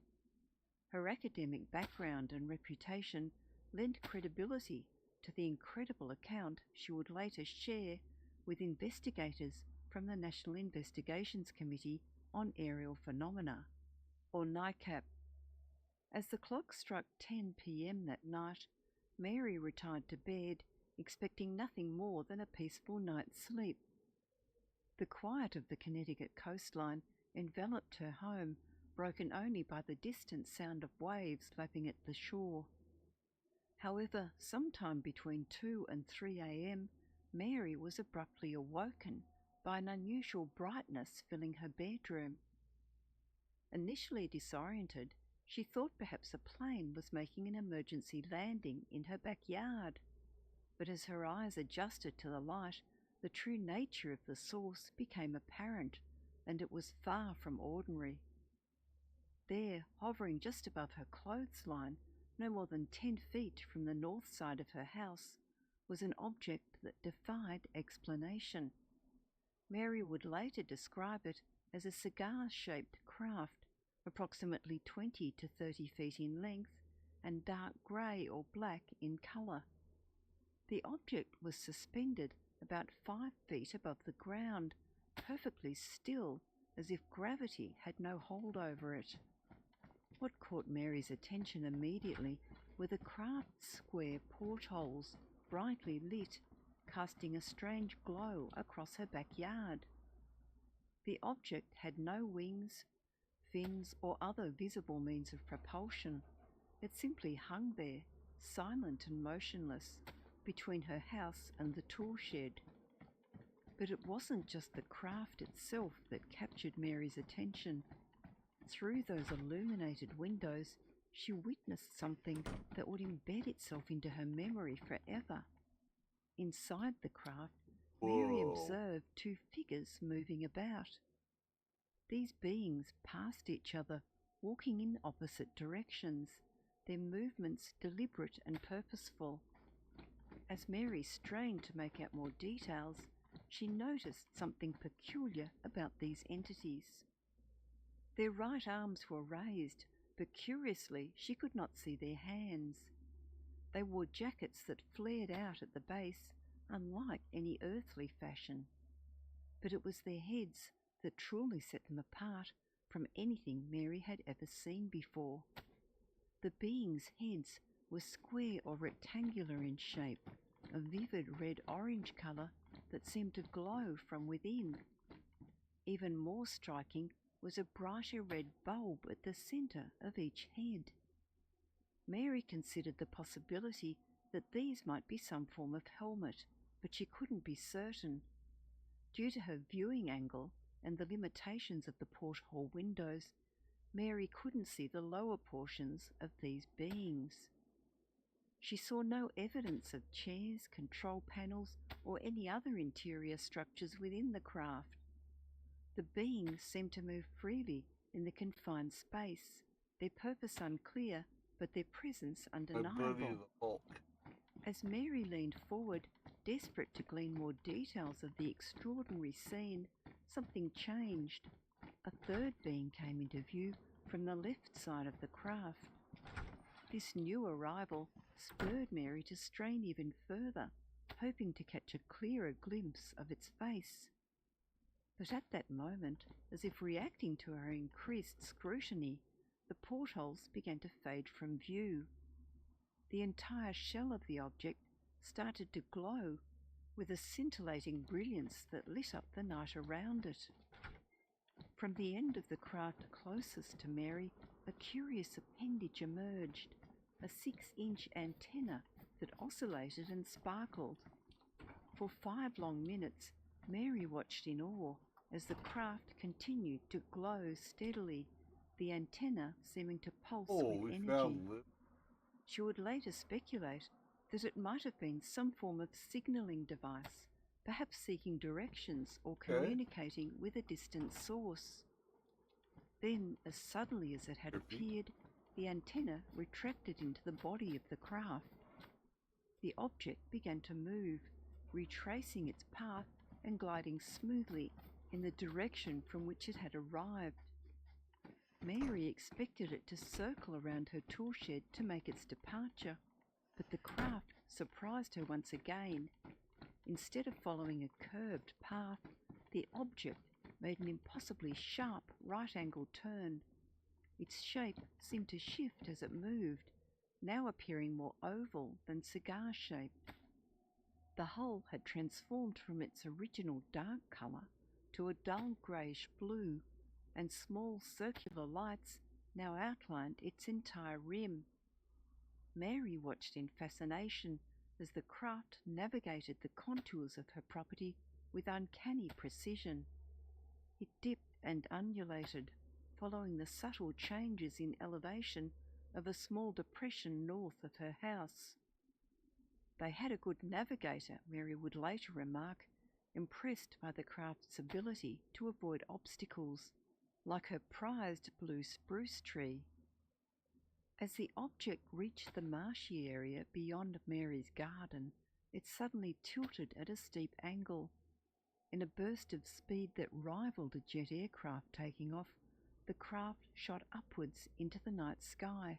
Kind of mad. Despite its incredible acceleration, the object made no sound, a detail that will puzzle Mary and future investigators alike, but would become more commonplace amongst UFO reports. The entire encounter, from the moment Mary was awakened by the light to the craft's dramatic departure, lasted only about 15 minutes. But in that brief window of time, Mary Starr's understanding of the universe had been irrevocably altered. In the days and weeks that followed, Mary kept her experience to herself. It wasn't until September 1958, nearly 9 months after the encounter, that she finally decided to make a report to NICAP. Her decision to come forward was not made lightly. As a respected member of the community with a strong academic background, Mary understood the potential ridicule and skepticism she might face. When investigators from NICAP interviewed Mary, they were struck by her clear, detailed recollection of events and her matter-of-fact delivery. She spoke without embellishment, simply recounting what she had witnessed that December night. The investigators, among them Miss Davis and Mr. Hall, could find no reason to dismiss her account. Mary had no history of fabrication, no apparent desire for attention, and nothing to gain by inventing such a fantastical story. As news of Mary's encounter spread, it became clear that she wasn't the only one in the area to have witnessed strange phenomena in the skies. Just 3 weeks before her experience, the local paper had reported a sighting by a hotel caretaker. This witness claimed to have seen about 40 oblong reddish objects, brighter than stars, scattered across the sky. One object appeared larger than the others, and the entire group moved from north to south before disappearing into a cloud bank after about 5 minutes. These corroborating reports lent additional credence to Mary's account, suggesting that something truly unusual had been occurring in the skies over Old Saybrook and Long Island Sound. As investigators delved deeper into Mary's story, they were particularly intrigued by her observations about the size of the craft's occupants. Given the dimensions of the object and its position relative to known landmarks in Mary's yard, she estimated that the beings could not have been more than 3.5 to 4 feet tall. This detail added another layer of strangeness to an already extraordinary encounter. The Mary Starr case, as it came to be known, quickly became one of the most famous close encounters in Connecticut's history. It was classified as a CE3 event, a close encounter of the third kind, involving the observation of animated beings associated with a UFO. Mary Starr's encounter stands out in UFO history for several reasons: the credibility of the witness, the detailed nature of her observations, and the multiple unusual aspects of the craft and its occupants all contribute to make this a compelling case. Moreover, certain elements of Mary's description, the square windows, the sparkling antenna, bore striking similarities to other reported UFO encounters around the world. For instance, the landing at Marignane Airport in France on October 27, 1952, described in Aimé Michel's book The Truth About Flying Saucers, shared some notable parallels with Mary's experience. As the years passed, Mary Starr's encounter continued to fascinate UFO researchers and the public alike. Her story became a touchstone in discussions about extraterrestrial visitations, challenging our perceptions of reality and our place in the universe. The events of that December night in 1957 continue to fuel researchers' curiosity, suggesting there may be more to our world and beyond that we can readily explain. Mary Starr's encounter in Old Saybrook remains one of the most intriguing and well-documented close encounters in UFO history, serving as one of the many confirmations of the enduring mystery surrounding unidentified flying objects and the possibility of extraterrestrial life. As we continue to explore the vast expanse of space and seek answers to the fundamental questions of our existence, stories like Mary Starr's remind us to keep an open mind. For in the quiet corners of our world, on nights when most are asleep, extraordinary events may unfold that challenge everything we think we know about the universe and our place within it. Uh-oh, cat ears.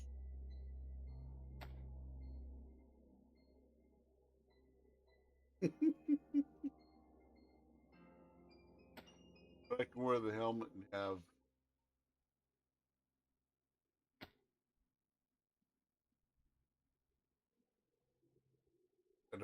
I need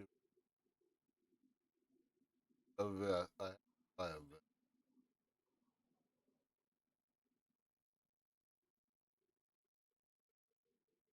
I think when we take this stuff up, look at buying a vest piece.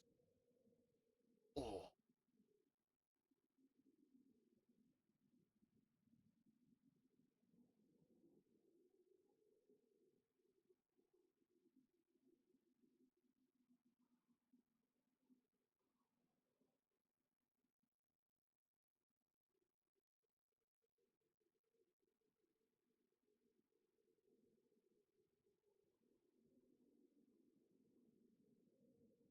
don't have.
What is that? Hang on a second. What is that?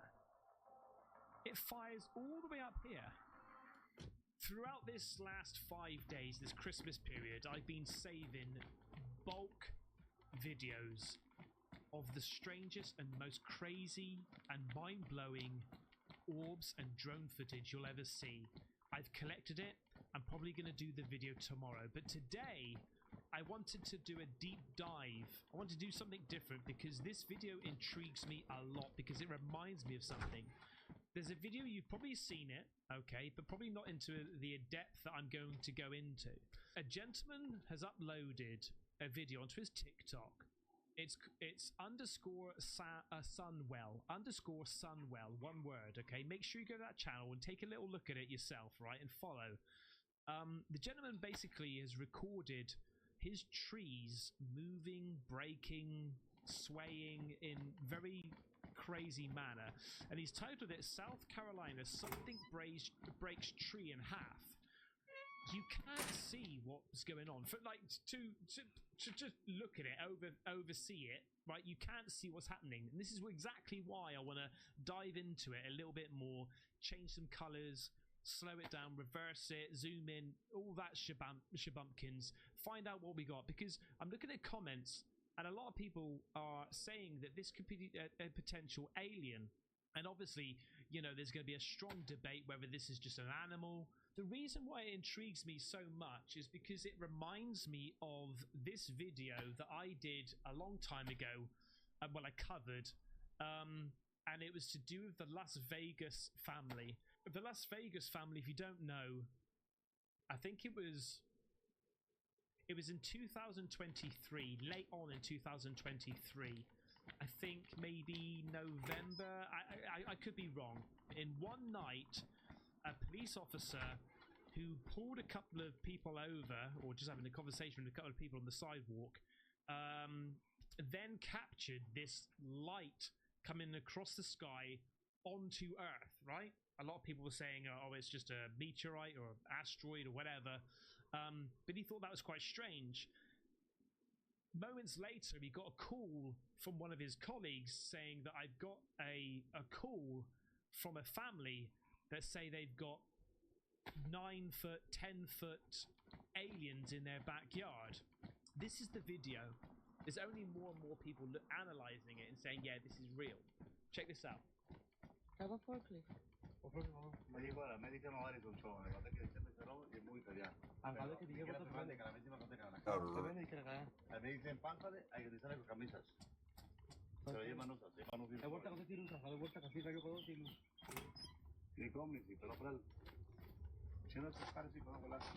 Χώρα με και καν τις παρείς λεγαζένια, αλλά τσόρσι χώρα.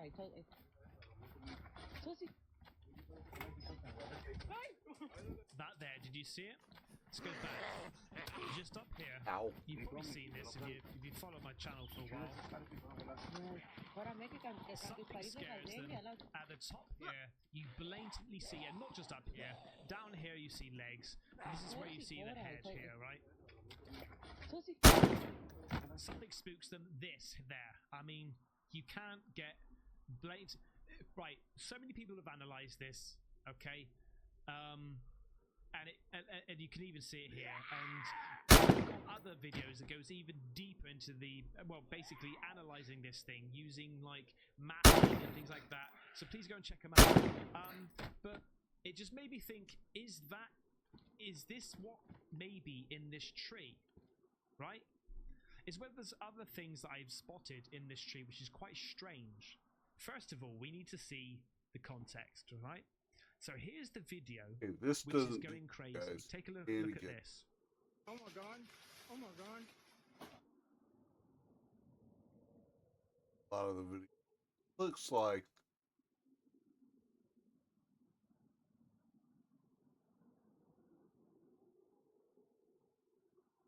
you want to see.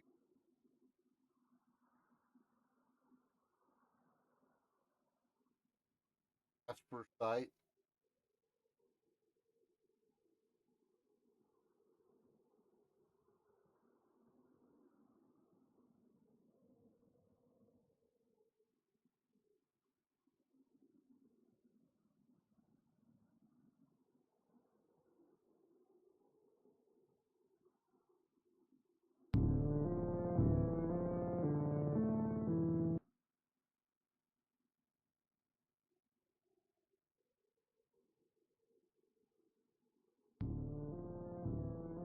Adioso.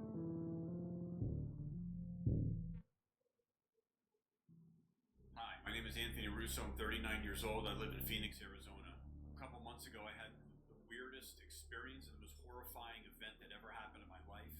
And before I go into this and dive into the situation, I want to tell you that I've listened to people talk about. Mind.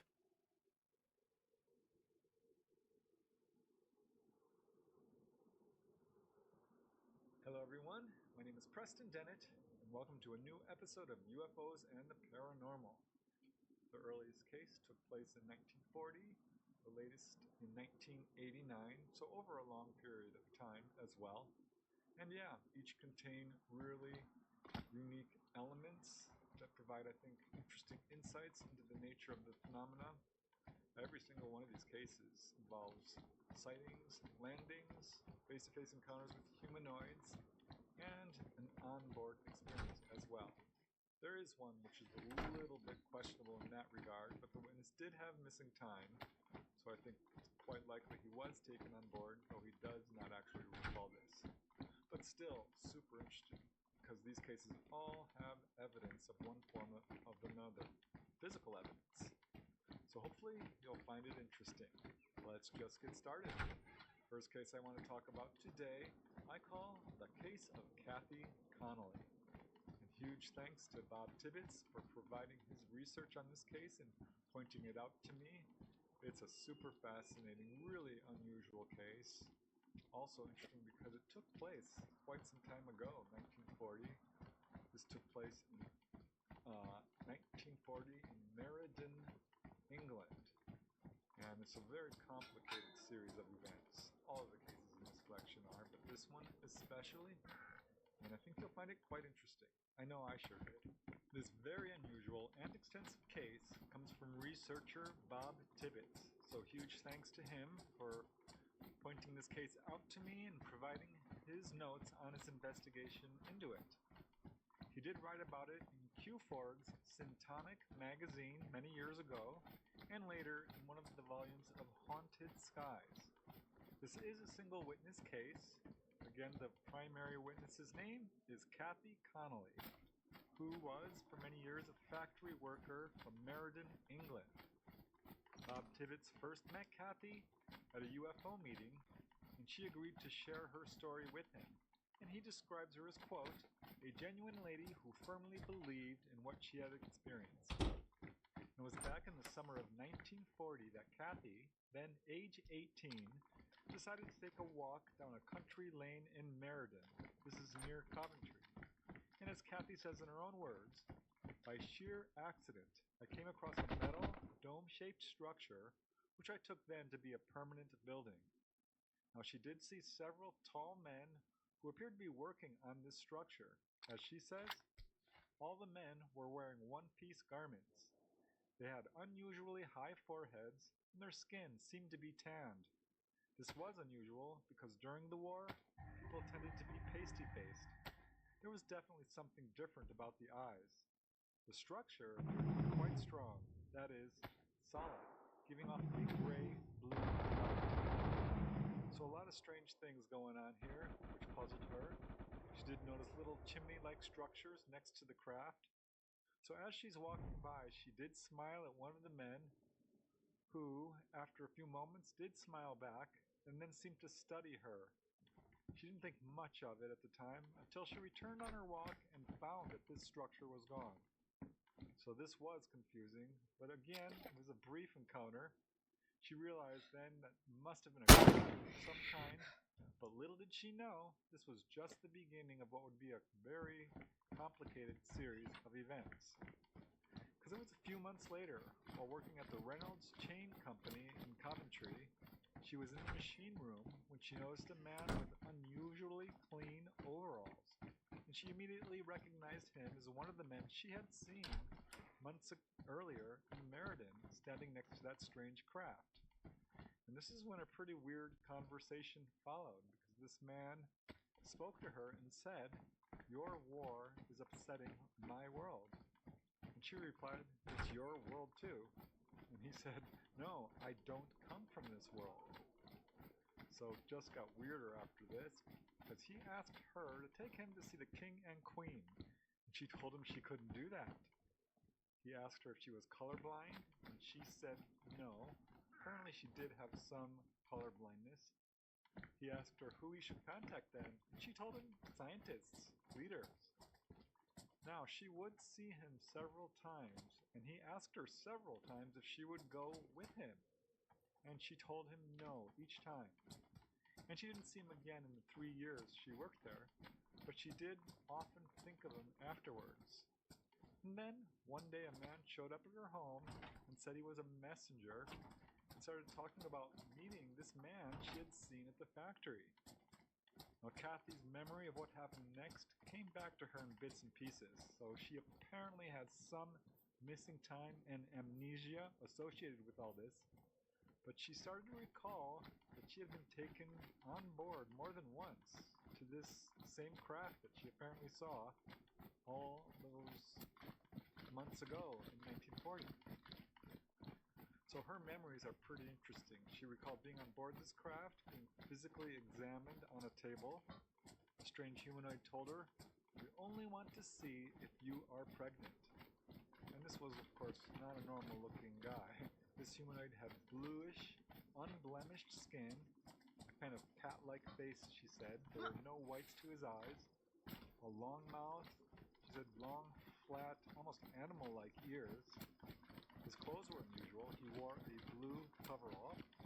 She saw other men like him, also wearing either blue or brown coveralls, and she also saw human-like figures. Human, except they were pretty tall, some of them up to 7 feet tall, and had very high foreheads and sort of oiled black hair. This is what she recalled. Now, the man told her that the human-like beings could not leave the ship, but the others could. And Kathy told this blue-skinned being that there were plastic surgeons on Earth who could change his face if he wanted. He seemed to be pleased by that answer, but she was then taken around the craft, which she said, as many witnesses do, was well lit but had no discernible light source. That's an important detail because we hear this in modern-day accounts.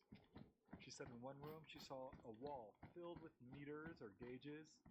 Another had a table in the center which slid right into the floor. Again, a familiar description. She said on one side of that room there was a screen or a scanner of some kind, and looking through it she got a shock because she saw scenes of war.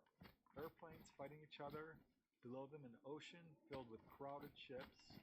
Kathy could actually hear the radio conversations going on between the pilots inside these planes. This was all moving and live. And the ET told her several times, "This is your world," which Kathy denied. Now, one point, one of these planes approached the craft quite closely, apparently to shoot it. Then she heard the pilot say not to shoot, as they saw a woman on board and then a child. The craft approached another plane at one point, and according to Kathy, the crew of the plane was close enough and looked straight at them, apparently seeing her and one of the crew of this plane actually made the sign across over his chest. When this happened, the UFO asked Kathy why did he do that? But no, she did not know the man, but the man was probably praying for her. Now the next thing she knew, still looking out the screen, she saw In New mid- York. She saw the Statue of Liberty. She saw them flying over New York Street, and lots of news vendors selling papers. At some point, she was taken to another room where she was asked all kinds of questions about life on Earth, and what her thoughts were on the difference between right and wrong actions in our own behavior. They warned her about the power of thought, particularly negative thoughts. And I mean, she saw a lot of stuff. This is all somewhat disconnected, so this could be separate incidents. At one point, she was shown a scene of a man on a cross while people were throwing dirt and stones at him. And again, the ET said, "This is your world." Kathy denied it and said this was the past. And the ET said, "Are they any different to that where you come from?" So they were apparently warning her or informing her about how savage the human race is, how unevolved spiritually. Kathy was very much impressed by this encounter. She said the ETs were very friendly. She says, "They are very kind and patient, and I always felt at complete ease with them. The older members of the crew told me that it would do me no good to tell of my encounters, as it would be of no benefit to me personally. I was told that in order to have success in making contact, a great number of people had to believe that it is true and can be done."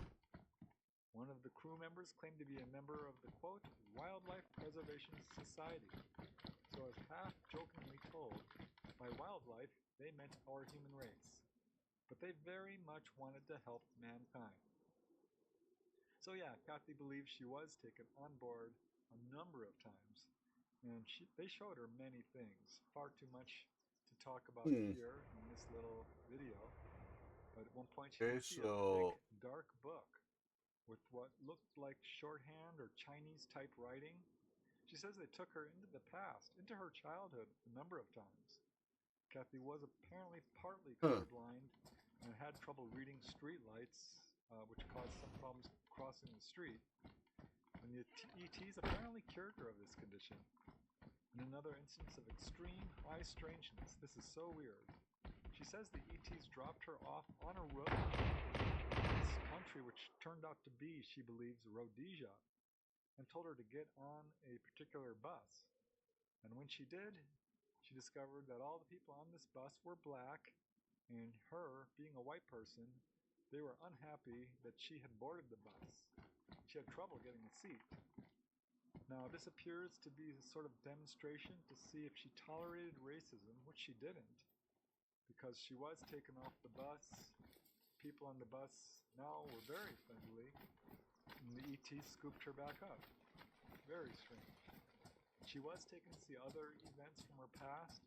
Again, her memories are somewhat scattered and incomplete at this point. She did provide a long handwritten letter to Bob Tibbetts, and other researchers have looked into her case and found her to be sincere and honest.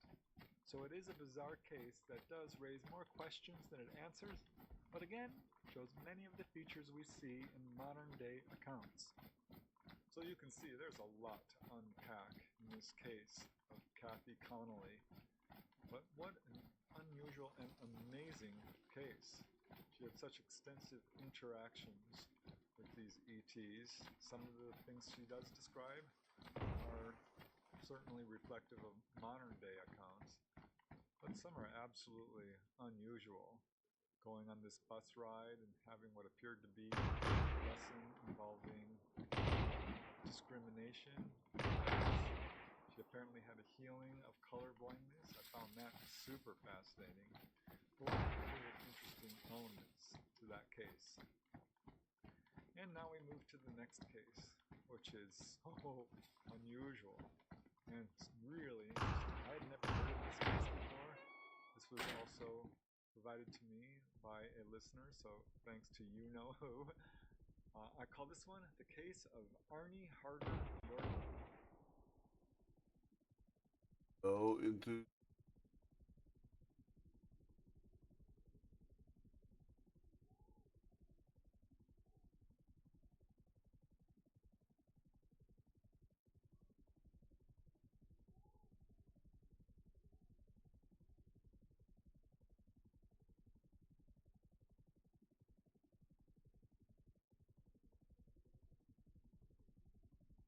In 1955, the Sutton family of Hopkinsville, Kentucky, reported a close encounter unlike anything Ben has ever heard of before. They claimed that late one summer night, their friend Billy Ray witnessed a UFO land on the property before numerous aliens emerged from the woods and attacked their farmhouse. The Suttons responded by engaging in a firefight with the creatures. Hurry up! This family, after 4 hours of fighting off these creatures, they all pile into their trucks and speed into town to go to the police. These are people who take care of themselves. These are people who reach for their gun when there's trouble. Right. They don't go to the police. Right. So imagine you are the desk sergeant at the police department that night. 11 o'clock at night, 2 pickups come racing into the parking lot, skidding to a stop. 11 people go inside and report that a UFO, a flying saucer, has landed behind their house and that they've been attacked by little creatures. 16 law enforcement officers, the local police, the county sheriff, the state police, they all send people to the farm to see what they can find.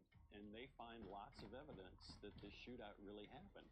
There are holes in the screens, there's shot embedded in the window frames, there are shell casings scattered all over the ground, and one more piece of evidence was that there was a bald spot in the grass in the gully behind the farmhouse. So now this is where Billy Ray had first seen the object float down from the sky and land on the ground. There was a bald patch there that nobody ever investigated. Well, that's something to follow up on, definitely. Anything that could possibly be still there as far as physical evidence, because it sounds like military, the law enforcement... Then we'll get back in. Just raised too many tough questions. Questions they just didn't want to deal with. But you're telling me the police took it seriously, they came there, yet they didn't really do an investigation. The military shows up. What did the military conclude? Was the Air Force or Blue Book then involved after this? The Air Force's involvement in this case is totally schizophrenic. They were all over this case, but publicly, they had no interest. Wow. In addition, and this is what the Air Force doesn't want you to remember, in addition, there were 4 military policemen from Fort Campbell, which was about 20 miles away. They were there almost instantly. There were also 2 men, 2 agents from a government agency that was never named, but they were wearing civilian clothes. But these 2 men showed up the day after the sighting and started asking a lot of questions. Nobody knows who they were. Nobody knows who they represented or who they worked for. But they were on the scene asking questions. So it's just one more layer of government involvement that they were desperately trying to cover up. Even though it was 7 years ago, Geraldine can still recall every detail. I was sleeping, and all of a sudden I wake up because there's a bright light in my room. Right back. And as I look down at my phone, it says 3:30 in the morning. And part of me was a little bit afraid at that moment because it was thinking, oh, is there someone outside my window? So I look outside my window, and the light is so bright that it's burning my eyes. And next thing I know, my entire body paralyzes. And I feel my body being taken through the window.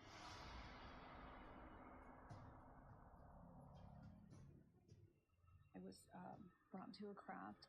I was paralyzed. This being comes next to me, and I'm terrified at this point, but I can't even scream. So what did the aliens look like? They're very tall. They are these grays. They have these giant eyes. The Greys, also known as the Zeta Reticulans, are said to be tall, slender creatures with large eyes and gray skin.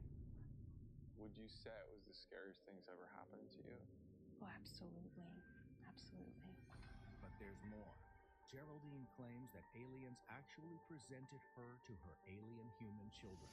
This being is showing me these children.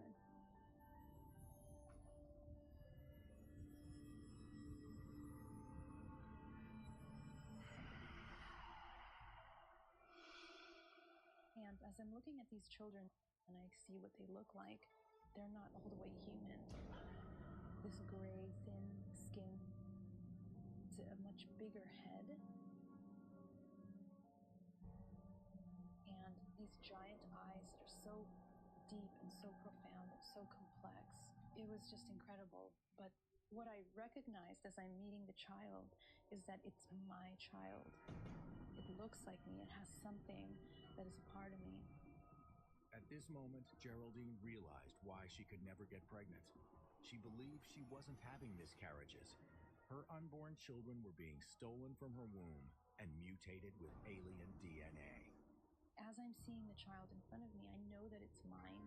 Okay. And I'm wanting to take care of them. And before I start to feel that, they immediately remove everything away from me. And then I'm, opening my eyes and I'm upside down on the end of my bed.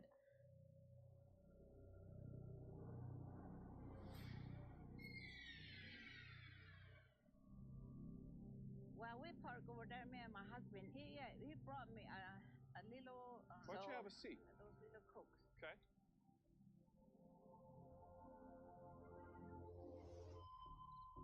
We just sat at the end gate. And then all of a sudden from there, we saw like something coming down off of Archuleta Mountain, going towards the road, something white. On top, there was like a dome like this. It was huge. An egg-shaped craft similar to what her fellow tribal member Dory saw was getting closer. My husband, he looked at it, and then he tells me, right away, he said, get in the truck. And then I said, I want to see it too. He said, no, get in the truck. So I put the end gate back up, and then I got in the truck. And then the truck won't start. Really? As Jerry's husband struggles to get the truck started, the couple suddenly notices figures approaching. Two small people started climbing down.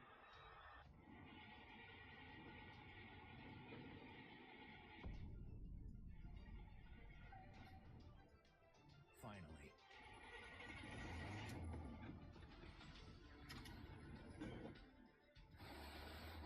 That's when we took off.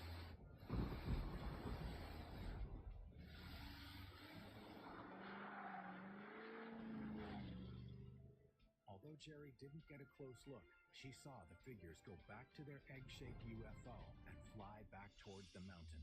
Wow. Wow. And it went back on top of Archuleta Mountain to where the hole is.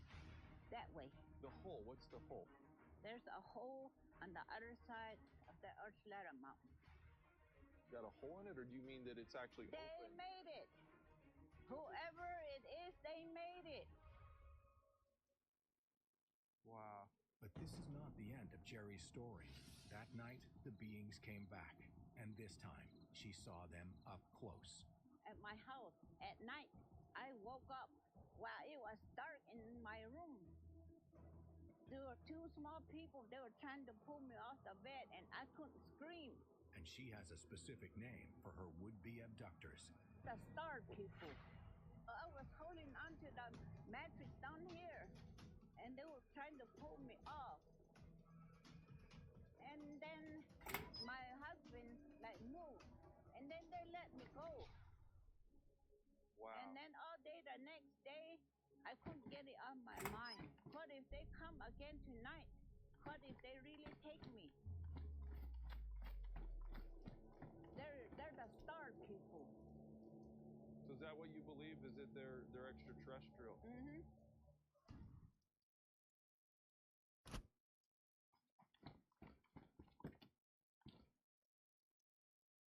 Hmm.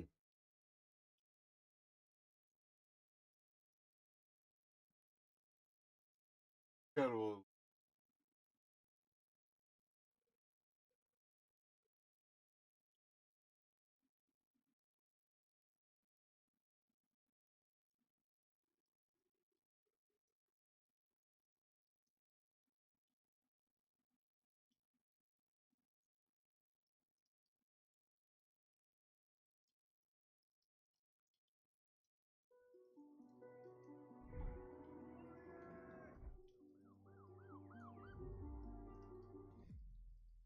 The following are two true alien abduction stories from the UK.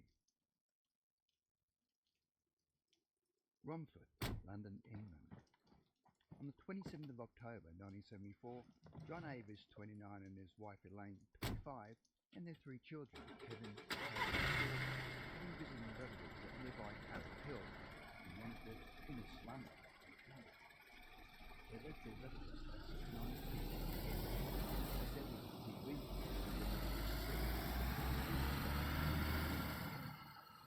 The drive there over 8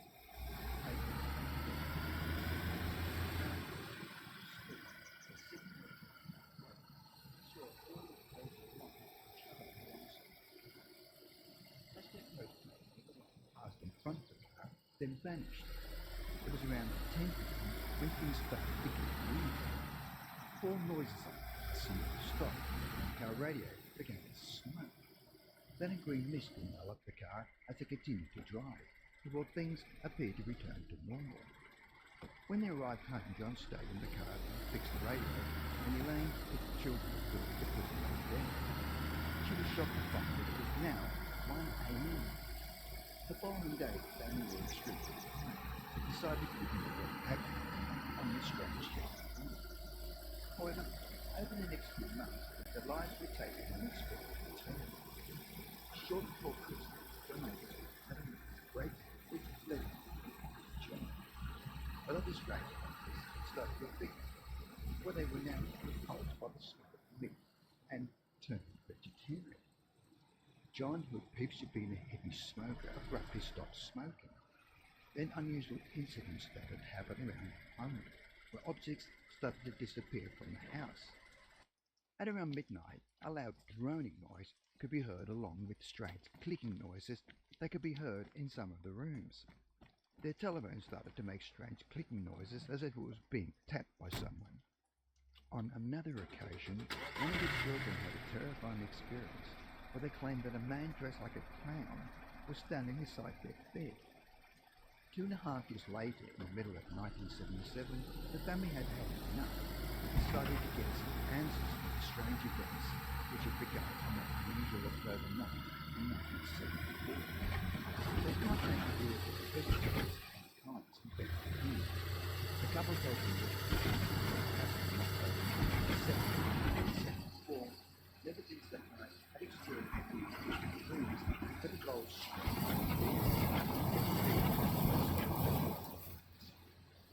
John and Elaine decided that nurses, and what they described to build 1,000 other abducted voice experiences under the cover of its called abduction solution.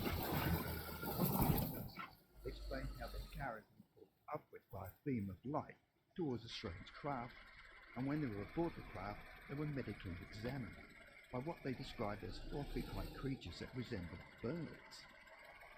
They also observed other beings that were taller and wore one-piece suits and balaclava-style helmets. These beings appeared to be charging aboard the spacecraft. The following story appears to have been a classic UFO abduction, along with the strange incidents around their home. Many abductees claim to have experienced poltergeist activity afterwards. John Avis later admitted that this was not the first time that he'd experienced something strange whilst driving. where one night in 1968 he observed what he believed was a UFO in the sky. Was he also abducted on that occasion, but had not realised it? Blackbrook Farm, South Yorkshire, England. One evening in early 1979, Joyce Bond was watching television in her family's 200-year-old farmhouse called Blackbrook in South Yorkshire in northern England. Joyce had 3 daughters, Laura 23, Jane 14 and Susan 10. It was 7:30 p.m. when the phone started ringing and a friend, Sandra Street, was on the line. Sandra only lived about a quarter of a mile. Her friend was calling because she and her mother had been observing strange lights in the sky, which had been circling above Blackbrook Farm. The lights appeared to be silent as they could hear no aircraft noise, yet they were making over the farm. But at the same time, Joyce's dog was silent. Joyce and her daughters looked out the window and saw a large red light hovering over the field. The neighbour had told them that there were also lights above her house, so Joyce went outside to investigate and saw a huge object directly above the stable. She had an eerie feeling that the object was covered in flashing lights, and for a second she found it mesmerising, before quickly grabbing her daughters and running back inside the house.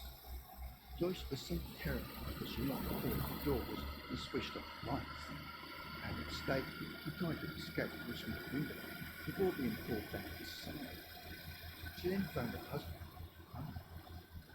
Danny then decided to make a more organized attempt to escape by fleeing to a neighbour's house that was about 200 yards. But something tried to stop her, and they ran back inside. When her husband reached the wheels, he was immediately stopped at a police roadblock and was told there had been a traffic accident. As Mr. Bond looked up into the sky, he could see aircraft from the nearby Air Force Base, Aria Bingham. He thought it strange that the aircraft on the base did not normally fly at night. He met a neighbour from the nearby farm who told him that he'd witnessed a UFO in the skies. He then met up with some friends who told him that they lived 2 miles from the house where he described seeing a bright red light in the sky around 9 p.m. Now concerned, he decided to take an alternative route home. And as he got close to his farm, he could see that the top of their fence was on fire. Over the following days, he checked the local papers but found nothing had been written about a road accident. A few years after the terrifying event, Joyce had always felt that they had somehow lost time and became disturbed. In 1994, they decided to contact UFO investigators who suggested they undergo hypnosis. The family would then regress back to the incident, but the session was not overly successful as the family feared what the hypnosis session might uncover. However, what they were able to find out was that Jane recalled floating above the farm and seeing bright lights before being manhandled by strange beings. The session was so stressful for Jane that her hair started to grow back. Investigators kept their record constantly, and Jane and her daughter reported having strange dreams that involved small living creatures with large black eyes. The family also reported other strange dreams where they were paralyzed or naked in empty rooms. The girl, now much older, continued to describe her dreams that were flying or being sucked up into the sky above Blackbrook Farm, even though no one lived there. Laura would often dream both that was a slip, and then seeing the door to the spaceship, but quickly woke up feeling what they had. They all had the impression that Blackbrook Farm was haunted, and would occasionally witness a floating figure which they did not initially associate with. One night in 1990 at the farm, Laura witnessed a glowing apparition approach the back door, which frightened the dog. She switched off all of the lights and hurried upstairs to bed. That night she believed she'd been assaulted by the animal.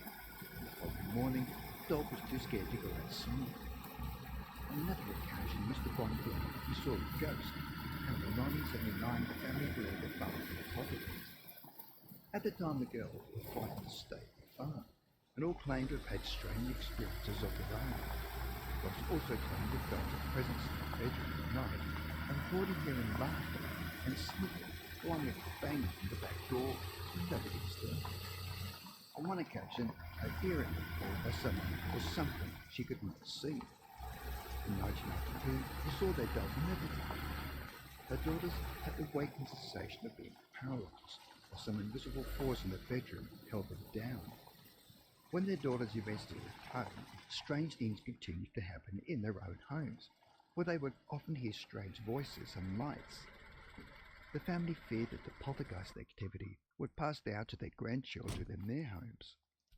The Bonds also claimed that they were visited by men in black, who intimidated them to ensure that the alien abductions were kept secret.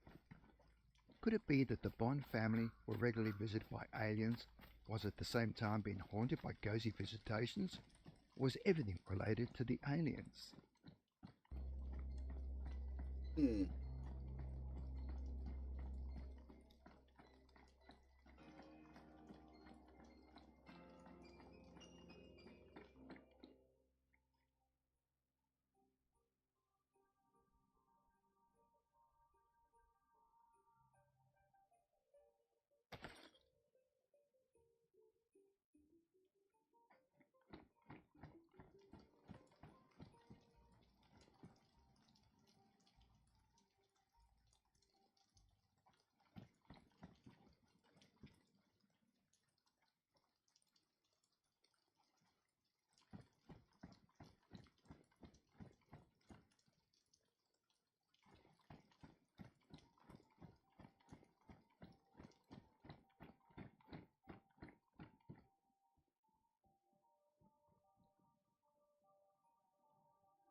From the eye-opening footage released by the Pentagon to an eerie ranch that's a hotbed for all things paranormal, let's take a look at 5 strange, unidentified objects and alien encounters that still remain a mystery.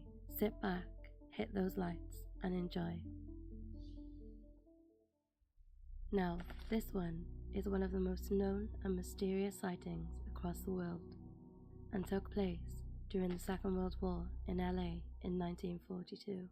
It became known as the Battle of Los Angeles, sometimes referred to as the Great Los Angeles Air Raid. At 2:25 a.m. on the 25th of February, air raid sirens could be heard blaring throughout the city of Los Angeles. A complete blackout was then ordered, with thousands of air raid wardens being summoned ready for action.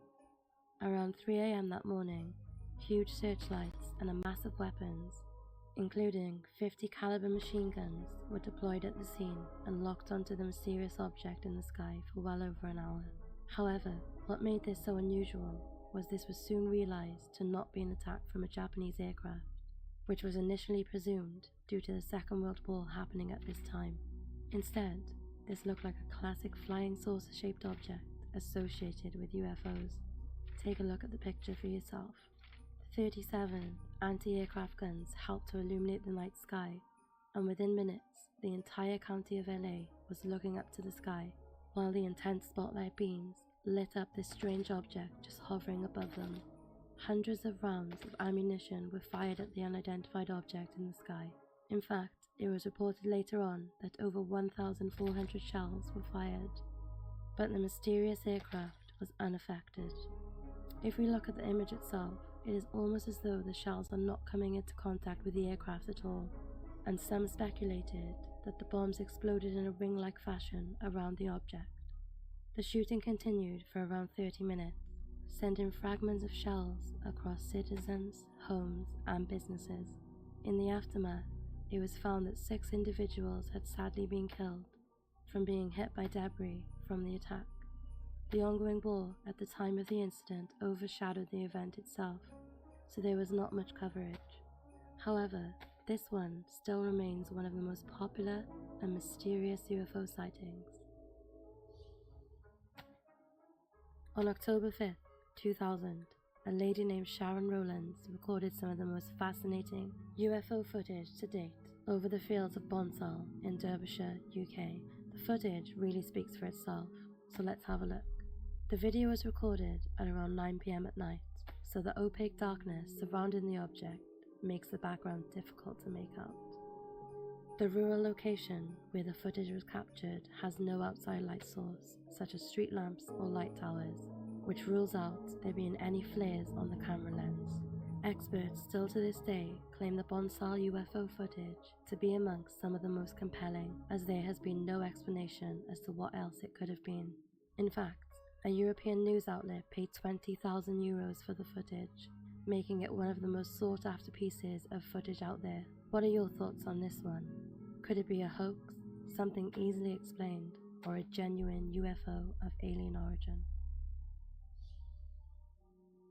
This next case features another famous photograph of an unidentified flying object taken on a farm in McMinnville, Oregon on May 11, 1950 by farmer Paul Trent and his wife Evelyn. There isn't too much information about the photographs in this case, but it was said that Evelyn was walking back to the farmhouse after feeding some rabbits that day and claimed to see a slow-moving, disc-shaped object with a metallic shine heading towards her direction from the northeast. Evelyn immediately called for her husband, who came running out with his camera, capturing the two images you can see here. The farm owners were not actually going to publicize the photos, but after friends persuaded them, the images soon went global, even being featured in Life magazine and other national newspapers. Paul and Evelyn have never made any money from the photographs, leaving many people to perceive the pair as credible witnesses and the photographs legitimate. What do you think about them? This next case is one of the most interesting and groundbreaking UFO cases in history. In December 2017, the United States Defense Department released classified information to the New York Times about an annual program called the Advanced Aerospace Threat Identification Program, which cost a massive $22 million over the 5 years it ran. According to the Department of Defense, the program ended in 2012. The task force was hidden deep within the Pentagon and was not shown on budget schedules. Researched UFO sightings and testimonies from 2007 to 2012 were included, and studies revolved around mostly US military reports. The AITIP considered all UFO-related phenomenon in the files, even dating back to the 1940s. The Defense Department released footage from a US FA-18 Super Hornet alongside the reports. Two naval commanders encountered an unidentified phenomenon flying around their aircraft across the Pacific Ocean in 2004. Let's have a look at the footage and make sure to pay attention to their communication. That's not our LNS though, is it? It's not. It is LNS, dude. Well, if there's like anything, it's rotating. The pilots, David Flander and Jim Slate, have gone on to describe the UFO as defying gravity before accelerating and disappearing like nothing they'd ever seen before. Multiple missions were set in motion after this on other possible sightings, but nothing ever came of them. We have to wonder though, why did the US government keep such a program under wraps? But also, what other evidence surrounding UFOs could they be hiding? What do you make of it? This last one is a little different, as it doesn't focus solely on one sighting, but rather a handful of different happenings that took place on a 480-acre ranch called Skinwalker in Utah, United States. Since purchased by the Sherman family in 1974, the ranch has been known for multiple UFO activity, as well as cattle mutilations, with plenty of paranormal activity in their home. The family claimed to have had numerous alien encounters during their time on the ranch, and had reported their cattle being dragged away by alien-like beings and stated that strange mechanical noises could be heard from underneath the ranch. They were formations within the grass, not dissimilar to crop circles, as well as other indents, and an abundance of other unexplained phenomena, which included the family noticing aircrafts and lights in the sky, as well as flying spheres. One evening, Mr. Sherman was out with his 3 dogs when he noticed a blue orb, which he and his dogs followed. He lost track of the dogs, but then heard 3 yelps coming from the bushes. After searching around a while, he was unable to locate his dogs, so he decided to go home and return the next morning. Apparently though, the next day, he found a large patch with 3 greasy spots and assumed the dogs had somehow been incinerated. By now, the family had lost 14 animals to what they believed to be unidentified objects and alien-like creatures, so they decided to move out of the ranch. Soon after, millionaire Robert T. Bigelow, a founding member of the National Institute for Discovery Science, a research organization with a long-standing interest of paranormal phenomena, purchased the ranch from the Sherman family, and soon a research surveillance team with 24-hour observation was set up. However, there was a 6-year-long blackout on release of information from the ranch, but it was later said there was difficulty obtaining information consistent with scientific publication. The company ceased operation in 2004, and although they did not find anything consistent with the Sherman family claims, the company had previously gotten a lot of backlash for poor research and other investigations, with the Sherman family simply making up their experiences during this stay on Skinwalker Ranch. Or is the Skinwalker Ranch truly the home of things we cannot explain? What do you think? So there are 5 of the strangest unidentified objects and alien encounters. And as Agent Fox Mulder once said, the truth is out there. What are your thoughts? Thanks for watching, and if you enjoyed today's video, make sure to hit subscribe, leave a like, and let me know your thoughts in the comment section. You can find all my social media links in the description below, and feel free to join our community over on Discord.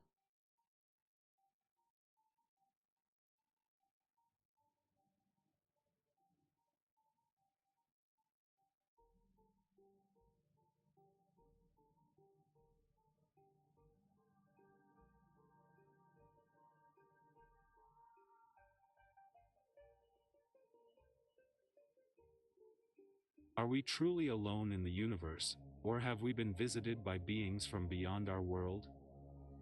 In this video, we're diving deep into some of the most mysterious in Africa. These stories will make you question everything you thought. Scientific theories that suggest we may not be as isolated as we think. Are these sightings proof of extraterrestrial visitors, secret government experiments, or simply optical illusions? Whether you're a Number 1, reptilian aliens. Now that we know about the theory and its origins, let's look at some possible sightings of these reptilian overlords. One of the earliest modern-day reports comes from Nebraska police officer Herbert Schirmer. On December 3, 1967, Schirmer was a 22-year-old rookie patrolman. While making his usual rounds along Highway 6 at 2 a.m., Schirmer noticed what he thought were red lights on top of a large truck. Curious, he drove towards those lights. Schirmer stopped, shining his headlights on the source. It was not a truck. The red lights were blinking through the oval boreholes of a metallic, oval-shaped object. This object was hovering about 8 feet above the road surface. It had a structure underneath, like landing gear. As he watched, the object rose into the air with flames shooting out from below. It passed above his patrol car, then quickly shot out of sight. It was 3 a.m. by the time he returned to the station, but Schirmer felt as if only 10 minutes had passed. He made the following logbook entry. Saw a flying saucer at the junction of Highway 6 and 63. Believe it or not, afterwards, Schirmer fell ill. He was hypnotized as part of an investigation into the matter. Under hypnosis, he recalled that after he stopped in front of the UFO, his car engine died and his radio went silent. A reptilian being then emerged from the craft. It claimed to be from Venus and had friendly intentions. According to Schirmer, the being only wanted to draw energy from electrical power lines. It also wore an emblem on its clothes, depicting a winged serpent. Also, the fact that Schirmer completely forgot his meeting with the reptilian alien seems very similar to Will Smith's movie Men in Black, where the MIB agents use a pen which flashes really bright light, after which the subject forgets everything they just saw. Did Shermer see something more terrible but was made to forget all that crucial information by that superior alien hypnosis technology?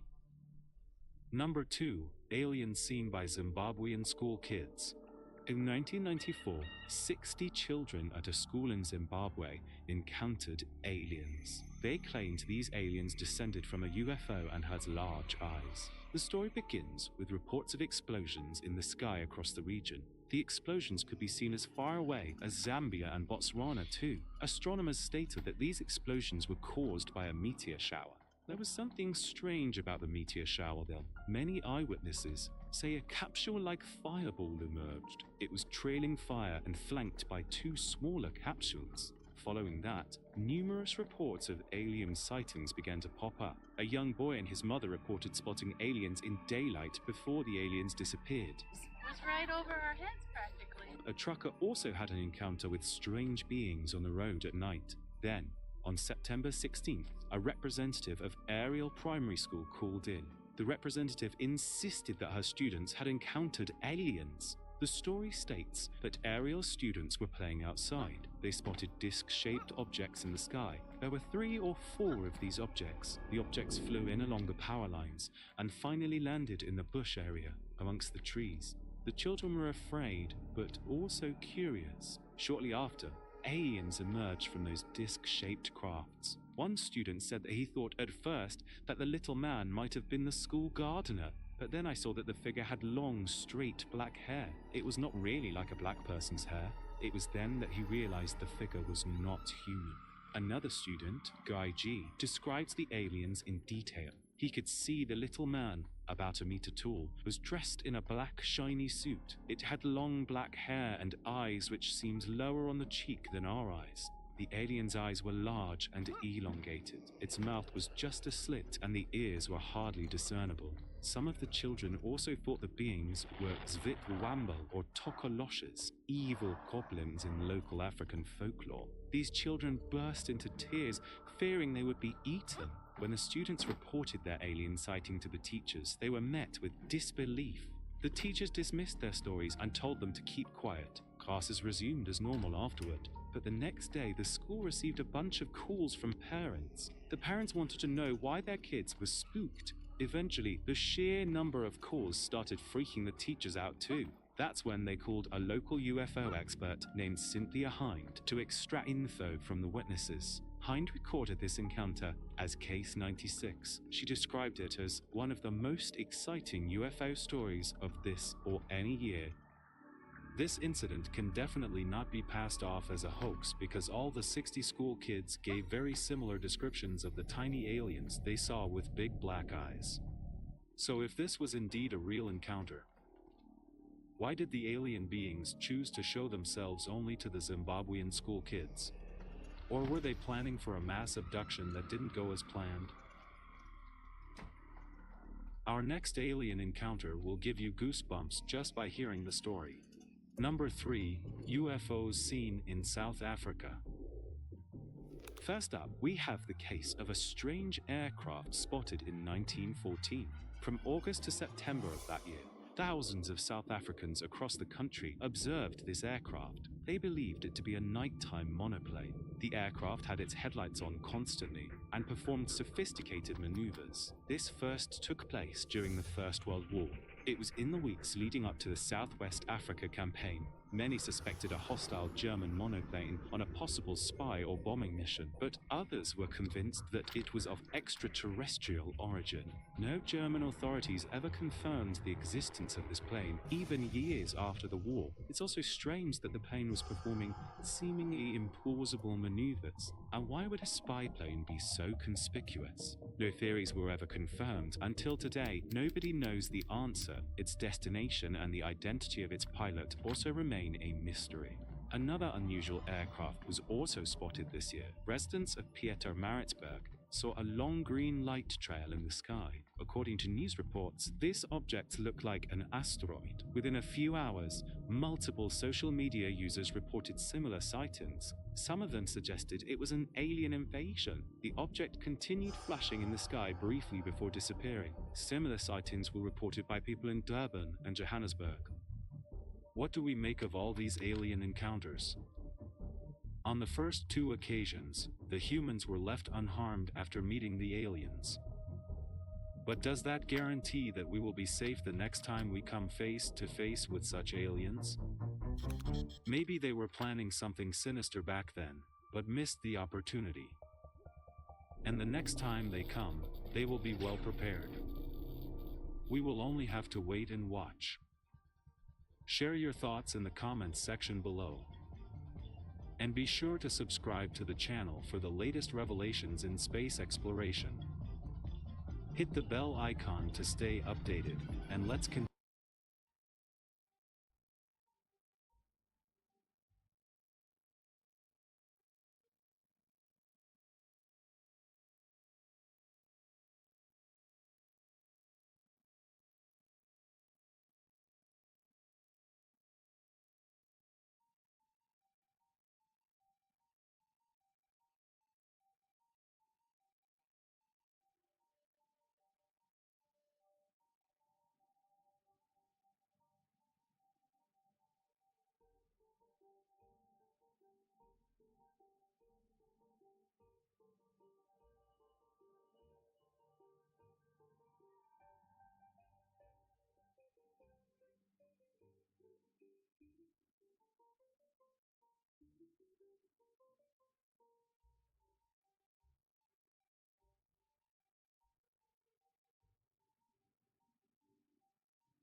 The mysterious Silbury Hill incident. Silbury Hill, situated in the county of Wiltshire, England, near Avebury, has long been associated with the extraordinary. Over time, it has garnered attention from enthusiasts and those captivated by the possibility of advanced life and supernatural phenomena. This notable hill, towering at an impressive height of 131 feet, was built by human hands, yet its purpose remains shrouded in mystery. Nevertheless, this mystery has not deterred people from speculating about its true nature, with some even positing that it possesses a mystical essence or conceals a hidden treasure within its ancient structure. The allure and intrigue surrounding Silbury Hill have grown exponentially, making it a fascinating subject for those who seek to delve into the realms of the unknown and expand their knowledge of the unexplained. In the summer of 2009, a police officer, who happened to be off duty at the time, was driving along the A4 road, which offers a decent view of the mysterious Silbury Hill. It was early morning, just before dawn, when the officer's attention was drawn to what is commonly known as a crop circle. What caught the officer's curiosity was the fresh appearance of this particular crop circle, as if it had been recently formed. However, that was not the only unusual aspect of the scene. As the officer observed the mysterious crop circle, he noticed 3 exceptionally tall figures standing nearby. Cloaked in white garments, their faces hidden from view and adorned with long blonde hair, these figures piqued the officer's interest. At first, he dismissed them as investigators conducting a forensic examination, but as he approached, a distinct and bothersome buzzing sound reached his ears, impossible to ignore. Surprisingly, the figures seemed completely unfazed by this auditory disturbance. Undeterred, the officer ventured closer and even tried to communicate with the figures, calling out to them. However, his attempts went unnoticed. It was during this interaction, though, that the officer sensed something peculiar occurring within the boundaries of the crop circle. The strange buzzing emanated from within, and the crops within the circle swayed as if being moved by an invisible force, despite the absence of any noticeable wind in the surrounding atmosphere. This stark contrast, where everything outside the crop circle remained still, strongly suggested that something other than wind was responsible for the movement, perhaps an unidentified engine. Driven by curiosity, the officer mustered the courage to approach the figures, causing them to briefly turn their heads in his direction before vanishing into thin air with an uncanny supernatural swiftness that made it impossible for him to keep up. The perplexing buzzing sound, however, persisted. Faced with this unnerving situation, the officer decided it was best to retreat to the safety of his vehicle, succumbing to a sudden wave of apprehension. The summer morning encounter along the A4 road left the officer astounded by the fresh crop circle, the mysterious figures with their concealed faces, and the inexplicable buzzing sound resonating from within. It was an encounter marked by a sense of mystery and an eerie astonishment that lingered in the officer's mind, igniting a desire for answers to the puzzling phenomenon. In a scenario reminiscent of Shermer's case, the officer stationed at Silbury Hill underwent an agonizing headache that persisted throughout the entire day following his perplexing encounter. Filing a detailed report with his superiors, the officer's claims were not thoroughly investigated due to the fact that he was off-duty during the incident. Despite the absence of any additional eyewitnesses, or at least no individuals who came forward, peculiarly enough, there were other intriguing accounts from individuals who had observed an anomalous, unmarked helicopter hovering precisely at the same location where the officer first spotted the crop circle. This peculiar helicopter remained stationary for an uninterrupted 3-hour period, before abruptly departing towards an unknown destination on the night following the officer's inexplicable experience. Although this correspondence is not an exact witness account, one can't help but question the likelihood of a mysterious and unmarked helicopter coincidentally appearing in the same vicinity. Is it merely an extraordinary coincidence or a subtle confirmation of the officer's exceptional encounter? This intriguing series of events raises intriguing questions and adds an unprecedented layer of complexity to the story. The mysterious encounter of Paul Parada. The September 2019 encounter with Paul Parada is a fascinating event that provides us with significant information on peculiar, pale-skinned humanoid beings that have apparently been coming to Earth for many years, possibly even centuries. The event in question happened in Bolivia's Amazon region, a location that has recently had a number of interesting UFO encounters. Parada, a 30-year-old paramedic, had selflessly volunteered in the region to offer medical aid to local firemen who had been injured by the devastating wildfires in the area. At approximately 11 in the evening, Parada was outside the medical tent where he was assigned.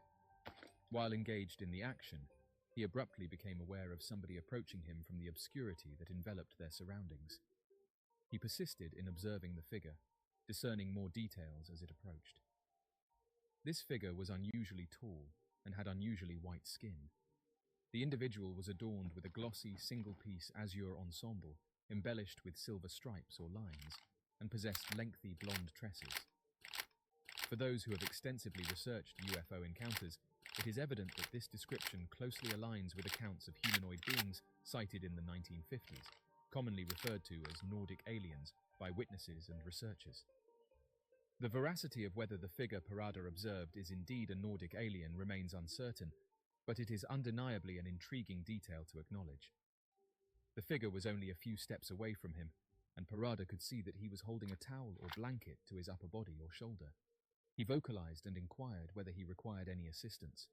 To his astonishment, the individual responded fluently in Spanish, expressing his need for assistance due to his injuries. The mysterious individual entered the hospital tent, accompanied by Parada. Upon entering the tent, Parada inquired about the issue and the specific location of the figure's injury. Silently, the figure uncovered the towel he was clutching against his upper body, exposing a wide and deep wound on his side. While observing, he saw that despite the seriousness of the injury and the significant blood loss, none of it tainted the attire of the person. The material appeared to possess a remarkable resistance to blood, akin to that of waterproof fabric. While tending to the wound, he inquired about the cause of the damage from the individual.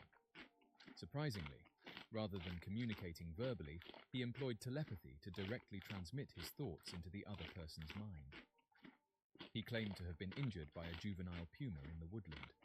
Observing the expression of astonishment and disbelief on Parada's countenance, the entity spoke with him once more via telepathy, reassuring him that there was no need for fear and guaranteeing his safety.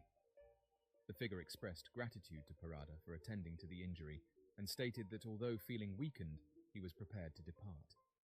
He requested the young medic to accompany him outdoors, and the medic consented.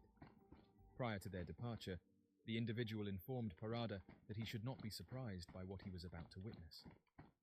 As Parada exited the medical tent, they were taken aback to witness a gigantic metallic disc-shaped entity suspended in the air at a close proximity, just a few feet over the ground. Beneath the spacecraft, there were two additional humanoid beings. However, these figures were shorter than the one the person had just attended to, and they had a pale green complexion instead of a white one. However, much more peculiar was the manner in which these figures exhibited motion. Parada remembered that they moved in a highly mechanized manner, resembling robots. Undoubtedly, the fact of whether they were machines or not is established. Nevertheless, there exist numerous documented instances of encounters with seemingly robotic extraterrestrial beings.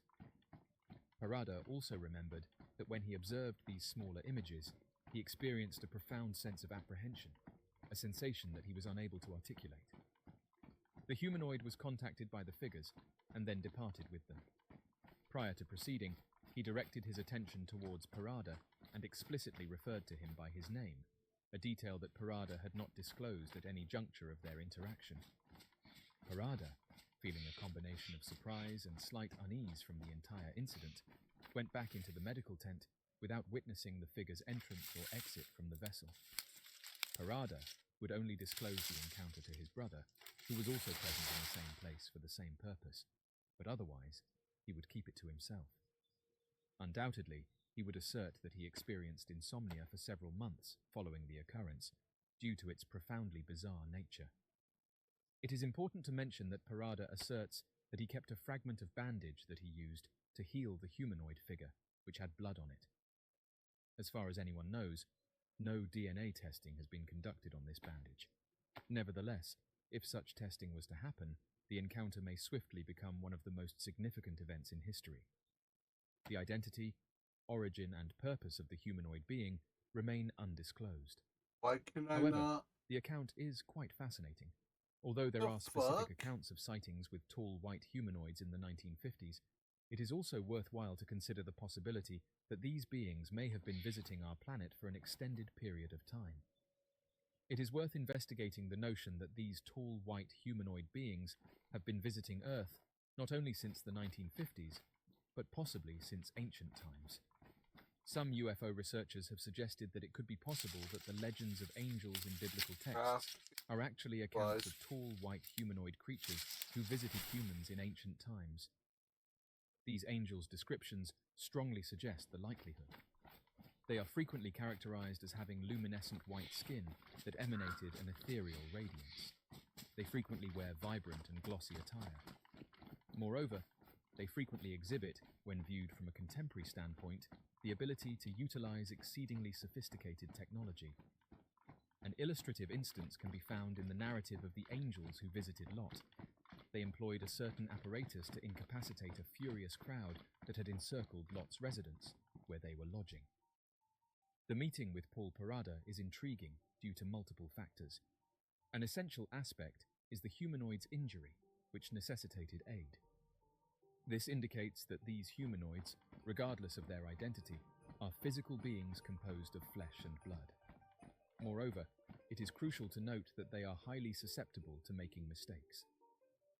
Considering this perspective, if certain studies are accurate, and the extraterrestrial beings visiting Earth harbor purposes that are decidedly detrimental to humanity, it is evident that humans possess the capability to resist and inflict harm onto these humanoid entities. Although it may not be a pleasant idea, if mankind were to be targeted in such an attack, it would be beneficial for us to be informed about it. However, there is scant evidence suggesting that these tall white humanoids possess any inclination to harm humanity. As of right now, these interactions with them frequently center on the exchange of information and even endeavors to enhance spiritual consciousness in those who come across them. If this scenario is true, and these aliens are actively seeking to aid humanity, then we must inquire as to their motivations and potential expectations in exchange. Ultimately, the incident involving Paul Parada remains inexplicable, just like the nature and motives of these tall white humanoid entities. The fact that such an encounter occurred lately indicates that their presence still exists, and it is probable that other encounters and exchanges may occur in the future. The Highway Encounter. A mysterious encounter on a road in France during the mid-70s has remained a mystery for decades. On February 28, 1974, at approximately 5:30 in the morning, a 59-year-old unidentified individual was commuting to work on Highway 38 using a moped. He has undertaken this voyage on numerous occasions in the past. However, this adventure would be unique and unparalleled. While traversing a bridge spanning the River Thon, an unusual occurrence took place. Unbeknownst to him, he abruptly came to a halt and found himself stationary, perched on his moped on the side of the road. He had no recollection of applying the brakes or even reducing speed. He seemed to have transitioned from crossing the bridge to abruptly halting in a fraction of a second.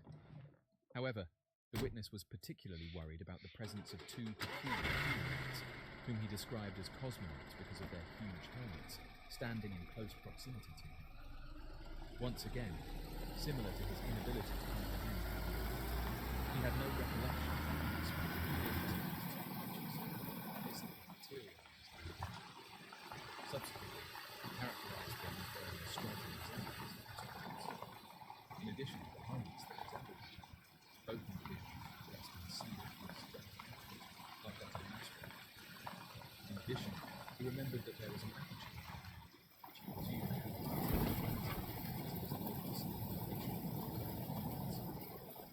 during the ongoing peculiar meeting, the two humanoid beings started making gestures towards him, indicating that he should pursue something.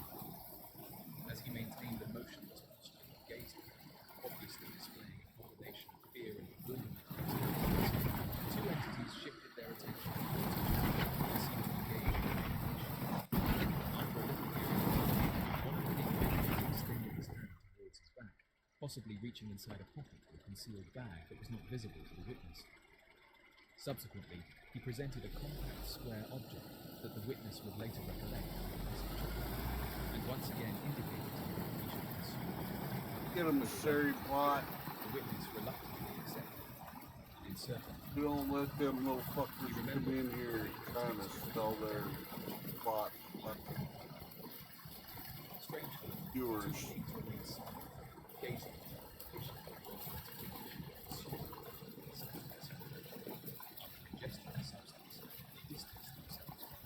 Signaled that he was now free to continue.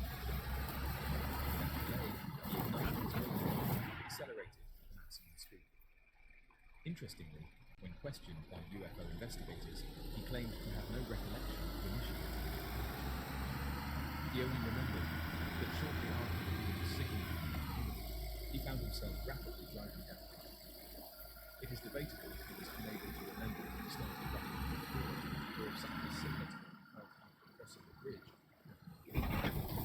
While conducting their study, UFO investigators managed to piece together a more comprehensive image, despite the incomplete details provided by the witness. The thing that looked like a child did not affect the witness in any way, and what would probably surprise them the most is the reason the humans demanded that he pursue.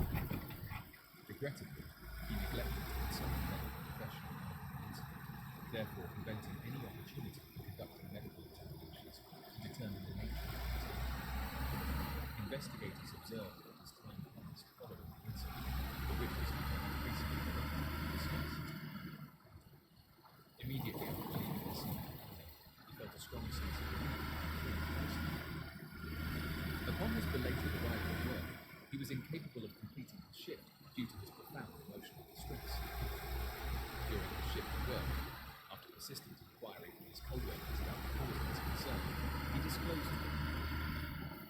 Unsurprisingly, he faced skepticism from his co-workers, leading him to share the events with Justice League. Additional information was continuing service. While the witnesses expanded the multiple facts of the scene of the occurrence, several of his neighbours, upon finding out about the affair, chose to do so. To their astonishment, in the very spot where the witness said to have observed the peculiar vessel in the fleet, there were peculiar evidence and orientations indicating the presence of substantial extraterrestrial. They would also remember that within an almost ocular circle of nature, the grass had been entirely flat. Upon interviewing the neighbours who had visited the supposed landing site, detectives deemed them to be trustworthy and dependable observers, certain that they had indeed witnessed what they saw. Regrettably, when investigators arrived at the location, the depression had already disappeared. Ultimately, despite the consensus among investigators that an inexplicable event occurred on Highway 38, the nature of this event remained ethically uncertain.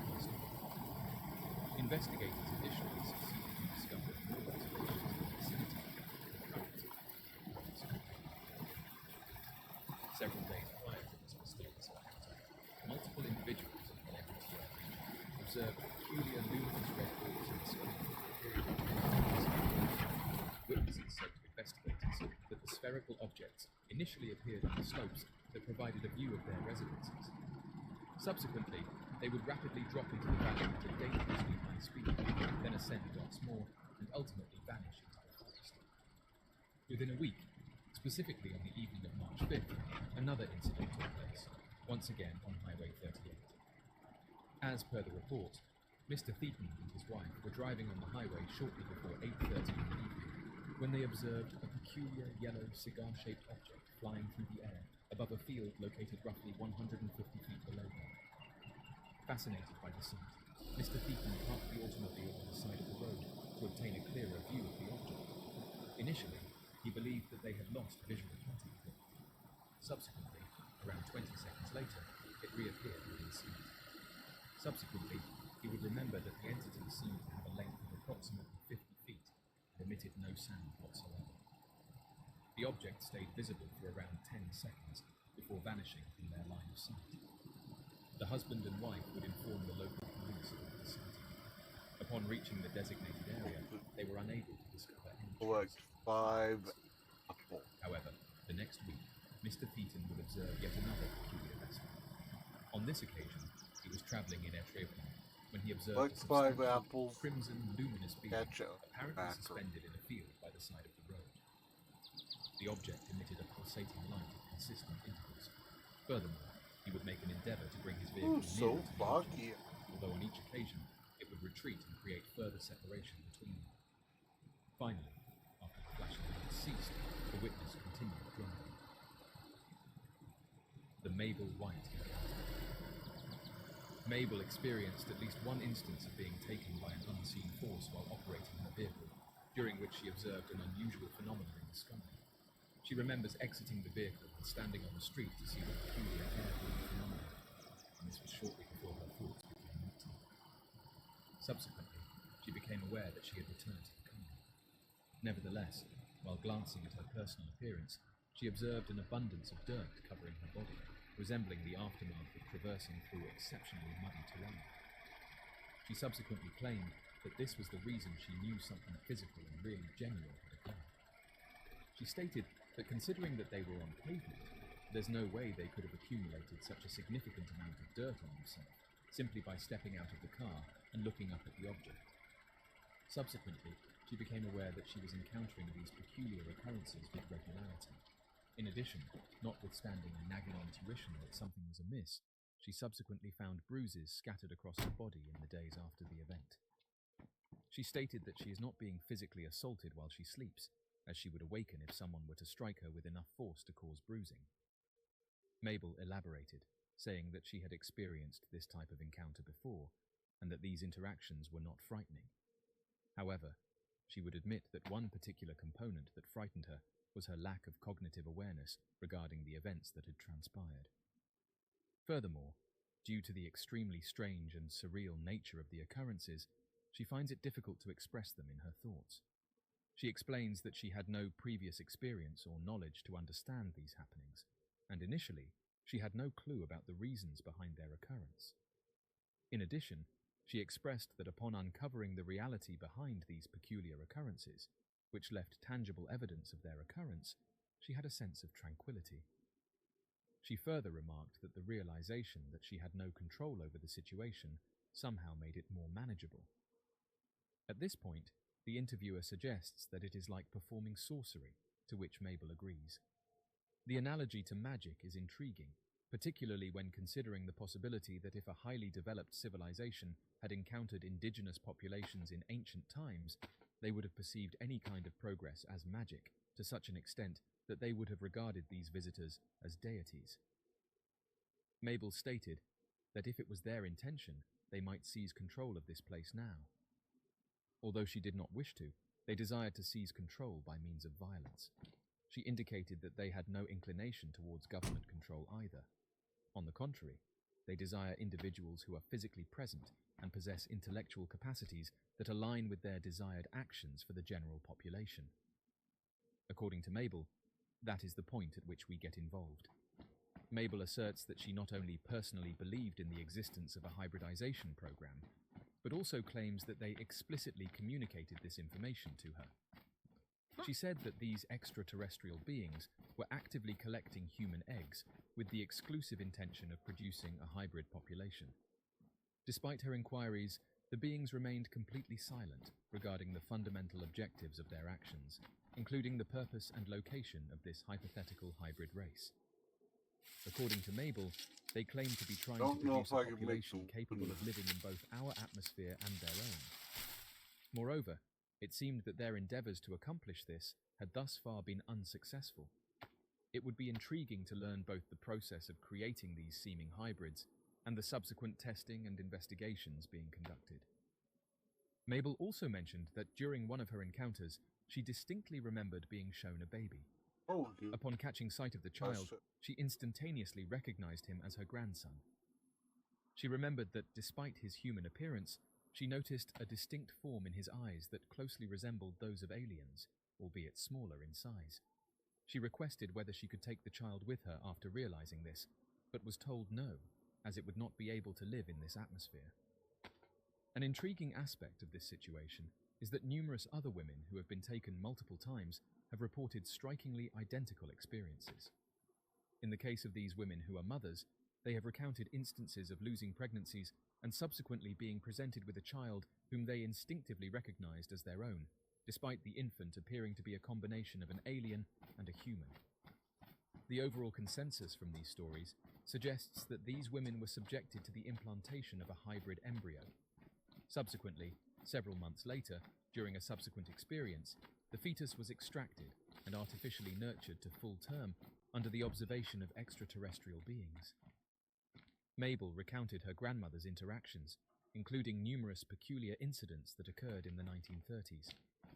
According to the testimony of Mabel's grandmother, she would regularly sit on the porch with her husband, Mabel's grandfather, and frequently observe peculiar lights that appeared to float over the oil wells in the vicinity.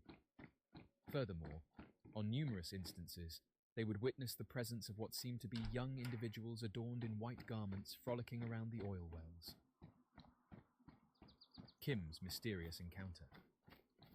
Kim's mysterious experiences started when she was young.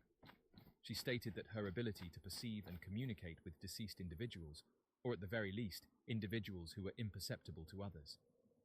Kim frequently informed her mother about encountering mysterious individuals who communicated with her. However, she soon ceased discussing this matter when she recognized her difficulty in dealing with the peculiar and surreal aspects of these encounters. She deliberately allowed her mother to assume that the visits had ceased, while they had not. She remarked that she found the majority of these interactions to be incredibly spiritual and uplifting. Initially, she did not experience any apprehension or peril throughout these interactions. Nevertheless, as time passed, she gradually became aware of a sinister aspect to their behavior, which eventually instilled in her a feeling of apprehension and unease regarding the identity or nature of the individuals involved in these interactions. Notwithstanding her concern, she persisted in keeping the experiences to herself, as she did not wish to cause her mother to revert back to the anxious state she had previously been in. These interactions persisted from her early years into her adulthood. They would persist in being a blend of enlightenment and dread. Due to these meetings, she developed an interest in utilizing the therapeutic powers of crystals and their energies in her adult life. It was during one of these sessions that she encountered a very peculiar incident. Kim was using crystals in a healing session with a client when she suddenly saw a dark, menacing shape emerge from the wall. The shape advanced towards Kim's customer and positioned itself exactly above them. Kim swiftly glanced at her customer to ascertain their perception of the form positioned over them. However, it was evident from their facial expression that they were unable to do so. despite being aware of the presence of an unknown entity that seemed to be watching them, she persevered with the session to the best of her abilities. It stayed in that location for a few minutes before calmly drifting away from them and then vanishing back into the same direction it had come from. Despite the unusual nature of the episode, which was already quite extraordinary given Kim's history of strange experiences, she did not experience any anxiety or see any danger while the form hung over them. However, this was not the only instance in which Kim saw mysterious, shadowy entities that seemed to materialize unexpectedly. Years later, she admitted that she frequently woke up in the middle of the night to see shadowy beings standing beside her bed, observing her. Over time, these figures would ultimately vanish. Although Kim expressed that she did not see any threat or malicious intent from them, these experiences frequently left her with a slight sense of unease. It is worth mentioning that many people who encounter these mysterious beings describe or remember encountering peculiar shadow-like figures resembling the shadow people commonly associated with the paranormal realm. Kim had a growing sense that there were several encounters in her life that she couldn't remember, despite being able to recall many other incidents. After her husband's passing, this idea started to occupy her thoughts increasingly. Consequently, she eventually pursued hypnotic regression in an effort to access these potentially concealed memories. Suppressed memories, some of which date back to when she was just 6 years old, did indeed seem to come to light during these sessions. Upon regressing to that specific day, she vividly recollected it with meticulous precision. During hypnosis, she reported being positioned in a field with moderately tall grass. She donned a blue outfit and brown shoes, while before her stood what appeared to be a diminutive shed. At first, she declared that she was by herself. Subsequently, she became aware of the presence of peculiar humanoid figures positioned on both sides of her. She was directed to examine these data, and she complied. She stated that they were both elongated and slender, with notably elongated heads, and seemed to be unclothed. When prompted to provide additional details about them, she expressed uncertainty on their colour, whether it be brown, yellow, or even gold. However, what she did remember was that they seemed to be internally illuminated. During this time, her recollections became fragmented and hazy, with memories appearing to her in a seemingly arbitrary and non-sequential manner. It seemed as though something had influenced her mind to remember things in a disoriented way. For instance, a dog abruptly appeared and ran in front of her. Nevertheless, although she had a clear visual perception of the animal, she possessed an intuitive understanding that it did not conform to the characteristics of a dog. Initially, the dog was situated at a considerable distance. Shortly thereafter, however, it was nearly adjacent to her, just slightly in front. Suddenly, it rapidly moved to a somewhat greater distance once more. Her vague recollections persisted. When prompted to provide a description of the animal and explain why she believed it was not a dog, she replied that a portion of her consciousness perceived it as a four-legged seal with exceptionally huge eyes. Kim continued to disclose information, asserting her total comprehension of these strange beings. Subsequently, she would articulate a highly precise statement, a sentiment that she believed, even while under hypnosis, required further elucidation. She asserted that these beings had been there with her since her inception, clarifying that she did not mean since her birth in this current existence, but since her genuine and ultimate origin. Furthermore, it is noteworthy that during this specific phase of the hypnosis session, she did not label these peculiar things as aliens or ghosts, but rather as luminous beings. According to her, these luminous entities would accompany her throughout numerous subsequent incarnations and manifest themselves in various guises. In addition, she expressed her conviction that there existed a myriad of infinite entities who kept a vigilant eye on her. Kim would uncover other recollections throughout the regression sessions, including her account of eternal companionship with luminous entities across various lifetimes. Prior to that, we shall thoroughly analyze the regression tapes. The focus of these sessions was not primarily on the revelations made by Kim, but rather on the unintentional recording of paranormal activity that occurred throughout the sessions, unbeknownst to both Kim and the person in charge. After a single session, Kim and the hypnotic regressor listened to the recorded tapes. Surprisingly, they both experienced intermittent occurrences of hearing peculiar things in the background, sounds that neither of them remembered hearing during the sessions. Kim would bring home duplicates of the regression records, and as she listened to them more, she began to discern increasingly peculiar sounds and noises in the background. At a certain point in the session, Kim was recounting an experience of concealing herself from an unknown and mysterious being when a peculiar clicking noise became perceptible. The clicking sound was so clearly apparent that Kim contacted the hypnotherapist to confirm that it was not her own pen clicking while she listened. She would personally listen to that specific section of the recording, distinctly perceiving the clicking sound, but confident that she was not the source of it, whether it be from a pen or any other object. Over time, Kim started to listen to the session tapes more frequently. Furthermore, her investigations into peculiar noises and sounds persisted as she maintained her efforts. Arguably, one of the most unsettling experiences was the auditory perception of what seemed to be someone exhaling heavily.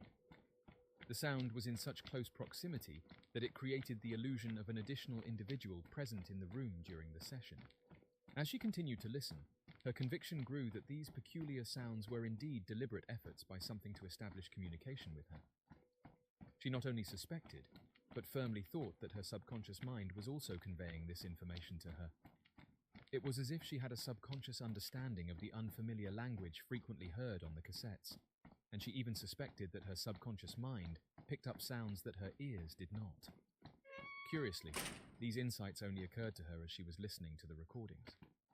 After interrupting them and continuing with her usual activities, she was unable to clearly remember what she had just heard. The 1997 Phoenix Lights Incident.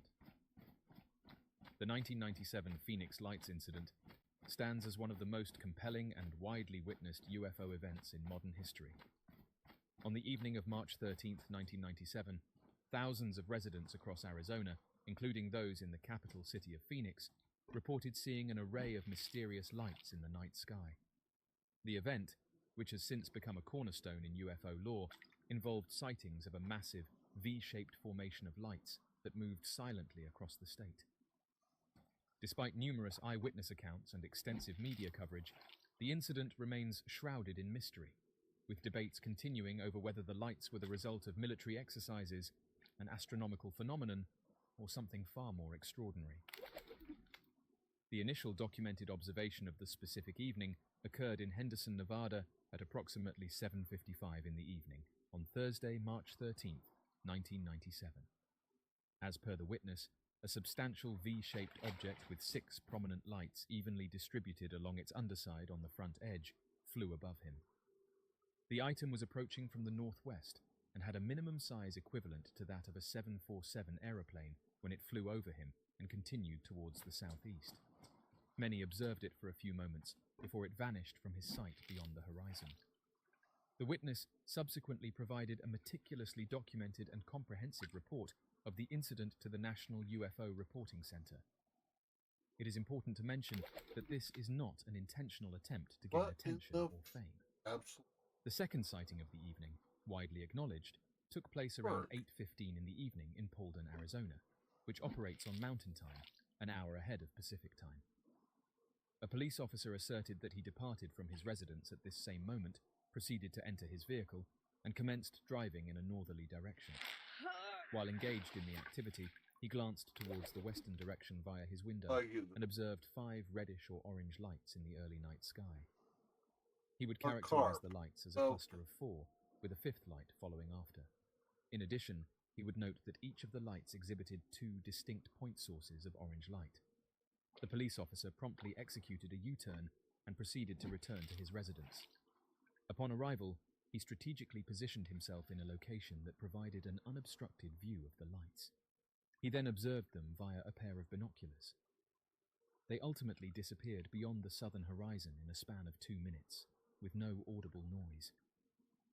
20 minutes after the initial observation in Henderson, Nevada, and only 2 minutes after the sighting in Polden, Arizona, there was a sudden surge of phone calls flooding the switchboards in both states.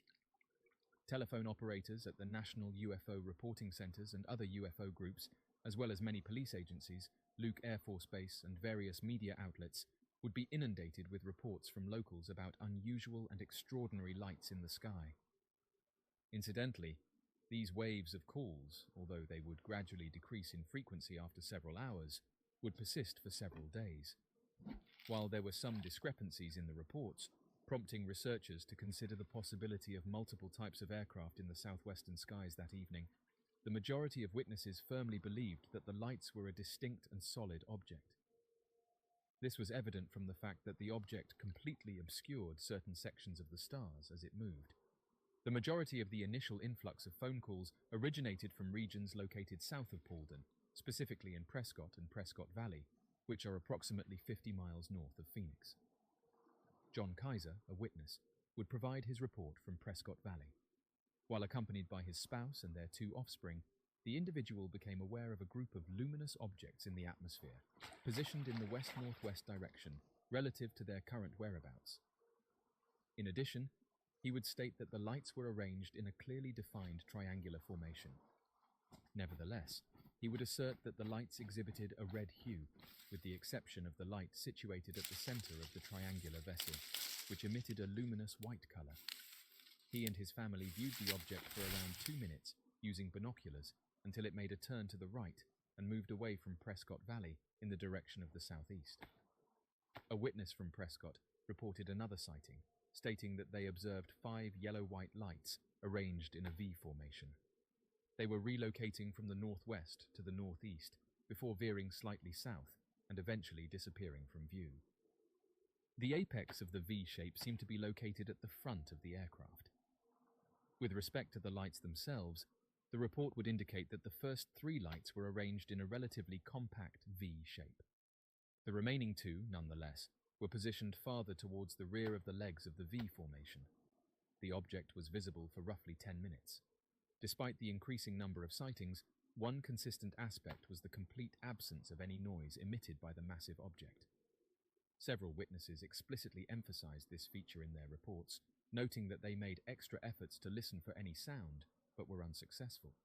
This fact, to a significant number of individuals, served as a clear indication that they were observing an event that was not typical or usual. A further account, for instance, originating from a location somewhat north of Phoenix, describes an aircraft in the shape of a wedge adorned with 5 luminous sources that exhibited an unusual gliding movement. The immense object obstructed a significant area of the celestial sky. Additionally, a mother and her 4 daughters reported another sighting. While traveling near Camelback Mountain, they observed a serpentine-shaped object suddenly appear in front of them. In addition, they would recount how the object obstructed a substantial portion of the sky above, while remaining suspended above them for approximately 5 minutes. Furthermore, it would emit an unusual white beam towards the ground, resulting in a little decrease in the brightness of its lights. Subsequently, it would proceed southward in the direction of Sky Harbor International Airport. Following the previous events, a noteworthy observation occurred in Dewey, Arizona, at approximately 8:20 in the evening, about 10 miles south of Prescott. A vehicle occupied by a group of companions was traveling on Highway 69, proceeding in a northerly direction towards Prescott for a previously scheduled engagement. However, during their journey, they would observe a substantial aggregation of lights. This airborne anomaly exhibited a conspicuous and unmistakable V-shaped configuration in the atmosphere. The car's driver promptly halted the vehicle in the parking lot of a supermarket. All of the individuals exited the vehicle in order to obtain a clearer look of the object, which was now directly positioned above them. The witness, who possessed significant expertise in flying and aviation, said to the National UFO Reporting Center that despite clenching his fist and extending it to its full length, the object's colossal dimensions were such that it remained uncovered by his hand. In addition, he would approximate that the aircraft was at an altitude of less than 1,000 feet over the ground, and despite this proximity, it emitted no sound and moved at a significantly reduced speed. In addition, the witness reported observing a diminutive aircraft flying towards Prescott Airport during the event, which we shall revisit at a later point. Considering the witness's trustworthiness is reliable, it is noteworthy that he reported the occurrence to Prescott Airport and Luke Air Force Base. He asserted that he had conversed with a female operator at Luke Air Force Base. Additionally, this operator disclosed that they had received other reports of the same nature that evening. During the investigations that followed the sighting, the Air Force Base categorically refuted any reports that were received by the base. Additional reports from Phoenix citizens were submitted to other news sites and organizations dedicated to UFO research and investigation, such as the Mutual UFO Network. An unidentified witness reported observing lights arranged in a triangular configuration while walking in the vicinity of 42nd Street and Ray Road. He claimed that there were between 5 and 7 lights, and that the thing traveled in a southward direction, starting from the north. As it distanced itself from his position, once again without emitting any sound, the lights gradually vanished in succession, as if being deliberately extinguished. However, this is one of the limited number of first reports that highlight this specific feature. Whether this was attributable to the witness's perspective or not is a subject of contention. At about the same time as the witness on 42nd Street and Ray Road, Bruce Gerbath would claim a similar sighting from Ahwatukee near South Mountain, which coincidentally houses multiple television transmission towers. According to him, at approximately 8:30, there was a peculiar object in the sky with 5 amber lights arranged in a triangular pattern. The thing was moving steadily at a pretty high altitude. From his perspective, he would assert that the 5 lights were unequivocally components of a unified and cohesive framework. While Gerbath was walking, he stayed in the park for an additional hour after he saw something, before heading back home. Upon doing so, he once again observed the amber lights. On this occasion, they emerged from the west-southwest and looked to establish themselves in the vicinity of the Estrella Mountains. He was convinced that this was the identical object from before. News outlets reported that a pilot departing from Sky Harbor International Airport would notify the control tower about unusual lights observed above. Nevertheless, they would assert that they were unable to detect any anomalous behavior on their radar equipment. A different woman, located in Chandler, which is situated to the southeast of Phoenix, reported that her 9-year-old daughter witnessed a mobile beam of light traversing across her bedroom. I was in the Don green. and his wife, Grace, also observed this item as it flew over their homes, corroborating the witness's account. They reported observing 7 orange lights arranged in a triangle pattern on the lower side of a solid building composed of sizable grey panels. While observing, one of the lights disengaged and shifted towards the right side of the object. Subsequently, it returned and reconnected with the colossal spacecraft. Despite the craft's low altitude and massive size, they also could not hear any sound. It is possible that these separate lights were individual vessels. There is a possibility that a sighting reported by truck driver Bill Greiner supports this claim. While driving on Interstate 17 towards a cement plant near Luke Air Force Base, he observed 2 vivid orange lights in the sky. Upon nearing his intended location, he also observed 3 fighter aircraft hastily departing from the nearby airbase. They were approaching one of the objects, which he approximated to be approximately 1 or 2 miles away. He would characterize the things as resembling gondola-less hot air balloons, emitting a yellow-orange glow from their interiors. The closest sphere instantly soared straight upward and disappeared, disappearing as the jets passed by, as if it had never existed. The second orb remained still and soundless in the far distance. The witness was willing to undergo a polygraph examination.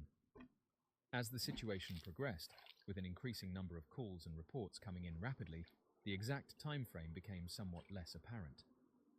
Reports would be received from various regions throughout Nevada, with a particular emphasis on Arizona, from Tucson, Kingman, Glendale, Tempe, Scottsdale, Gilbert, Chino Valley, and Phoenix. Nevertheless, a few of them continue to distinguish themselves from the others.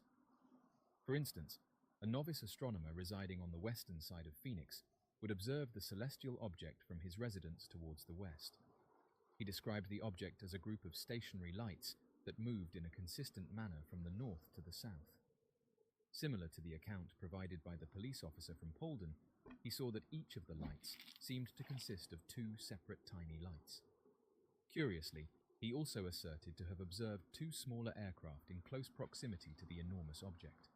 One of these would diverge towards the east, while the other would diverge towards the west. An additional complaint, originating from Tucson, was provided by an unidentified individual who asserted to have observed an anomalous arrangement of luminous objects for around 15 minutes, spanning from 8:45 to 9. This The lights now approached fucking from the northwest, traversed above him, and subsequently vanished beyond the adjacent mountain range. From their Phoenix residence, the Lay family, Tim and his wife Bobby, their son Hal, and their grandson saw the lights as well. Nevertheless, they would observe their arrival from a distance of more than 60 miles when they passed over Prescott Valley. Initially, the lights seemed to be distinct beings in and of themselves. As they approached, their formation gradually transformed into a clear V-shape. They were clearly components of the identical, sturdy, and immense vessel. Regardless of any potential relationship to the peculiar aircraft observed on March 13, 1997, it is worth noting a peculiar sighting above the neighboring Gila River in relation to the Phoenix Lights incident. William Hamilton, a field investigator for the Mutual UFO Network, was informed by a colleague about a resident named Carbs. Steve Catch who resided nothing in but fucking Ahwatukee, carbs. a location near the South Mountain. Based on the available information, Steve has been recording video footage and documenting the occurrence of peculiar orange lights that were observed over the Gila River, and had been doing so continuously for several days, starting from the 10th of March. On the 13th of March, Hamilton would depart to have a conversation with Steve, just a few hours before the Phoenix Light events were about to occur. He would have a meeting with him, and although they had seemingly not seen the lights that evening, they did see enough of video footage of them. However, shortly before 10 in the evening, while positioned on Steve's balcony, one of the peculiar lights reappeared abruptly above the expanse of ocean. Altogether, the two Mutual UFO Network investigators observed a total of 6 yellow-orange light orbs.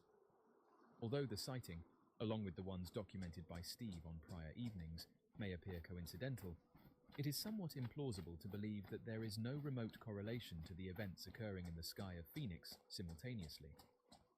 One of the most captivating aspects of the entire incident was the assertions of multiple witnesses who reported sighting small aeroplanes during the duration of the sightings. Based on sources, the aircraft in question were F-15 fighter jets belonging to the United States Air Force. As per a detailed report submitted to the National UFO Reporting Center, these aircraft were intentionally sent on an intercept mission from Luke Air Force Base. After the initial flurry of phone calls subsided, although they persisted steadily for a significant duration, a prolonged phone call was received from an individual asserting to have observed the planes being scrambled. Based on the provided information, the purpose of the jets was to intercept the object, which they successfully accomplished above Phoenix, and capture photographs of it using their onboard gun cameras. Upon accomplishing this, the jets promptly returned to Luke Air Force Base. The unidentified caller seemed to have an authoritative origin, providing the names and ranks of the officers involved in the mission, along with specific times and takeoff information. According to the caller, the base was shut down during the operation. A single jet successfully approached the object to a distance of 1 mile before its targeting radar was rendered ineffective, perhaps due to the peculiar nature of the ship. The National UFO Reporting Center concluded that while the intelligence seemed highly believable, they were unable to verify any of the facts, resulting in the pilots' names remaining undisclosed. Luke Air Force Base refutes the claim that any such mission occurred. What added to the intrigue was a subsequent phone call from the unidentified caller. Evidently aware of his revelation, he promptly notified the National UFO Reporting Center that he had been relocated to a position in Greenland with immediate effect. Based on their reports, there has been no communication from him since then. The flare theory. Although numerous sightings were reported throughout the evening of March 13, 1997, the most contentious piece of footage, which the military from Luke Air Force Base used to explain the sightings, was captured between 9:30 and 10 to the south of Phoenix. Multiple video recordings were available from the sighting, and a substantial number of individuals observed the incident firsthand. The Air Force Base representatives would assert that the sighting in question was just flares deployed from their A-10 Warthog aircraft in the vicinity of the Gila Bend Barry M. Goldwater firing range. The military asserted that these flares were deployed between 9:30 and 10. They were characterized as slow-descending, long-lasting illumination flares. According to their assertion, they seemed to hover as a result of the increasing temperature of the flares. Subsequently, they descended below the Sierra Estrella mountain range, located to the south of the city. Although there are still some that hold on to this proposition from the airbase, it is not truly feasible. Assuming that the military's claim about the timing of the flares is accurate, it fails to explain the sightings that started at 7:55, which is over an hour earlier. Furthermore, it fails to elucidate the movement of the lights. In addition, it fails to elucidate the distinct characteristics of clusters of lights compared to the V-shape, which is perhaps the most renowned aspect of the occurrence. Essentially, the official explanation is not credible. Curiously or not, the mountain range where the lights vanished, Sierra Estrella, is translated as Star Mountain. We will revisit this final issue at a later time. The governor's response. Fife Symington served as the governor of Arizona during that period. Following the sightings, he promptly organized a news conference during which he presented an extraterrestrial being at the stage. According to him, it was an effort to alleviate the increasing strain of the situation. A significant number of individuals expressed dissatisfaction with the decision, sensing that Symington was deriding and disregarding their observations. He would later apologize for the incident in 2007, saying that his motives were noble but flawed. He would also confess that he witnessed more than he initially claimed to have seen on the night in question. In addition, behind the scenes, officials were equally alarmed and perplexed, just like everyone else. He would assert that he'd seen a colossal vessel that was evidently a highly durable construction. Symington would say that he had sneaked out in his own car that night to see what the others were examining. Upon his arrival at home, his wife asserted that he appeared pallid and unwell. He would assert his ignorance regarding what he had witnessed, but he had no intention of discussing it. He strongly insists that the craft was not of military origin. During an interview in 2014, when questioned about the matter, he asserted that the immense dimensions of the vehicle alone ruled out the possibility of it being a classified military aircraft. He would additionally assert that it was the largest object he had ever witnessed in the atmosphere. It is worth mentioning that Symington is a former aviator with expertise in flying. He would deduce that unless the US military could present evidence to the contrary, the sighting that evening was very probable to be a technologically sophisticated extraterrestrial vessel. Dr. Kitte, while she retained memory of the event, did not witness any further luminous phenomena resembling the peculiar incident in 1995. However, everything changed on the evening of January 22nd, 1997. From a comparable vantage point within her residence, she observed 3 amber orbs aligned in a row on the horizon, appearing to float above the city.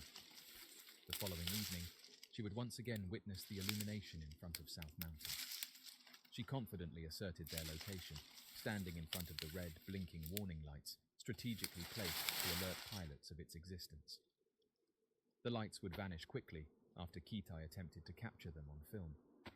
Nevertheless, approximately 30 minutes later, they would resurface. She swiftly moved towards the balcony. Just as she was about to capture an image, an additional set of 6 amber lights materialized above the initial 3. The formation closely resembled the peculiar lights observed on March 13, 1997. Identical linear arrangement, identical luminous orange hue, and identical triangular shape. Speaking with the Federal Aviation Administration and Luke Air Force Base, among other departments, Kitte would report the occurrence. Both parties would affirm the absence of any documentation of the sightings, and subsequently, during the course of the investigations, there was no evidence of her phone call. Despite the absence of any further occurrences, it seems that the unidentified objects that flew over Nevada and Arizona in March 1997 had already been present in the same area of the United States at least 2 months before to that. The mystery of Stardust Ranch. Nestled in the remote desert landscape of Rainbow Valley, Arizona, lies a property that has become infamous in paranormal circles, Stardust Ranch. For years, this seemingly unassuming ranch has been at the center of some of the most bizarre and unexplained phenomena reported in the United States. From alleged encounters with mysterious beings to strange disappearances, Stardust Ranch has earned its place in the annals of modern paranormal lore.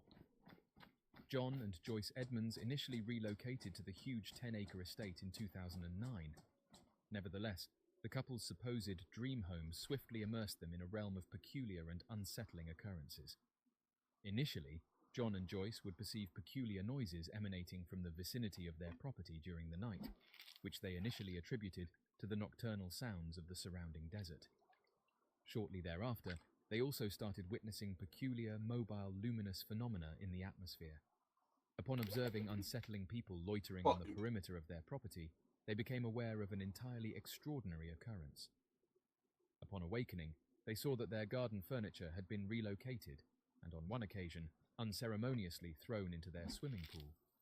One evening, while outside their property, they observed movement at a short distance within their bounds, which they promptly identified as an unusual person. Nevertheless, when directing their attention on the figure, they observed that it lacked human characteristics, primarily due to its disproportionately large head in relation to its slender body, as well as its enormous black eyes. The thing swiftly vanished into the darkness, marking the beginning of a series of similar sightings of these peculiar beings. Furthermore, the circumstances were on the verge of deteriorating much further. Shortly after becoming aware of these peculiar animals observing them, the Edmonds started discovering their horses deceased, exhibiting identical injuries and meticulous incisions reminiscent of cow mutilation incidents. Even some of the pets owned by the couple met similar violent fates. At this point, the Edmonds became aware that a very horrible situation was occurring in their surroundings. Although the happenings had previously been confined to areas outside their property, the couple soon started hearing peculiar sounds and activity just outside their residence. During an evening, while the two individuals were seated inside their rural residence, one of the beings briefly materialized at the window, seemingly observing them. However, their suspicions were aroused when they started noticing peculiar bruises and what seemed to be needle scars on their bodies, leading them to believe that these seemingly extraterrestrial beings were infiltrating their home during their sleep. John Edmonds reported that he personally observed his wife levitating out of their bed, exiting via the front door and floating into the garden where a hovering spacecraft was waiting. John's final recollection was witnessing his wife being seemingly lifted into the awaiting truck. Upon encountering his wife the next morning, he observed that she still bore the identical bruises they had initially observed upon their arrival at the ranch, along with the visible markings on her skin. By this point, John firmly believed that both his wife and probably himself were being repeatedly taken by advanced beings. With each subsequent encounter, he observed and recorded increasingly intricate details about these inquisitive critters.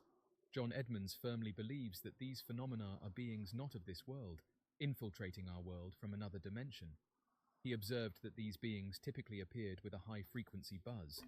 He explained that he believed this buzzing sound was a result of their travel, which involved partial in-phase or out-of-phase movement. He asserts that these creatures manifest in this manner as a response to potential threats, and their physical presence is limited to the point of crossing the boundary between dimensions. Furthermore, he explains that the buzzing sensation occurs at a quantum level, as these creatures exist partially in both dimensions simultaneously. In contrast, in the absence of any perceived risk, they would seamlessly transition from one dimension to another. This provided an ideal chance to physically seize one of them, as they would promptly retreat to their own dimension as soon as they detected any form of threat. Over time, the occurrence of these alleged incidents was indicated by the emergence of further abrupt bruising and scratch marks, and the ongoing presence of the entities in the vicinity of the property. John reached the conclusion that he needed to protect his possessions, his wife, and himself. Upon their reappearance, he swiftly retrieved the samurai sword that he had stored above the fireplace and employed it on the thing. After implanting the weapon into the creature's flank, he proceeded to extract it in order to sever the head. Nevertheless, much to his astonishment, the lifeless corpse disappeared directly in front of him. According to his theory, since the entity was still alive, if barely, when he removed the sword, it would have had the ability to mentally transport itself back to its own dimension. John proposes that the creature's head governs the capacity to manipulate the transfer of dimensions between different locations. He also suggests that removing the head may lead to the body persisting in our realm even after death. Not only would this provide conclusive evidence of the existence of such beings, but it would also be extremely helpful for scientific research, regardless of any potential controversy. Despite the disappearance of the creature's body, John possessed blood and tissue samples on the blade that he intended to analyze. John stated that the analysis revealed that the samples were unfamiliar to the field of science and definitively not of human origin or belonging to any recognized animal species. However, skeptics of the case would point out that the individual, W.C. Levengood, whom John said conducted the analysis, mysteriously vanished shortly thereafter, along with the samples. Overall, John asserted that he had eliminated about 20 of these extraterrestrial beings while residing at the ranch, even asserting that he had sustained injuries during several confrontations. Due to the increasing frequency of the attacks, John started discussing them on social media, where he even shared photographs of the injuries he claimed to have sustained, including one of the creatures responsible. During this period, John Edmonds asserted that he had encountered individuals whom he could only characterize as the Men in Black. Subsequent to openly discussing their experiences, the Edmonds quickly became the subject of numerous media articles and even televised shows. Some found this to be slightly surprising, and it definitely raised doubts about the reliability of the reports. While many suspected that the couple's statements were for attention or that they both might have mental health issues, some had a more sinister theory. Edmonds' claims offer a wealth of material for examination. If the rumors about Stardust Ranch are genuine, and it is as active as the Skinwalker Ranch in Utah, then studying it would undoubtedly enhance our comprehension of the paranormal and our shared reality. Undoubtedly, an examination of this apparently comparable ranch could reveal correlations or trends that would enable investigators to gain a deeper comprehension of the paranormal and frequently unsettling events occurring in both places. As many UFO researchers have pointed out, Edmonds' assertions are not devoid of debate, even within the wider UFO community. Arguably the most contentious among these assertions, particularly in terms of believability, is that these peculiar beings vanish after being taken out, or at the very least, injured. These claims are advantageous for skeptics, regardless of their veracity. Nevertheless, it is not an exceedingly uncommon concept. There are numerous accounts of close encounters when it is reported that these extraterrestrial entities have the ability to abruptly disappear, seemingly teleporting from one location to another.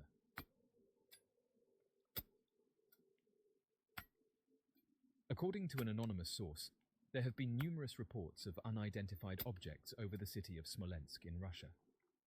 According to reports from officials, a minimum of 3 unidentified flying objects were successfully intercepted and brought down in the vicinity of Sevastopol. The group known as Anonymous, a mysterious and anonymous collection of digital activists renowned for their endeavors to combat corruption and safeguard transparency, has recently made public a perplexing message.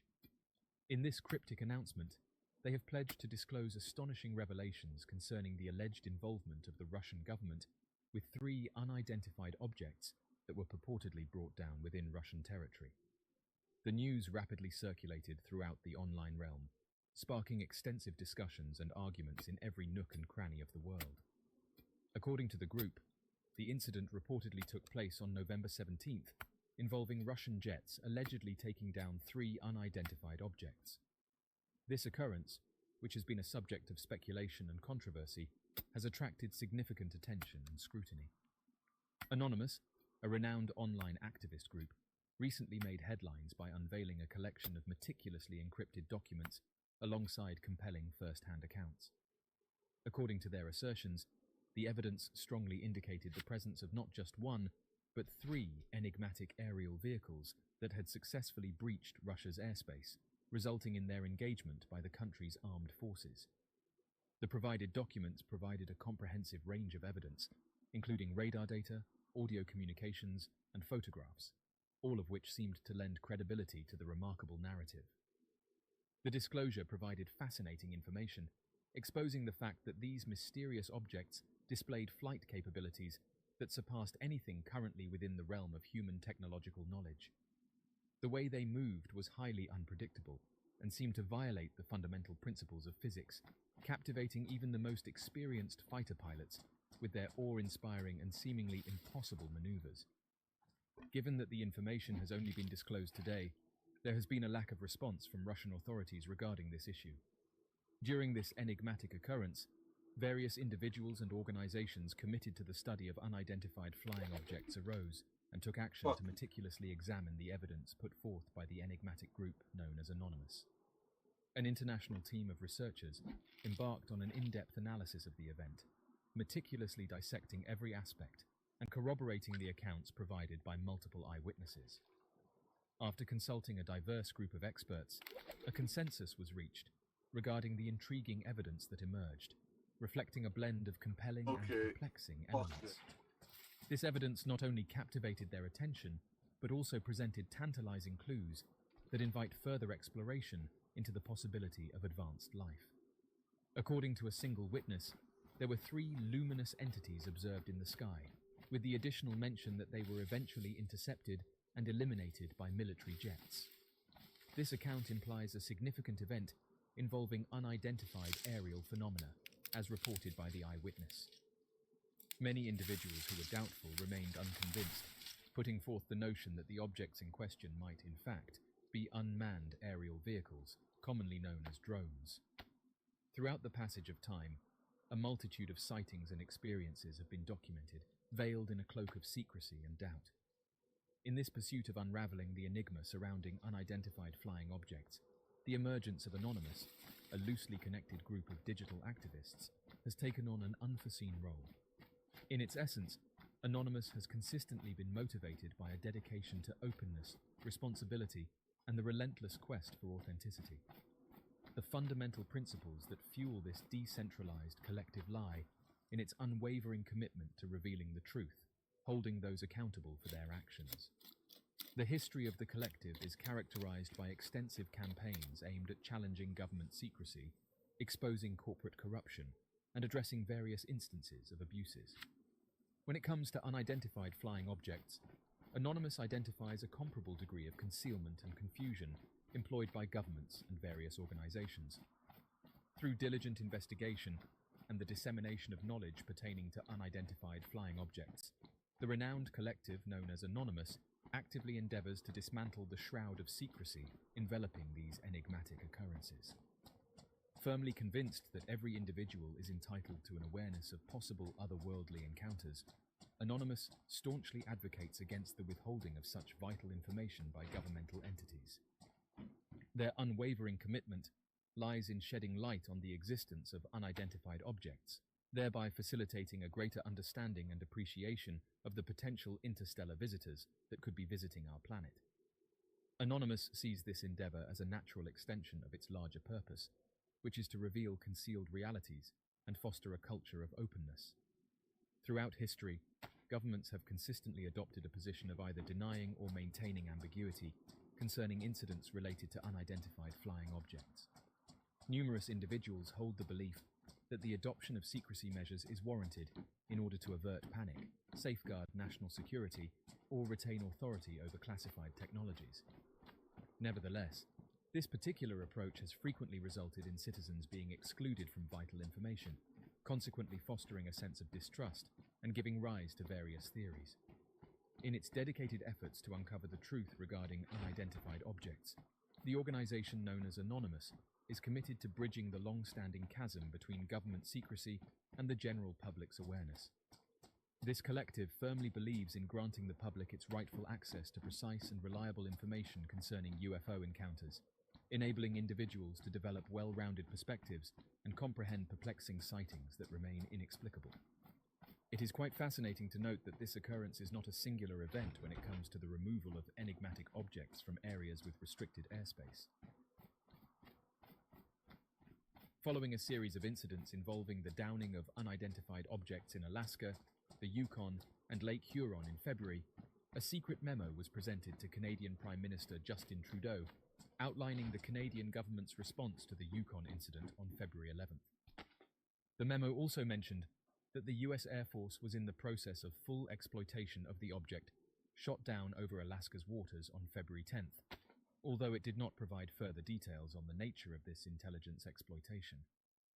Moreover, a few days later, reports surfaced indicating that the search for the wreckage of the downed object had been called off by the United States.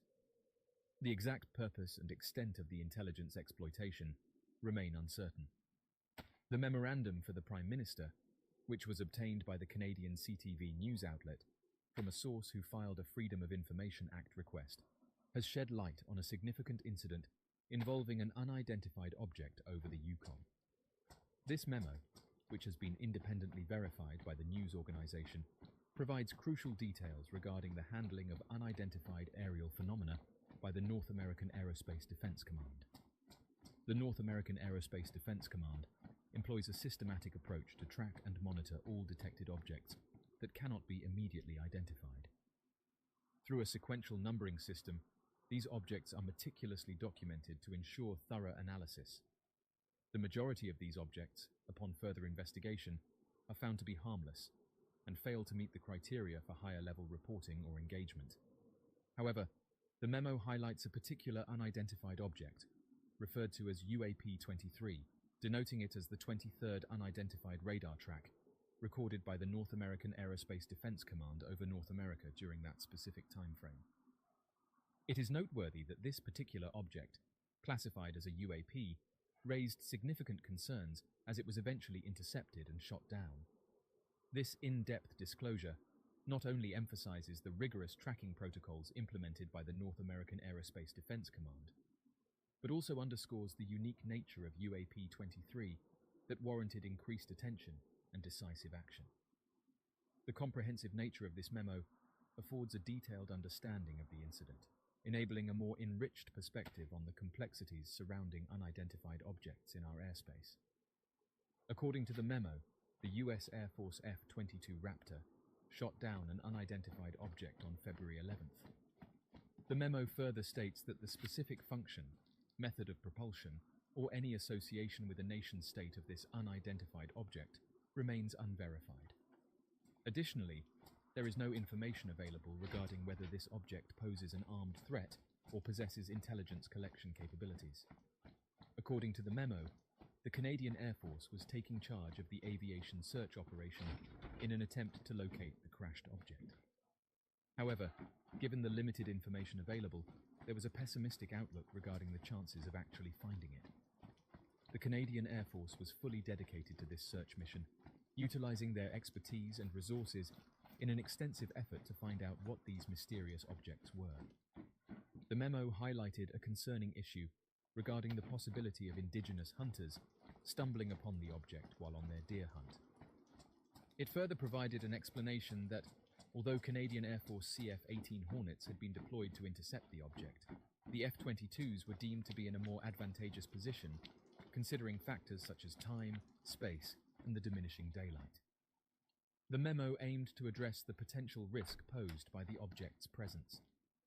In a comprehensive and neutral manner, the Canadian official Janice Charette, who at the time served as the powerful clerk of the Privy Council, sent a memo to Prime Minister Trudeau and his National Security Advisor, Jody Thomas. The Privy Council acts as a centralised hub that guides the country's public service and offers impartial assistance to the Prime Minister and Cabinet in making policy decisions. This council plays a crucial role in providing non-partisan support to the highest levels of government, ensuring that policy decisions are well informed and carefully considered. The memo, which was dispatched by Charette, serves as an important communication tool to provide essential information and recommendations to the recipients. Charette expressed doubts regarding the nature of the object, specifically questioning whether it posed an armed threat or possessed the ability to gather intelligence. These concerns arose 3 days after the Canadian authorities and media provided descriptions of the object. During the press conference held on February 11th, it was highlighted that Canadian Defence Minister Anita Anand described the unidentified object as a small, cylindrical object, which was actually smaller in size compared to the Chinese spy balloon that was intercepted off the coast of South Carolina on February 4th. It is worth noting that this mysterious object was flying at an altitude of 40,000 feet when it was taken down. Anand's statement brought attention to the peculiar characteristics and circumstances surrounding the incident, prompting further investigation and analysis of the object's origins and purpose. One of the primary reasons governments withhold information about unidentified objects is the concern for national security. when unidentified objects enter airspace or airspace restrictions, it raises questions about potential security threats. Governments fear that disclosing sensitive information about these incidents could inadvertently reveal their defense capabilities, radar systems, or response protocols to potential adversaries. Moreover, admitting a lack of control or understanding of unidentified object encounters could undermine public confidence in national security institutions. Consequently, governments may choose to classify related information to maintain the appearance of competence and control over their airspace. These sightings often involve the observation of advanced and unconventional aerial phenomena. The fear of foreign technological advancements or espionage can lead governments to keep information classified. If these sightings involve experimental aircraft or drones from rival nations, governments may wish to keep such encounters discreet to prevent technological secrets from falling into the wrong hands. Releasing information about potentially revolutionary technologies could also lead to increased competition and a race to replicate these advancements. Governments may thus opt for secrecy to retain their technological edge.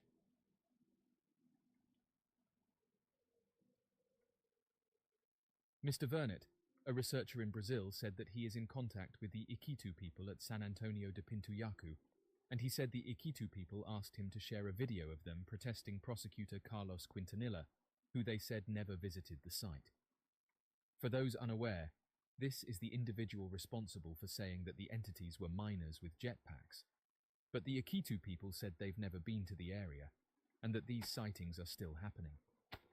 They have sent out a video protesting these claims. Bueno, en este momento, muy buenas tardes. Primeramente, agradecerle, ¿no?, a cada uno de ustedes, solamente para denegar lo que viene mencionando el fiscal en las redes sociales, de que la comunidad nativa de San Antonio, ese fiscal ha venido acá a la comunidad y nosotros como comunidad desmentimos, ¿no? Porque si bien es cierto, ese fiscal no ha llegado a la comunidad, lo que ha llegado sí es la policía. Distract people from what's actually happening throughout the area. The Iquitu informed journalists that the recent invasion, which started on July 11th, has subjected the residents to relentless assaults by mysterious beings. However, many locals have said that news outlets had twisted their words and said that the entities were not wearing grey clothing, but rather their actual skin was grey, and that the entities gave off no noise, and no jetpacks were seen during these encounters.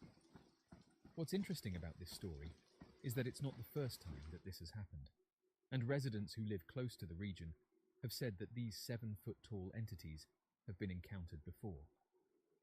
On top of this, these entities were not affected by their weapons and had the ability to give off a blinding light which would disorientate the eyewitnesses. Some have suggested that a possible cover-up is happening and that the illegal activities are being used as a front for what's happening right now. Others back this up by saying that the entities were over 7 feet tall and were very slender. As of right now, officials are trying to suggest illegal miners as a possible cause, but as some have said, human miners are not immune to bullets. According to Jairo Avila, an Iquitu leader, he stated to radio programmers that these individuals are extraterrestrials. Avila admitted to the local radio station that he fired 2 shots at them, but instead of falling, the entity stood up and vanished. The mysterious events in the community have caused fear among the residents. However, another witness for the prosecution, a teacher, observed these strange creatures ascending from the ground, using more conventional methods. Many are not believing these claims, saying that you need heavy-duty equipment to be able to mine gold from a riverbed, and further state that none of this equipment was seen during these encounters. The Iquitu community has requested assistance from the Peruvian military due to a series of unusual and perplexing incidents. The local people characterized the assailants as beings with a silver appearance and large heads. The Iquitu people, residing in a village situated about 10 hours away from Loreto's capital, Iquitos, find themselves unable to continue their normal routines.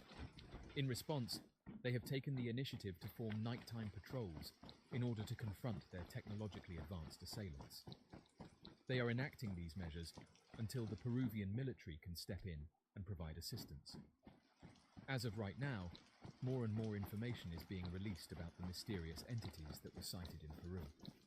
Oddly enough, Since the topic has been trending, locals have been posting photographs of the alleged creatures, with some describing them giving off bright lights, while others have said that they have big heads with larger eyes. Interestingly, locals have said that this isn't the first time that these entities have been witnessed, and detailed that locals have allegedly been encountering them now for several months. In a rural area called Alto Nanay, located in the northeastern part of Lima, Peru, residents who've lived in the area for several decades claim to be experiencing constant encounters with 7-foot-tall entities. These mysterious beings are said to have armored bodies and distinct features, such as large heads and yellow eyes. The villagers report that these creatures have been consistently attacking their community during the night since July 11th. Oddly enough, footage was released of the incident, and those who saw it said they could make out a humanoid-like entity, while others noted that the creature appeared to be more bug-like. The Iquitu indigenous people have made accusations regarding advanced beings who they claim are impervious to their traditional hunting tools. These individuals are calling for assistance from the Peruvian military to ensure their safety against these interstellar trespassers. According to their accounts, the mysterious entities wear protective suits and possess an extraordinary ability to float using spherical footwear illuminated by a red light. According to community leader Jairo Riategui Avila, he described the individuals as beings from another planet. Jairo even attempted to fire at one of them twice, but they remained unharmed and eventually vanished. This extraordinary occurrence has caused great fear and concern within the community. In order to ensure the safety of their community, the villagers have organized night patrols. The authorities have conducted a visit to the vicinity and explored the outskirts of the village. According to these stories, many of the residents report that these entities have the ability to give off a blinding light. One particular evening, an eerie luminescence was observed coming from the fields beyond the village. The gentle hum of insects was replaced by a silence that seemed to stretch into eternity. It's reported that villagers peered out of their windows, captivated by the unearthly glow that painted the landscape in shades of pale blue. Locals said that some groups went out to the village's outskirts to investigate what was causing this light, and said that a figure emerged from the ethereal light. Standing at the boundary between the known and the unknown was a being unlike anything they had ever seen. According to those who witnessed the entity, its skin was a muted shade of grey, its lithe form almost floating above the ground. Large, almond-shaped eyes of shimmering silver peered curiously at the villagers, reflecting the moonlight in a mesmerizing dance. Fear mixed with awe as the villagers exchanged glances, their hearts pounding in anticipation of the encounter. One local said that the group quickly made their way out of there, and that for several weeks now these entities keep returning, with one of the locals saying that they've reached out to the military and said they want the sightings to end. Among the diverse and captivating array of beings that have allegedly been encountered by humans, the grey entity is perhaps one of the most commonly reported. With their distinctive appearance and a prevalence in lore, these entities have become synonymous with the search for advanced life. Often referred to simply as the Greys, they are allegedly humanoid beings characterized by their small stature, large heads, prominent black almond-shaped eyes, and lack of discernible noses and mouths.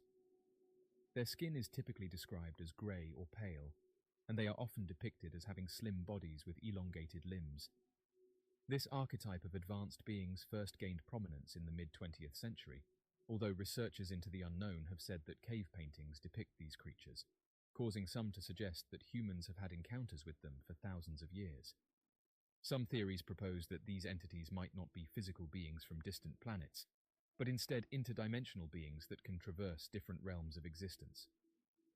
Another hypothesis suggests that they could be time travelers from the future, using advanced technology to interact with earlier eras of human history. As of right now, it's important to note that more evidence is needed to prove their existence. However, as technology moves forward, perhaps we are closer than what we realize to providing conclusive evidence of the authenticity of these entities.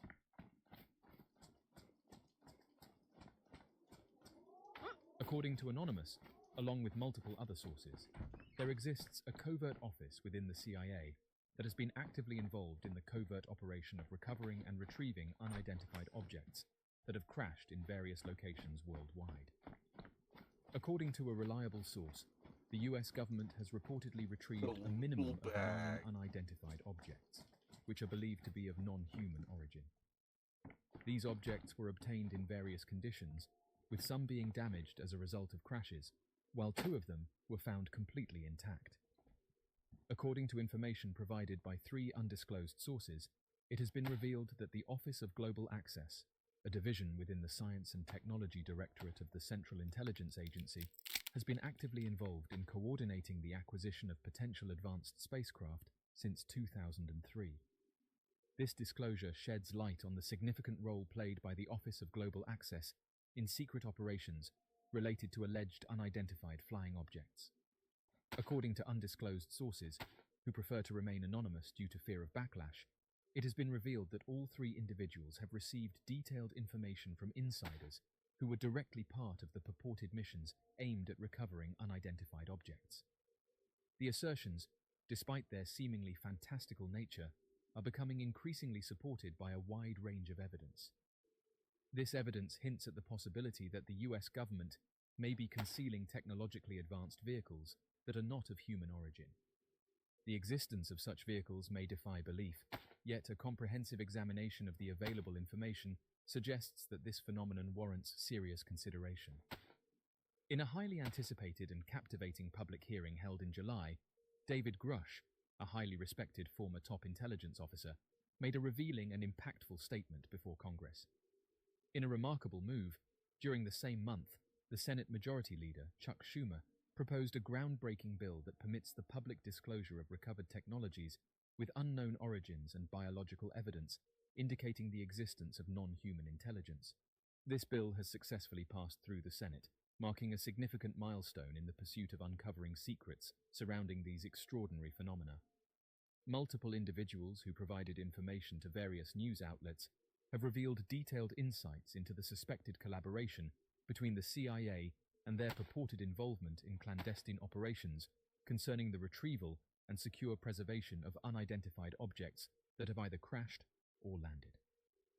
According to a reliable source who received information from insiders of the UFO program, there are a minimum of 9 vehicles involved. Each vehicle has its own unique circumstances and conditions. The condition of the vehicles is a determining factor, as some may be damaged if they were to crash, resulting in significant harm. However, there are 2 vehicles that remain completely intact. It is essential to consider the physical state of each vehicle, as it greatly impacts their functionality and resilience. According to the source, the Central Intelligence Agency possesses a sophisticated system that can detect unidentified flying objects even when they are concealed from human sight. Additionally, in the event that these unconventional aerial vehicles manage to touch down, crash, or are forcibly grounded on Earth, specialized military units are promptly deployed to recover any surviving remains or wreckage. According to an additional informant familiar with the responsibilities of the Office of Global Access, it has been asserted that their expertise lies in facilitating covert access for the US military to regions across the globe that are typically considered off-limits. One such example would be clandestine operations conducted behind enemy lines. The Office of Global Access plays a crucial role in granting access to areas that would normally be restricted, enabling the military to operate discreetly. According to the source, these individuals play a crucial role in aiding people with their travel needs, acting as facilitators to ensure smooth entry and exit from different countries. The source acknowledges their remarkable ability to navigate through various destinations across the globe effortlessly. These skilled professionals possess the knowledge and expertise to access any corner of the world with ease. According to numerous insiders familiar with the activities of the Office of Global Access, the bulk of their operations primarily revolve around conventional retrieval missions. These missions typically involve tasks such as locating and securing stray nuclear weapons, recovering downed satellites, or acquiring the technology of adversarial entities. According to their assertions, certain operations overseen by the Office of Global Access have encompassed the retrieval of unidentified objects. According to a reliable source, the primary objective is to secure and safeguard the item in question while maintaining utmost confidentiality. The responsibility of physically retrieving it lies with the military, although they do not retain control over it due to the extensive documentation they have to manage. Consequently, the item is swiftly transferred into the possession of private individuals or entities. This transfer ensures that the military can focus on their record-keeping duties without the burden of safeguarding the item. The process emphasizes the importance of maintaining secrecy and highlights the role of the military in the initial retrieval, followed by the prioritization of placing it in private hands. According to the published documents by the National Archives and Records Administration in December 2016, it was revealed that the Office of Global Access was just one among the 56 different offices operating within the Central Intelligence Agency. In terms of hierarchy within the CIA, the Office of Global Access's chief and deputy were among the 286 individuals holding director-level positions. In October 2015, the CIA released an unclassified organizational chart that included the Office of Global Access within the Science and Technology Department. In his Freshwater 2016 book about the fish that I CIA, just renowned out expert of the Jeffrey Richardson revealed that the Office of Global Access was established back in 2003.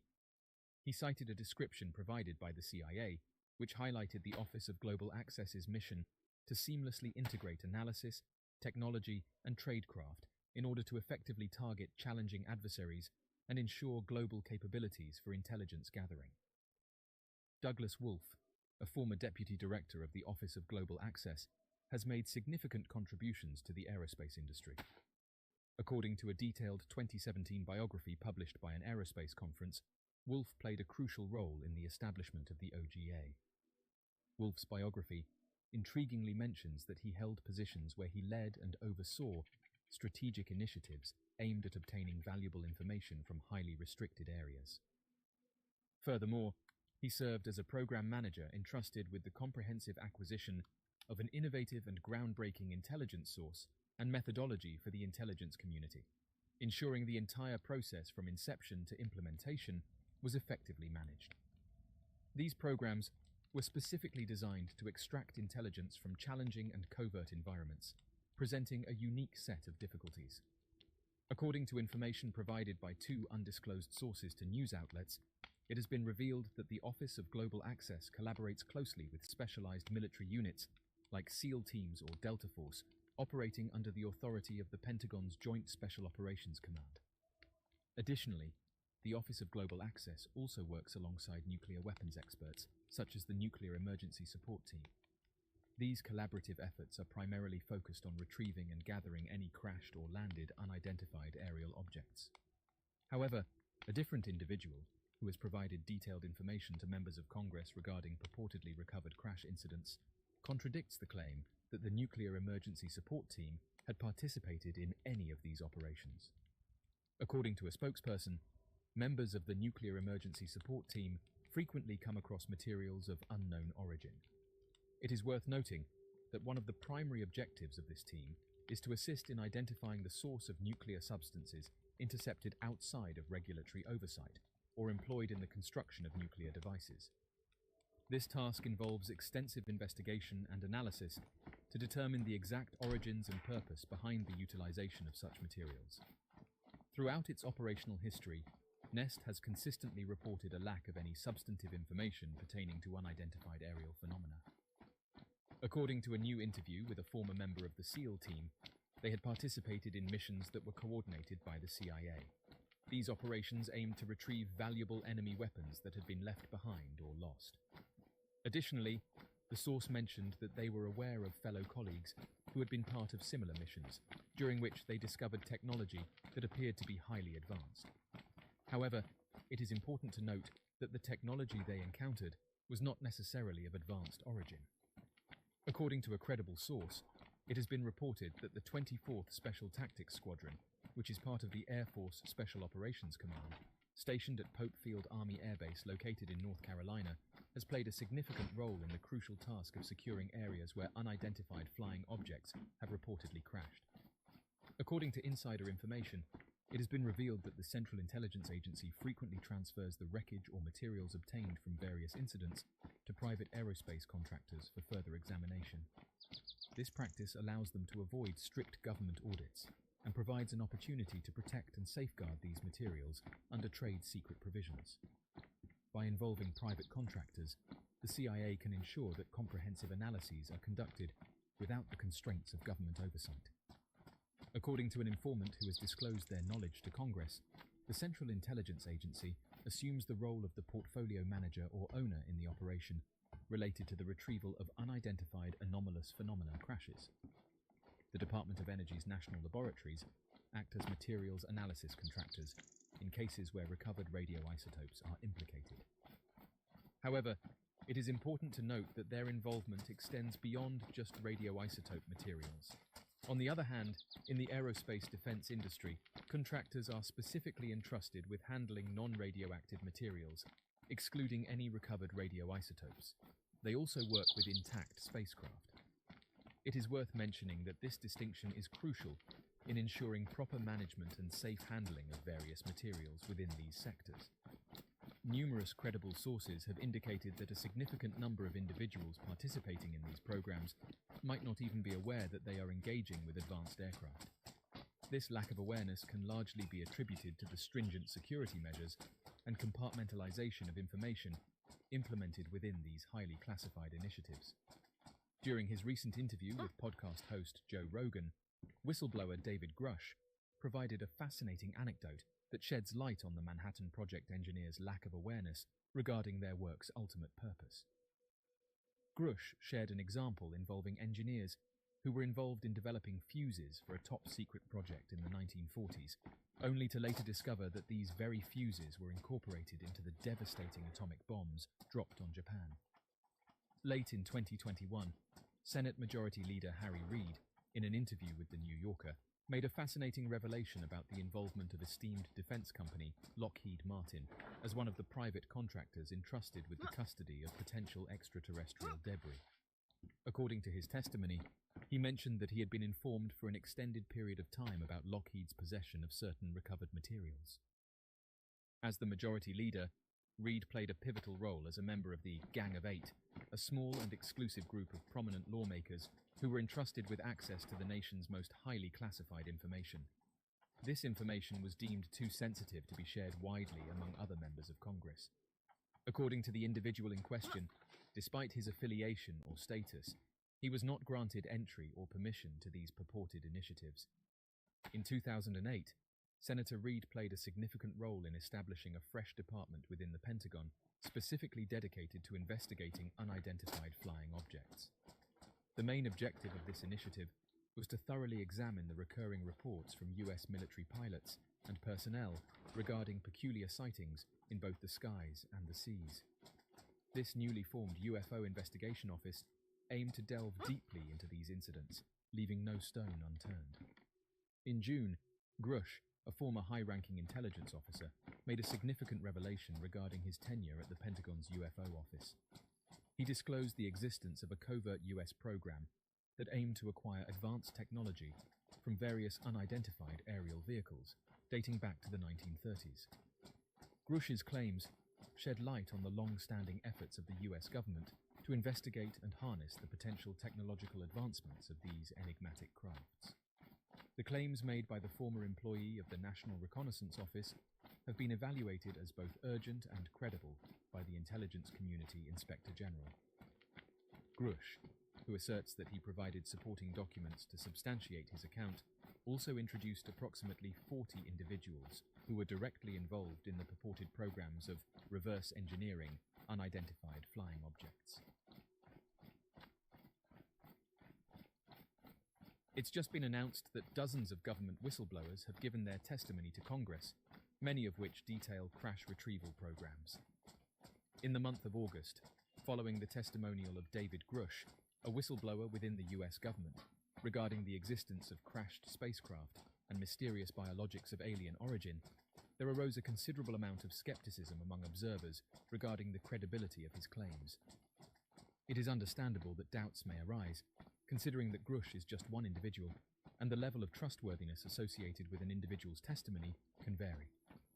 Among the other witnesses who provided testimonies before Congress were two former Navy pilots who, interestingly, stated that they had not encountered any concrete evidence to support the existence of a government program dedicated to the retrieval and reverse engineering of peculiar, non-human-like spacecraft.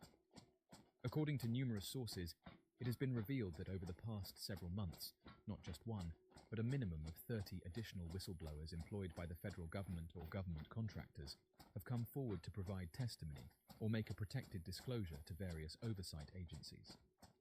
These include the Office of the Intelligence Community Inspector General, the Defense Department Inspector General, as well as Congress.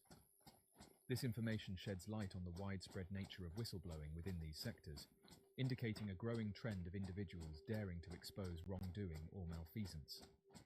In a letter addressed to Congress on September 15th, Thomas A. Monheim, the Inspector General of the Intelligence Community, seemingly refuted claims that his office was conducting an investigation into unidentified aerial phenomenon.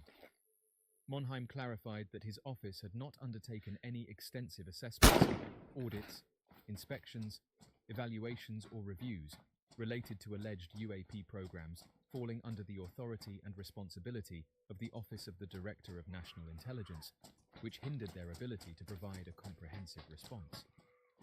The presence of numerous whistleblowers is being considered by some as conclusive proof of the existence of extraterrestrial life or a government-led program aimed at concealing the recovery or reverse engineering of unidentified aerial phenomena. However, it is crucial to note that not all of these individuals may be providing testimonies specifically related to evidence of UAPs.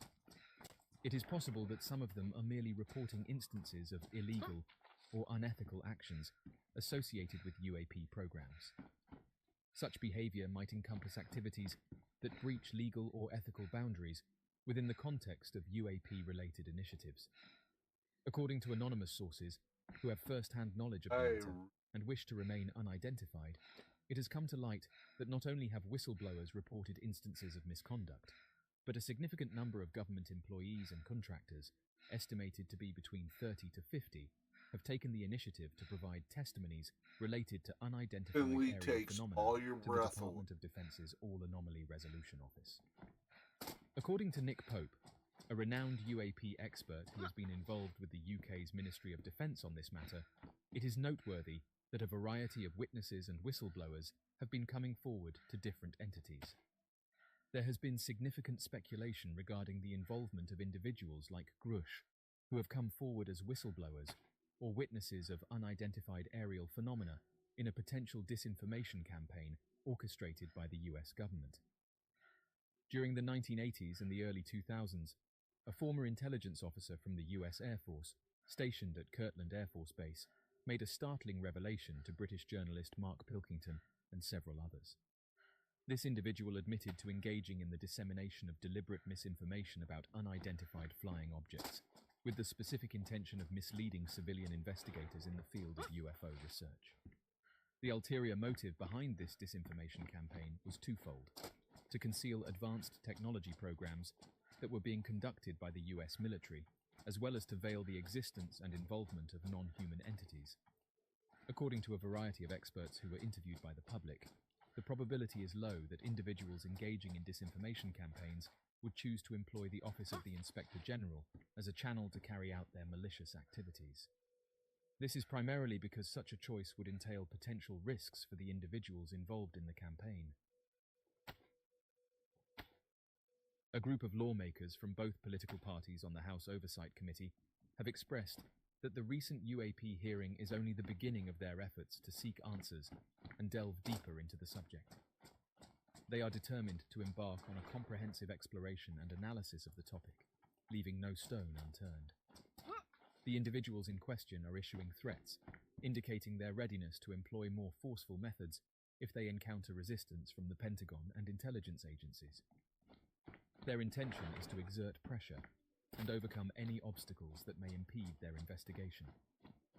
Several lawmakers are advocating for greater exploration and understanding of unidentified anomalous phenomena, commonly known as unidentified objects. Their efforts go beyond mere curiosity, as they propose the implementation of new laws, calling for a classified hearing, and even suggesting the establishment of a select committee.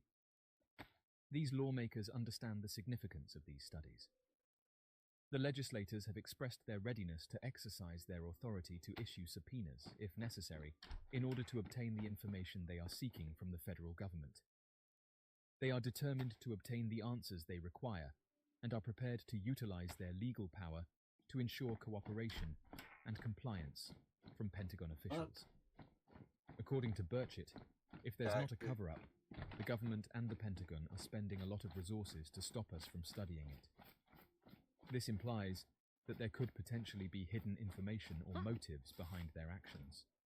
Yeah. Burchett's statement suggests that the authorities are actively obstructing the study. In discussing the matter of unidentified aerial phenomena and related government programs, Representative Tim Burchett expressed a desire for support from House Speaker Kevin McCarthy in establishing a select committee to thoroughly investigate these phenomena. Burchett emphasized the importance of not only studying UAPs, but also examining any government programs aimed at addressing them. In the event that leadership approval is not obtained, Burchett intends to initiate field hearings to meet the public's demand for transparency on the issue. This comprehensive approach aims to delve deep into the subject matter and provide a thorough understanding of UAPs and the government's involvement. During the current week, there has been significant development in the investigation of unidentified flying objects, as 3 highly experienced former military officials provided compelling testimony regarding these unexplained aerial objects. Under oath, they revealed that for an extended period, they were intentionally kept uninformed about the enigmatic sightings and encounters with unidentified objects. This testimony has shed new light on the depth of secrecy surrounding these mysterious phenomena and has sparked a renewed push for answers. David Grush, a former intelligence officer in the Air Force, delivered a profoundly startling testimony where he revealed that he had been informed about a highly classified program focused on retrieving and reverse engineering unidentified aerial phenomena for several decades. Grush went on to accuse the military of intentionally diverting funds in order to maintain secrecy surrounding these operations. This revelation uncovers a covert initiative that has spanned multiple generations, involving the examination and investigation of UAP incidents. The testimony presented is causing committee members to raise doubts regarding the appropriate approach for Congress to initiate an investigation into the witnesses' claims. They are also urging the executive branch to provide further clarification and explanations regarding its denial of the existence of certain programs. This comprehensive and detailed exploration delves into the deep-rooted questions surrounding the need for extensive inquiry and the demand for transparency. In an effort to gather more insights and evidence, legislators are aiming to initiate the process by acquiring supplementary details and records that Grush claims to have submitted to the Pentagon's Inspector General subsequent to his involvement in 2 Defense Department task forces focusing on unidentified aerial phenomena. Lawmakers are seeking to gather information from Grush, who has expressed his inability to provide specific details to the Pentagon's watchdog. In order to extract more insights from him, they intend to conduct a meeting with the former official in a specialized facility known as a Sensitive Compartmented Information Facility. This dedicated space ensures the confidentiality and security of the discussions, enabling the lawmakers to delve deeper into the subject matter and obtain a comprehensive understanding of the situation. The objective is to enrich their knowledge and gain valuable additional information. The group, led by Grush, has encountered an obstacle in their attempt to discuss the issues in a sensitive compartmented information facility. Officials have informed them that Grush doesn't possess the necessary security clearance at present. This means that Grush is currently restricted from engaging in discussions within the sensitive compartmented information facility. In a comprehensive and neutral tone, the interviewee expressed his frustration with the current situation, believing that although it may take some time, they will eventually reach their destination. He emphasized that he is personally eager to proceed, as well as confident that the American public shares the same sentiment. Luna contended that the establishment of a sensitive compartmented information facility with Grush would significantly enhance the comprehension of lawmakers regarding the necessary legislation concerning unidentified aerial phenomena. She expressed her endorsement for legislation that aims to declassify information pertaining to these phenomena. in light of the increasing bipartisan attention towards promoting government transparency regarding unidentified aerial phenomena, there is a pressing need to establish robust reporting protocols for UAP sightings in both military and commercial airspace. Additionally, it is imperative to highlight the importance of imposing stricter penalties for any attempts to intimidate or suppress whistleblowers who come forward with information relating to UAPs. This issue has gained significant significance in recent times and calls for a comprehensive and thorough examination. There is currently a provision in the Senate's version of the Annual Defense Authorization Bill, inserted by Sen's Mike Rounds and Chuck Schumer, that would force federal government agencies to hand over UAP records to a review panel with the power to declassify them. The bill, known as the National Defense Authorization Act, must be reconciled with the House's version, so the initiative could still be stripped out. In his efforts to enhance air travel, Burchett made an endeavour to propose an amendment to a Federal Aviation Administration bill that was passed on July 20th. The proposed amendment aimed to establish a requirement for reporting unidentified aerial phenomenon sightings to Congress.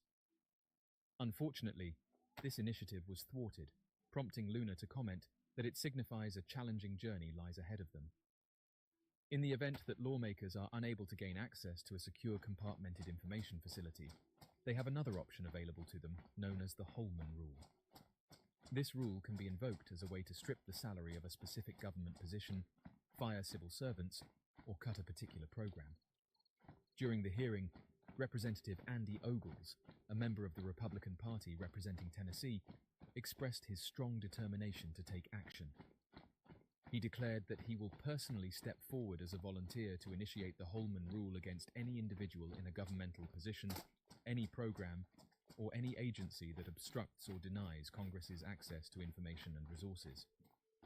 The Holman Rule is a powerful tool wielded by the House of Representatives that empowers them to take actions such as reducing the salary of a specific government position, terminating the employment of civil servants, or slashing funding for particular programs.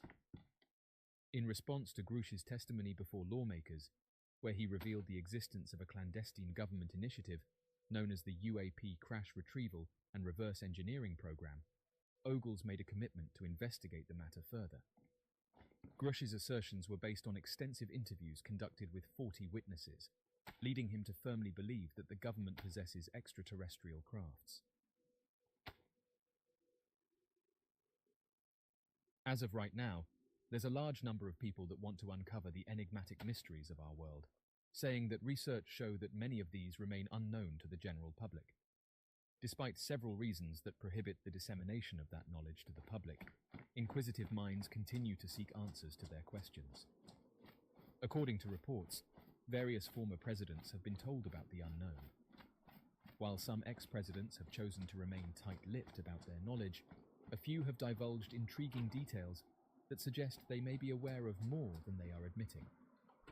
During his presidency, President Trump acknowledged that he had inside information on unidentified objects and participated in meetings to discuss them. He found the reports fascinating, but stressed the need for further investigations, while commending the military's handling of the sightings. In 2019, elected officials, including senators and other government representatives, revealed that they had witnessed peculiar aircrafts above the United States. The president and other officials initially claimed that there were no programs investigating the phenomena, but later released documents exposed a secret program that had been already in place. Former President Trump revealed that he was aware of these aircrafts, and that he has inside knowledge of these objects that he may reveal to the general public. During an interview, the former president said that it is important to note that these sightings and encounters have been reported by people across the world for decades. These reports often involve sightings of unidentified objects in the sky that exhibit flight characteristics or behaviors that cannot be easily explained. He said that the United States government are aware of these objects, and that over the years the country has had its fair share of encounters. Insiders said that the former president commented on how the classification of sensitive and classified information is a common practice to ensure national security and protect sensitive sources and methods. However, insiders have come forward and said that certain details about encounters, investigations, or research may be deemed classified, and therefore not routinely shared with the president. The former president did counter this, and said that he has been briefed on various cases that the public would find interesting. The former president said the following: "I want them to think whatever they think. I did attend meetings on them. Space is the world's newest war-fighting domain. Amid grave threats to our national security, American superiority in space is absolutely vital. And we're leading, but we're not leading by enough. But very shortly we'll be leading by a lot." End quote. The former president said that he possesses insider information on these enigmatic flying objects, and may disclose it publicly when he deems appropriate. He also characterized the footage as an amazing video. According to insiders, there have been indications that he may release this information soon, as the subject has gained more attention than ever before. What's interesting is that the United States hasn't denied these objects, and due to them being featured in the media, some have suggested that the former president could be the one to make disclosure official. Despite lengthy investigations into these unusual objects, it wasn't until several years ago that reports of sightings went mainstream. This occurred after various military officials shared their testimonies, revealing that they had been encountering these aircrafts for years, with each attempt to learn more yielding no satisfactory answers. Retired military personnel are sharing their experiences and collaborating with individuals on a project. They have observed that these unknown crafts possess the ability to outperform their aircraft by traveling at incredible speeds of tens of thousands of miles per hour, evading radar detection, diving into the ocean without making any noticeable disturbance, and interfering with electronic equipment to disable various systems. There have been suggestions that when the former president held office, he was deeply involved in such matters and would participate in these gatherings to stay informed on the latest developments. The prospect of the United States government announcing disclosure regarding mysterious aircrafts and advanced life is a topic that has captivated the imagination of many. Such an announcement would undoubtedly have profound implications for society, science, and our understanding of the universe. While the specifics of what would occur are speculative, it is worth exploring some potential scenarios and their potential impact. First and foremost, the announcement of these aircrafts, advanced life and disclosure by the United States government, would be an unprecedented moment in human history. It would signal a significant paradigm shift, challenging long-held beliefs and inviting a re-evaluation of our place in the cosmos. The confirmation of the existence of intelligent advanced life would raise countless questions about their origins, capabilities, and potential interactions with humanity. One immediate effect would be the impact on public consciousness and belief systems. The disclosure would likely trigger a mixture of excitement, awe, and apprehension among the population. People's perspectives on the existence of life beyond Earth would be reshaped, leading to new conversations and debates about our place in the universe and the implications for religious, philosophical, and scientific worldviews. Scientifically, the disclosure would open up a vast frontier of exploration and research. Confirmation of advanced life revolutionize fields such as astrobiology, exobiology, and astronomy. Scientists would have the opportunity to collaborate and study the biological, cultural, and technological aspects of these alien civilizations, leading to new insights and advancements in our understanding of life itself. Technological advancements would likely be accelerated as well. The knowledge of more advanced civilizations would push our own technological development to new frontiers. The study of advanced technology and potential collaborations with these civilizations could lead to breakthroughs in energy, propulsion, communication, and other areas of scientific and technological endeavor. The economic implications of disclosure would also be significant. The commercial space industry, which is already experiencing rapid growth, would likely see an even greater surge in interest and investment. Companies and entrepreneurs would be driven to explore new opportunities in space tourism, resource extraction, and interstellar travel. This could result in job creation, economic growth, and the emergence of new industries. However, disclosure would not be without challenges and potential risks. The impact on global stability and geopolitical relations would need to be carefully managed. The revelation of advanced extraterrestrial civilizations could disrupt existing power dynamics and lead to geopolitical tensions as nations vie for access to advanced resources and knowledge. Furthermore, the societal impact of disclosure may include social, cultural, and psychological implications. People's beliefs, values, and sense of identity could be shaken, and there may be a need for comprehensive education and support systems to navigate these changes. The integration of advanced life into our collective consciousness would require an open and inclusive approach, promoting tolerance, understanding, and cooperation. As of right now, the announcement of mysterious aircrafts and advanced life disclosure by the United States government would have far-reaching consequences across various domains. It would challenge our preconceived notions, reshape scientific and technological pursuits, and potentially reshape our Aliens societal, came down and cultural, from and the economic White House. landscapes. While the specifics of how society would react and adapt to such disclosure are uncertain, it is crucial to approach the topic with an open mind, scientific rigor, and a commitment to exploring the implications of our place in the vast cosmic tapestry. Ultimately, disclosure could serve as a catalyst for scientific progress, societal transformation, and a renewed sense of wonder and exploration as we continue to unravel the mysteries of the universe. Analysis has determined that the objects retrieved are of exotic origin, non-human intelligence, whether extraterrestrial or unknown origin, based on the vehicle morphologies and material science testing. This is the most recent comment from a defense intelligence whistleblower. For those interested in this topic, the last 6 years have been full of ups and downs in the United States. Leslie Keane and Ralph Blumenthal, who were part of the team that broke the 2017 story, have published a new report that may give hope to those who believe in the existence of advanced beings. According to the report, a defense intelligence whistleblower has claimed that the intelligence community is keeping classified evidence of non-human origin craft that are both fully and partially intact. According to a complaint filed by whistleblower David Charles Grush, the Pentagon, along with other countries and defense contractors, have obtained fragments from unidentified sources that have unique atomic and radiological signatures. Grush also alleges that these fragments have been subjected to material science testing, and based on the morphology of the vehicles containing the fragments, it is suggested that the intelligence behind these materials may not be of human origin. He further claims that these materials include both fully and partially intact vehicles.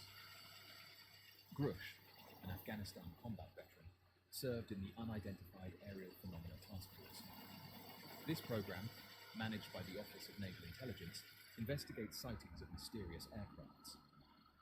As the representative of the National Reconnaissance Office, a top-rated US intelligence agency, Grush participated in the task force from 2019 to 2021. Despite a previous expert in the government being discredited, Grush's evidence are highly regarded by his colleagues. Carl Nell, a retired Army colonel who also worked on the task force, described Grush as beyond reproach. Additionally, Grush explained in a claim that other nations are currently competing to identify UFO crashes and landings, along with the materials that are currently being used for exploitation and reverse engineering.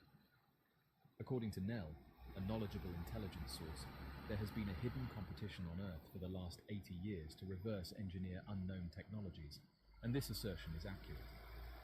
Nell also believes that some of these mysterious technologies may come from non-human extraterrestrial intelligence. Another intelligence official, Jonathan Gray, investigating mysterious aircrafts, agrees that there is a genuine non-human intelligence phenomenon, indicating that humans are not alone in the universe. Gray points out that the mysterious aircraft phenomenon is widespread and persistent, but we have not been able to find a global solution to it yet. The unclassified complaint disclosed to the debrief alleges that the intelligence community deliberately concealed evidence of extraterrestrial technology from congressional oversight, thus hindering its efficacy. Gregory Grush, the whistleblower who raised these concerns, reportedly faced months of retaliation as a result. To protect the integrity of the ongoing investigation, Grush has not revealed the details of the retaliation. The Pentagon confirmed the report's contents in April, although the House Permanent Select Committee on Intelligence did not. Following his retirement in April, Grush expressed hope that his allegations would trigger an ontological shock. The existence of unidentified objects and their alleged crashes has long intrigued both the general I don't public think and it those goes back interested in the unknown. Speculation about the United States government's involvement in such incidents has given rise to numerous claims and controversies. Over the years, several crash incidents have been reported. Proponents of the crashed theory argue that these incidents provide tangible evidence of advanced visitation. Claims of other incidents have further fueled the belief that the United States government possesses these objects and that they are keeping this information away from the general public. One of the reasons for doing this is they don't want to admit that there's something out there much more advanced than us, and the reason for this is because it could cause panic. If there are objects out there that can easily outmaneuver our best jets, then it shows that we could easily be overpowered if things didn't go to plan. However, believers have said that if something bad was going to happen, then it would have happened by now. Supporters of the crashed theory often point to eyewitness accounts, leaked documents, and alleged insider testimonials as evidence of the government's involvement. However, critics argue that the lack of concrete evidence, inconsistencies in testimonies, and the possibility of hoaxes cast doubt on the veracity of these claims. Theories regarding these crashed objects often revolve around government secrecy. As mentioned, the assertion is that the United States government has actively suppressed information to maintain control and prevent public panic. The investigation of unidentified objects by the United States government has a storied history that spans several decades. The United States' interest in mysterious aircrafts can be traced back to the 1940s and 1950s. These initiatives aimed to collect and analyze reports of mysterious aircraft sightings, with the primary focus on national security concerns. Congressional interest and involvement have played a significant role in shaping the United States' approach to investigations. Several lawmakers have pushed for increased transparency and funding to study these aerial phenomena. In December 2020, the Intelligence Authorization Act for fiscal year 2021 included a provision mandating the preparation of an unclassified report on mysterious aircrafts. In addition to government agencies, the scientific community has become increasingly engaged in the study of these objects.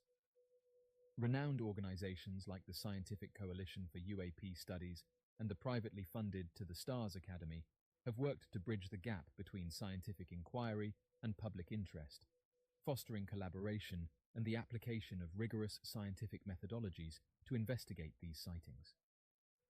The United States investigation of mysterious aircrafts has evolved over time, driven by public interest, technological advancements, and national security concerns.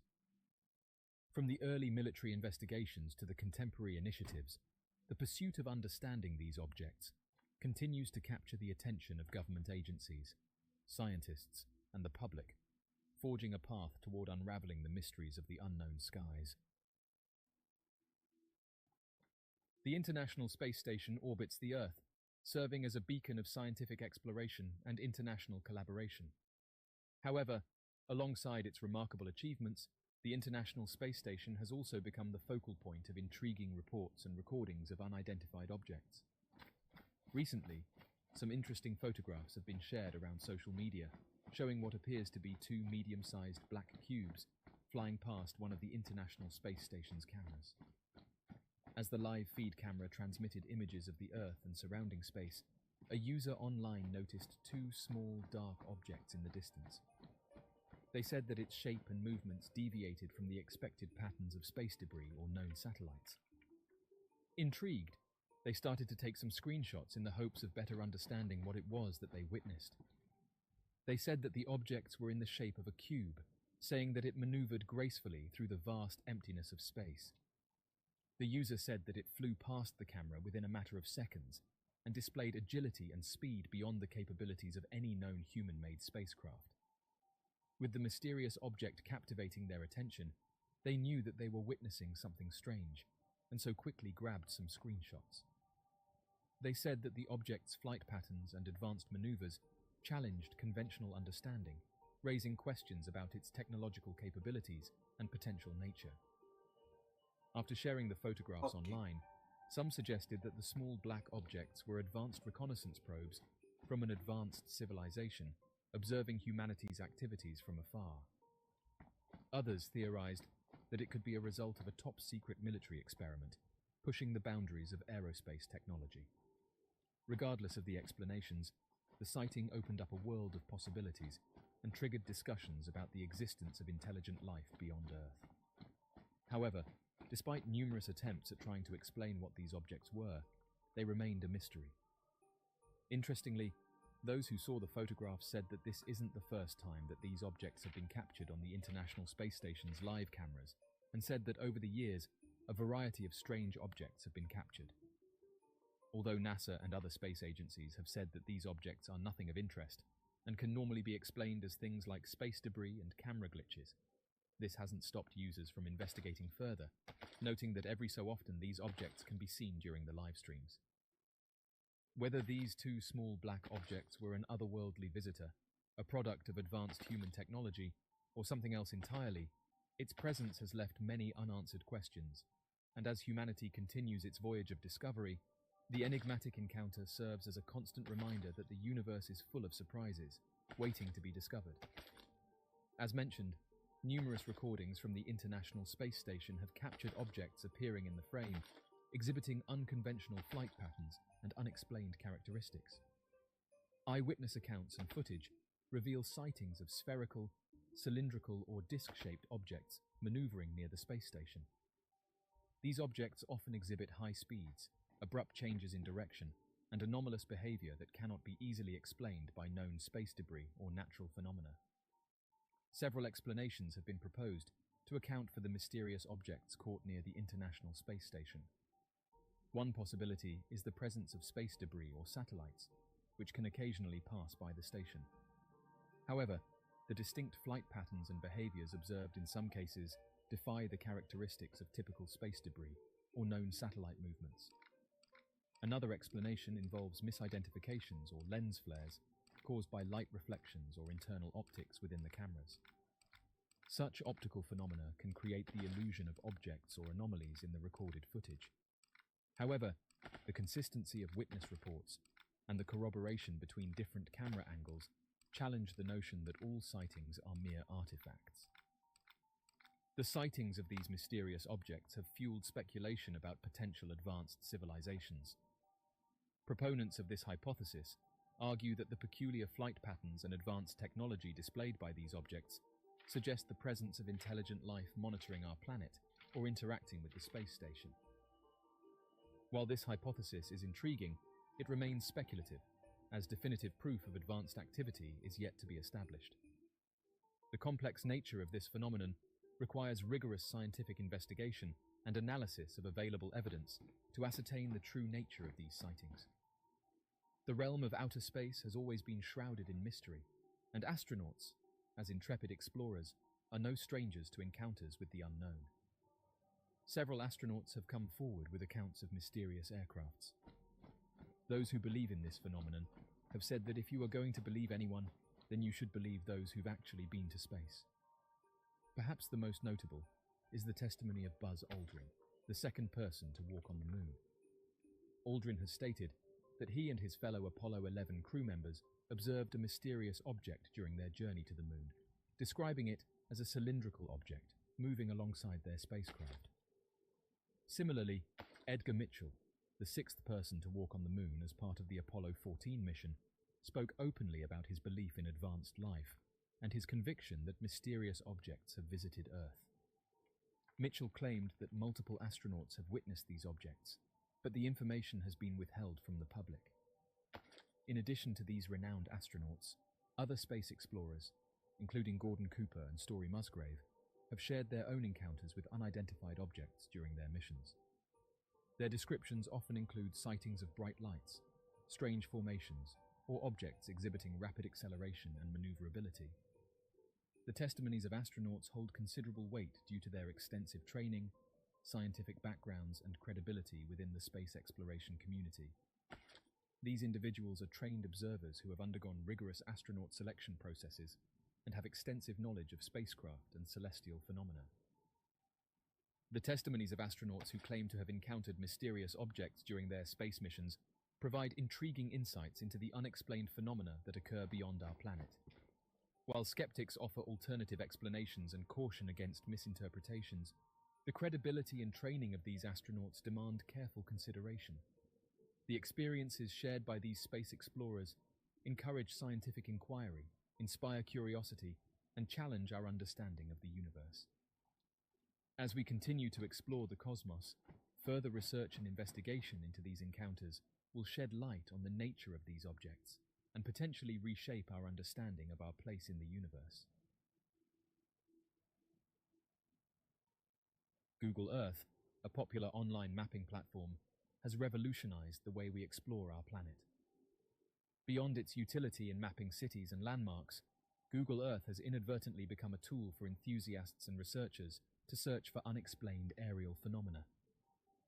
This mysterious triangular-shaped object was found by someone who was scanning Google Earth, and the coordinates bring you to San Antonio, New Mexico, interestingly near the Holloman Air Force Base. Oddly enough, when you try to search for these coordinates, they no longer exist, and this has caused some researchers to suggest that these types of images are removed on purpose.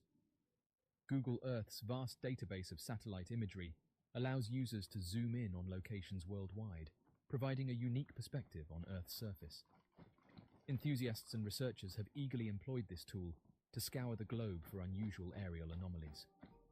By examining high-resolution images, they aim to identify and document potential mysterious sightings. The image in question is from 2013, but as mentioned, despite several attempts to locate it again using the updated version of the software, it is no longer available. However, the sighting was submitted to the Mutual UFO Network, so researchers have a data log from when the object was first discovered. Oddly enough, there was a strange circle marking etched into the ground right next to the triangular object, leading some to suggest that the aircraft may have created these strange patterns.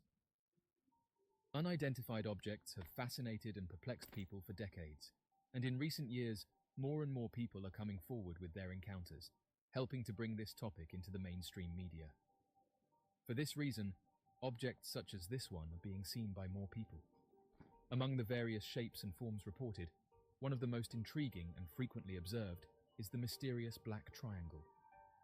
Triangle-shaped objects, also known as black triangles, are characterized by their distinct shape, resembling an equilateral or isosceles triangle. Witnesses describe these objects as immense in size, with each side measuring hundreds of feet. They often exhibit a slow and silent movement, defying conventional aircraft capabilities. The most notable feature reported is the presence of lights on each corner of the craft, emitting a soft, steady glow. These black triangles have been reported worldwide, sparking intense interest among researchers and enthusiasts. One notable incident occurred in Belgium during the late 1980s. Over a period of several months, thousands of witnesses, including police officers and military personnel, reported observing large, low-flying, triangle-shaped craft. The Belgian wave, as it became known, captured international attention and remains one of the most well-documented cases in history. Similar sightings have occurred in various countries, including the United States, where reports of black triangles have surfaced from different regions. Witnesses describe the objects hovering silently and performing intricate maneuvers beyond the capabilities of known aircraft. These sightings often occur at night, with witnesses reporting mesmerizing lights on the underbelly of the craft. Numerous theories have been proposed to explain the origin and nature of these black triangles, with one prevailing theory being that these objects could be advanced military aircraft, part of a classified project employing advanced stealth technology. This theory posits that governments are testing new aerial platforms with enhanced maneuverability and surveillance capabilities. Another theory speculates that black triangles could be advanced in nature. Proponents argue that the sheer size, silent propulsion, and unusual flight patterns suggest a technology far beyond our current understanding. Some theorize that these crafts may be piloted by highly advanced civilizations conducting surveillance or scientific exploration, while others suggest that they are drones that have been sent here by other planets, similar to what we've done on Mars. This theory could explain how these objects are able to fly at the speeds they do, with believers in this theory saying that anything biological inside would likely be taken out by the force that's created, and the idea that they are probes would make more sense. A third theory posits that black triangles may be the result of a covert black project developed by a powerful group or organization. According to this theory, these organizations possess advanced technologies that have been kept secret from the public. They speculate that the craft's appearance and behavior could be the result of revolutionary propulsion systems and energy sources. The United States has been a hotbed for triangle sightings, with reports spanning several decades. Numerous witness accounts, including those from credible sources such as pilots, military personnel, and law enforcement officers, add weight to the phenomenon's legitimacy. Sightings often occur in various regions, with notable clusters reported in areas such as the Hudson Valley in New York, the Phoenix Lights incident in Arizona, and the Illinois Triangle sighting. Pilots have reported encountering these triangles, but note that our fastest jets don't have the ability to keep up with them. Black triangle-shaped aircrafts continue to fascinate and intrigue both researchers and the general public. With numerous documented sightings, including those from credible witnesses such as military personnel and law enforcement officers, these objects remain an enigma. The characteristics, reported sightings, and theories surrounding these black triangles fuel ongoing discussions and investigations into their nature and origin, while the exact explanation for these sightings remains elusive. The prevalence of black triangle reports suggests that there is something significant happening in our skies. Whether the objects are advanced military aircraft, extraterrestrial in origin, or the result of covert black projects, their existence challenges our understanding of conventional aviation and raises profound questions about our place in the universe.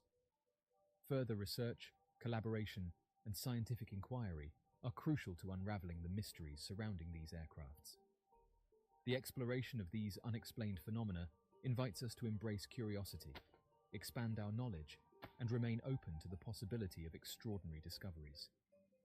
Just recently, NASA announced that they are researching these aircraft, but note that further evidence is needed for us to come to a conclusive answer on what these objects are.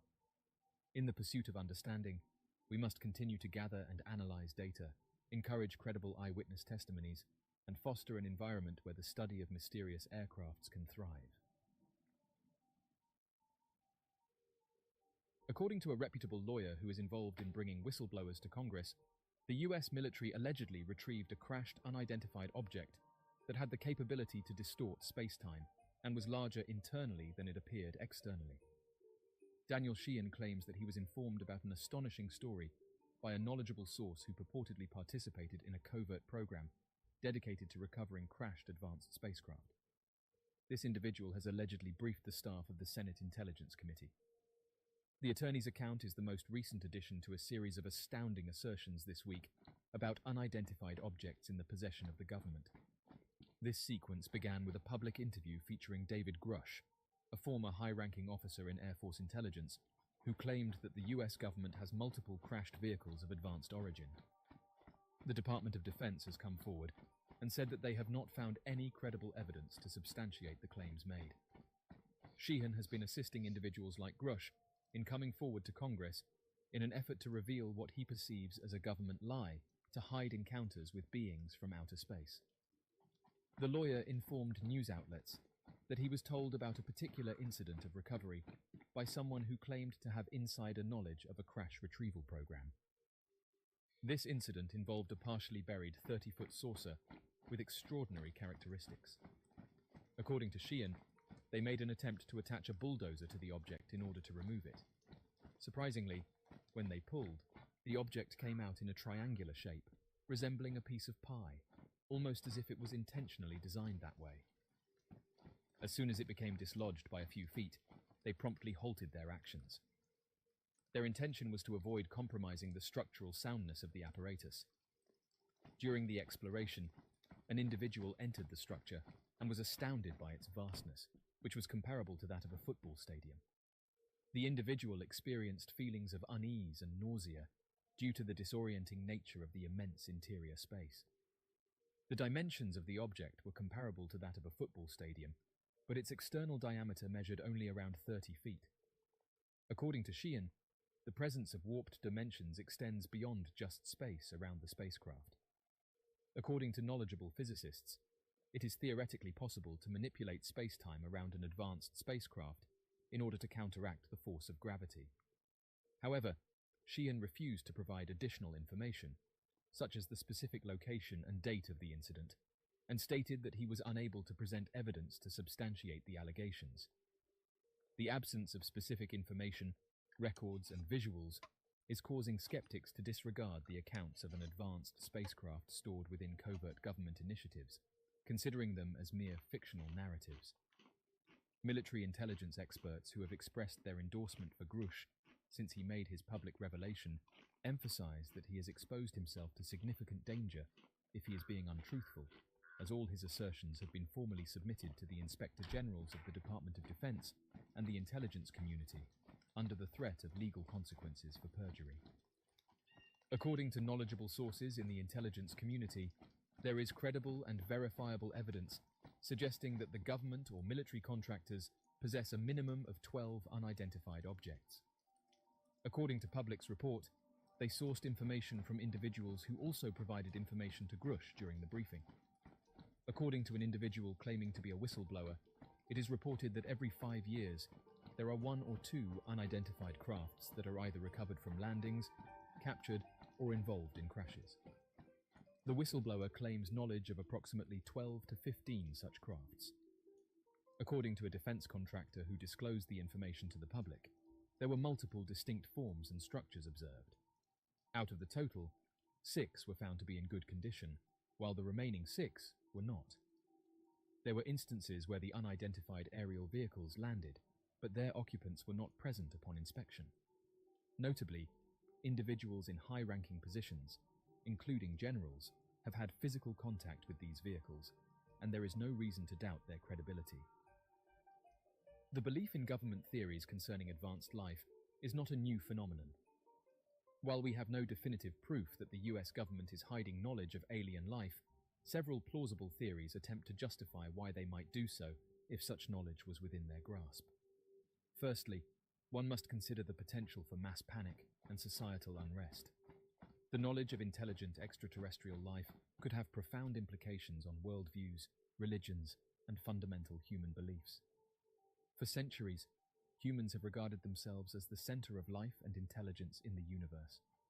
An abrupt revelation that we are not alone, and potentially not even the most advanced civilization, could cause substantial unrest, fear, and even chaos.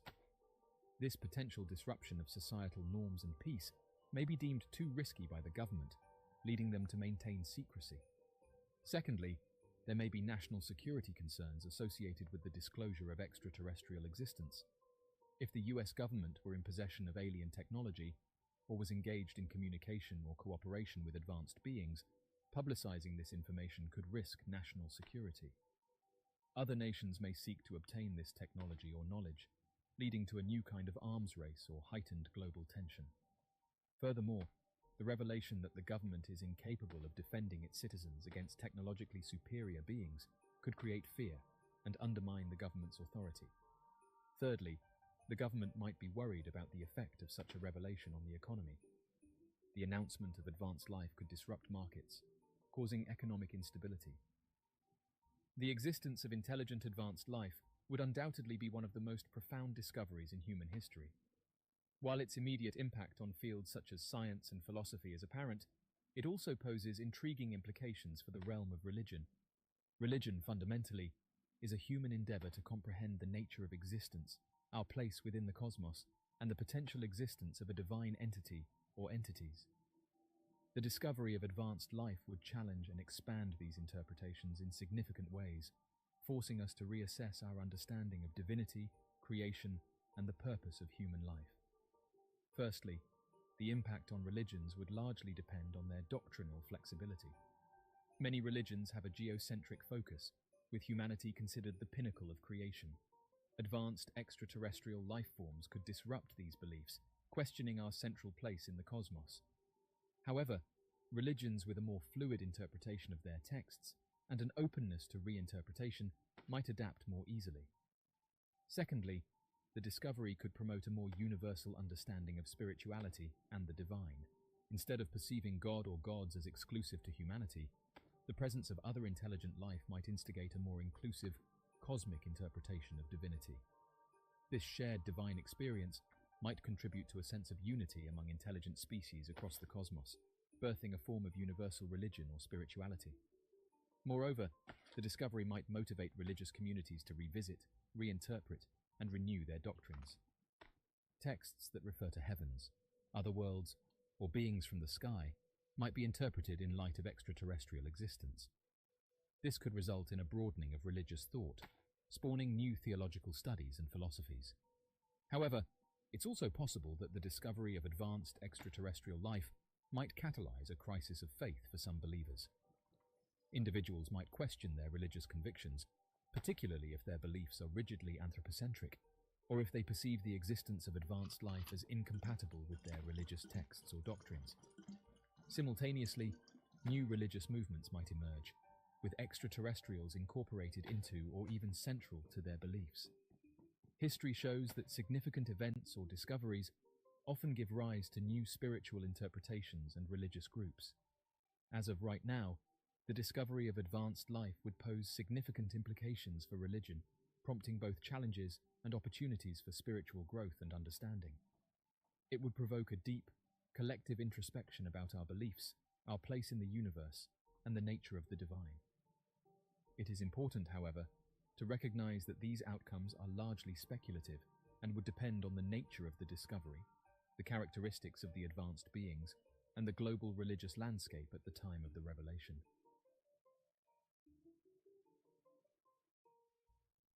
A resident in Texas reported seeing a mysterious object in the sky. The eyewitness submitted a report to the Mutual UFO Network, an organization that investigates mysterious aircrafts, and reported that as the sun was setting, they captured some images of patterns that had formed in the clouds. They reported that to ensure the quality of their images, they snapped 3 shots at once. However, upon reviewing the photos, they were unaware of what they had captured, noting that in the background, a strange black object could be seen close to the clouds. They showed the mysterious object to their wife, but both of them couldn't agree on what this object was, further adding that there wasn't anything in the area at the time the image was taken. The resident explained that the absence of trees where he lives means that there are no birds around, and caused him to rule out the possibility that this was an animal. The eyewitness had said that they are looking for an answer as to what this object could be. Interestingly enough, other people came forward and said that they had seen the same thing, and detailed that the object could be seen breaking through the clouds. One resident, by the name of Mary Thompson, had an extraordinary encounter with an object that looked nearly identical to this one.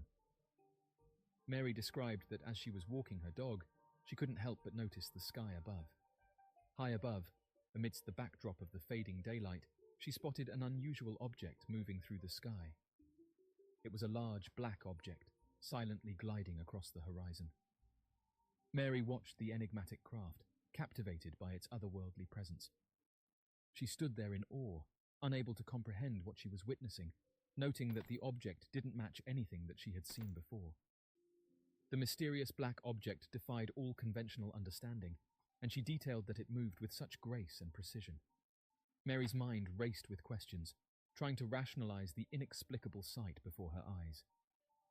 She detailed that she tried to take a photograph of the mysterious object, but noted that her phone's camera wasn't up to the task, and the resulting images were too blurry to make out anything. As Mary continued to watch the mysterious craft, a sense of excitement and curiosity overwhelmed her. After seeing these photographs, she reported that it reminded her of the object that she had seen, and said that the black object she witnessed was the same shape as this one. She also detailed that the object appeared to be rotating. The topic of mysterious aircrafts above Texas has captivated the public's imagination for decades, leading to a surge in reported sightings and encounters, and causing eyewitnesses to come forward with their encounters. While the nature and origin of these unidentified objects above Texas remain a subject of debate, the number of reported sightings in the United States is quite substantial, and has led to researchers into the unknown to say that these sightings and encounters should be taken more seriously. The United States, with its vast territory and diverse population, has been a hotspot for unidentified sightings. Over the years, numerous individuals from all walks of life have come forward to share their experiences, ranging from strange lights in the sky to encounters with mysterious craft. And interestingly, due to the amount of encounters that have been reported, it's led to astronauts and military personnel to come forward with their sightings, which many have said adds credibility to these claims. The exact number of reported sightings in the United States varies from year to year. Organizations that research these aircrafts have provided valuable data for analysis and investigation. According to available records, thousands of sightings are reported in the United States annually, and in some years, the numbers reach into the tens of thousands, indicating a significant interest and ongoing fascination with the phenomenon. It is important to note that not all reported sightings can be classified as genuine encounters. Many sightings turn out to have conventional explanations, such as misidentified aircraft, weather phenomena, or even hoaxes. However, a significant percentage of cases remain unexplained, leaving room for speculation and further investigation. Some of the most commonly reported sightings include objects exhibiting unusual flight patterns, high speeds, or abrupt changes in direction. Witnesses often describe seeing bright lights, saucer-shaped craft, or triangular formations in the sky. Some reports even describe close encounters with beings or entities associated with these unidentified objects. The Lone Star State of Texas, with its vast landscapes and diverse population, has been a hotspot for sightings and encounters. Over the years, numerous reports have emerged from various regions, captivating the imagination of residents and sparking curiosity among enthusiasts. One of the most famous incidents in Texas occurred in 1957 in the small town of Levelland. Multiple witnesses reported seeing a large, egg-shaped object with bright lights that allegedly caused their vehicles to stall or malfunction. The incident gained significant media attention, drawing the interest of researchers and investigators from around the country. In addition to the Levelland incident, Texas has been the site of numerous other reported sightings. Witnesses have described a wide range of phenomena, including sightings of disc-shaped objects, triangular craft, and mysterious lights in the night sky. Over the years, numerous residents reported seeing a massive silent object with flashing lights moving at high speeds. The incident gained national attention and prompted investigations by both local authorities and researchers. Reports of sightings in Texas often involve witnesses from different backgrounds, including military personnel, law enforcement officers, and everyday citizens. Many sightings occur in rural areas where the night sky is free from light pollution, allowing for clearer observations of unusual aerial phenomena. The Gulf Coast region of Texas has also seen its fair share of sightings.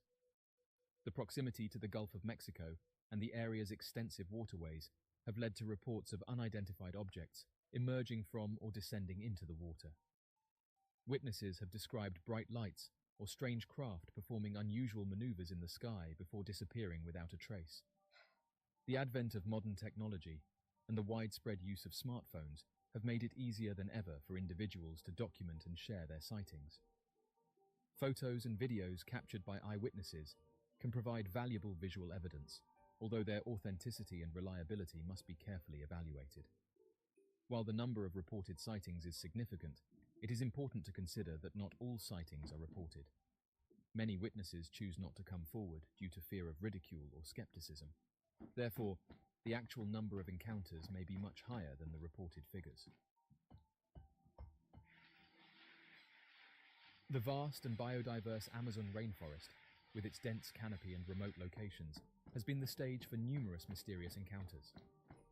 Among these intriguing phenomena are reported sightings of unidentified objects above the rainforest's expanse. Over the years, individuals exploring or residing near the Amazon rainforest have reported sightings of strange objects in the sky. Witnesses have described unusual lights, disc-shaped crafts, and aerial maneuvers that defy conventional explanations. These accounts often come from indigenous communities, whose deep connection with nature and spiritual beliefs make them keen observers of their surroundings. One user by the name of Carlos was using Google Earth to explore the Amazon rainforest. While using the app, something caught his attention. He described it as a glowing object, brighter than anything else that could be seen in the area. Confused as to what the object was, He took a screenshot in order to capture this otherworldly spectacle. He said that the object appeared to be made up of several lights, noting that nothing else in the area matched its size and shape. Carlos noted that the unidentified object appeared to be defying the laws of physics, as it appeared to be hovering motionless in the sky. Due to there being no motion blur, he said it was likely that the object was stationary when the photograph was taken. Driven by an insatiable curiosity, Carlos followed the luminous trail of the object, but noted that this was the only one in the area. Interestingly, after doing research online about mysterious lights that had been witnessed above the Amazon rainforest, Carlos found himself engrossed in an interview with an elderly shaman named Kavi. Kavi shared tales passed down through generations about these enigmatic lights. According to their oral traditions, the glowing objects were believed to be messengers from celestial realms, guiding and protecting the rainforest. The villagers revered these sightings as sacred, interpreting them as a sign of harmony between their world and the mysterious forces beyond. As of right now, there's not much information that can be gathered from this photograph, but what makes this phenomenon interesting is the fact that strange lights have been reported in this area now for several decades. Numerous theories attempt to explain the presence of mysterious objects above the Amazon rainforest. Some propose that these sightings are evidence of visitations, suggesting that advanced beings from other planets may be observing or studying Earth's unique ecosystems, similar to what we are doing on Mars.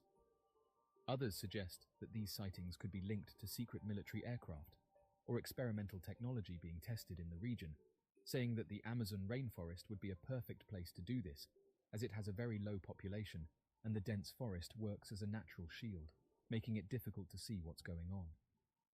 Additionally, natural explanations such as atmospheric phenomena or misidentifications of known objects cannot be ruled out. The presence of these sightings in the Amazon rainforest raises intriguing questions about the nature of these phenomena and their potential implications. If these sightings are indeed evidence of advanced activity, it would challenge our understanding of the universe and humanity's place within it. Furthermore, exploring these encounters could provide valuable insights into the rainforest's ecological significance and its potential attraction for intelligent beings. Oddly enough, those who live in the Amazon rainforest detail that these objects have been here longer than they have. These mysterious objects in the Amazon rainforest also intersect with indigenous cultures and their mythologies. For many indigenous communities, the presence of unidentified aerial phenomena aligns with their spiritual beliefs and legends of celestial beings. These encounters add a layer of cultural significance and reinforce the deep connection between indigenous peoples and the natural world. Indigenous cultures in the Amazon rainforest possess intricate cosmologies and spiritual beliefs that incorporate a deep reverence for nature and the interconnectedness of all living beings. Their mythologies often feature celestial beings and spiritual entities that inhabit the skies.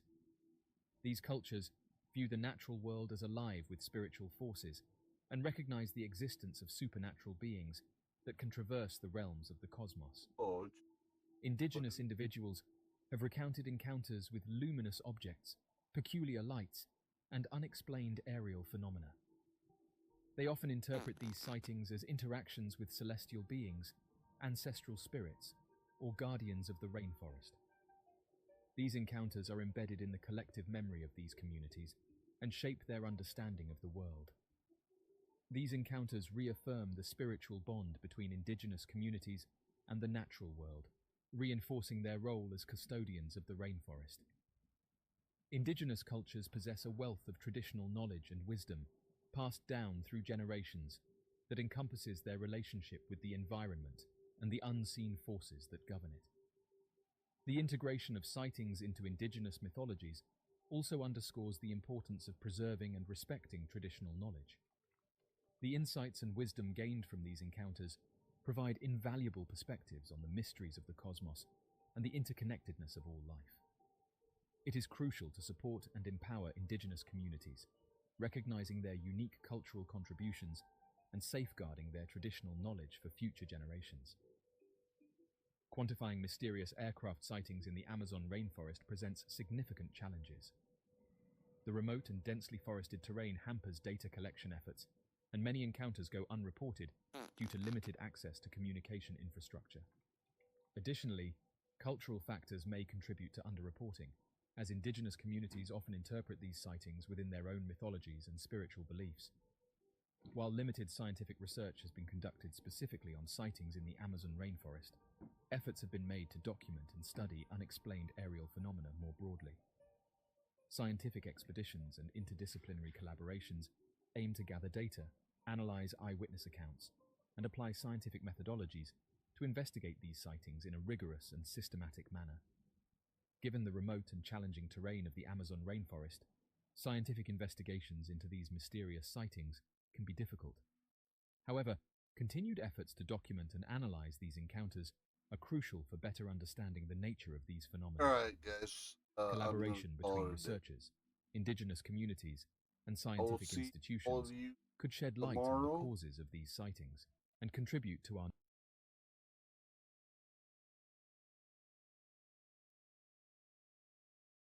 Hanging out.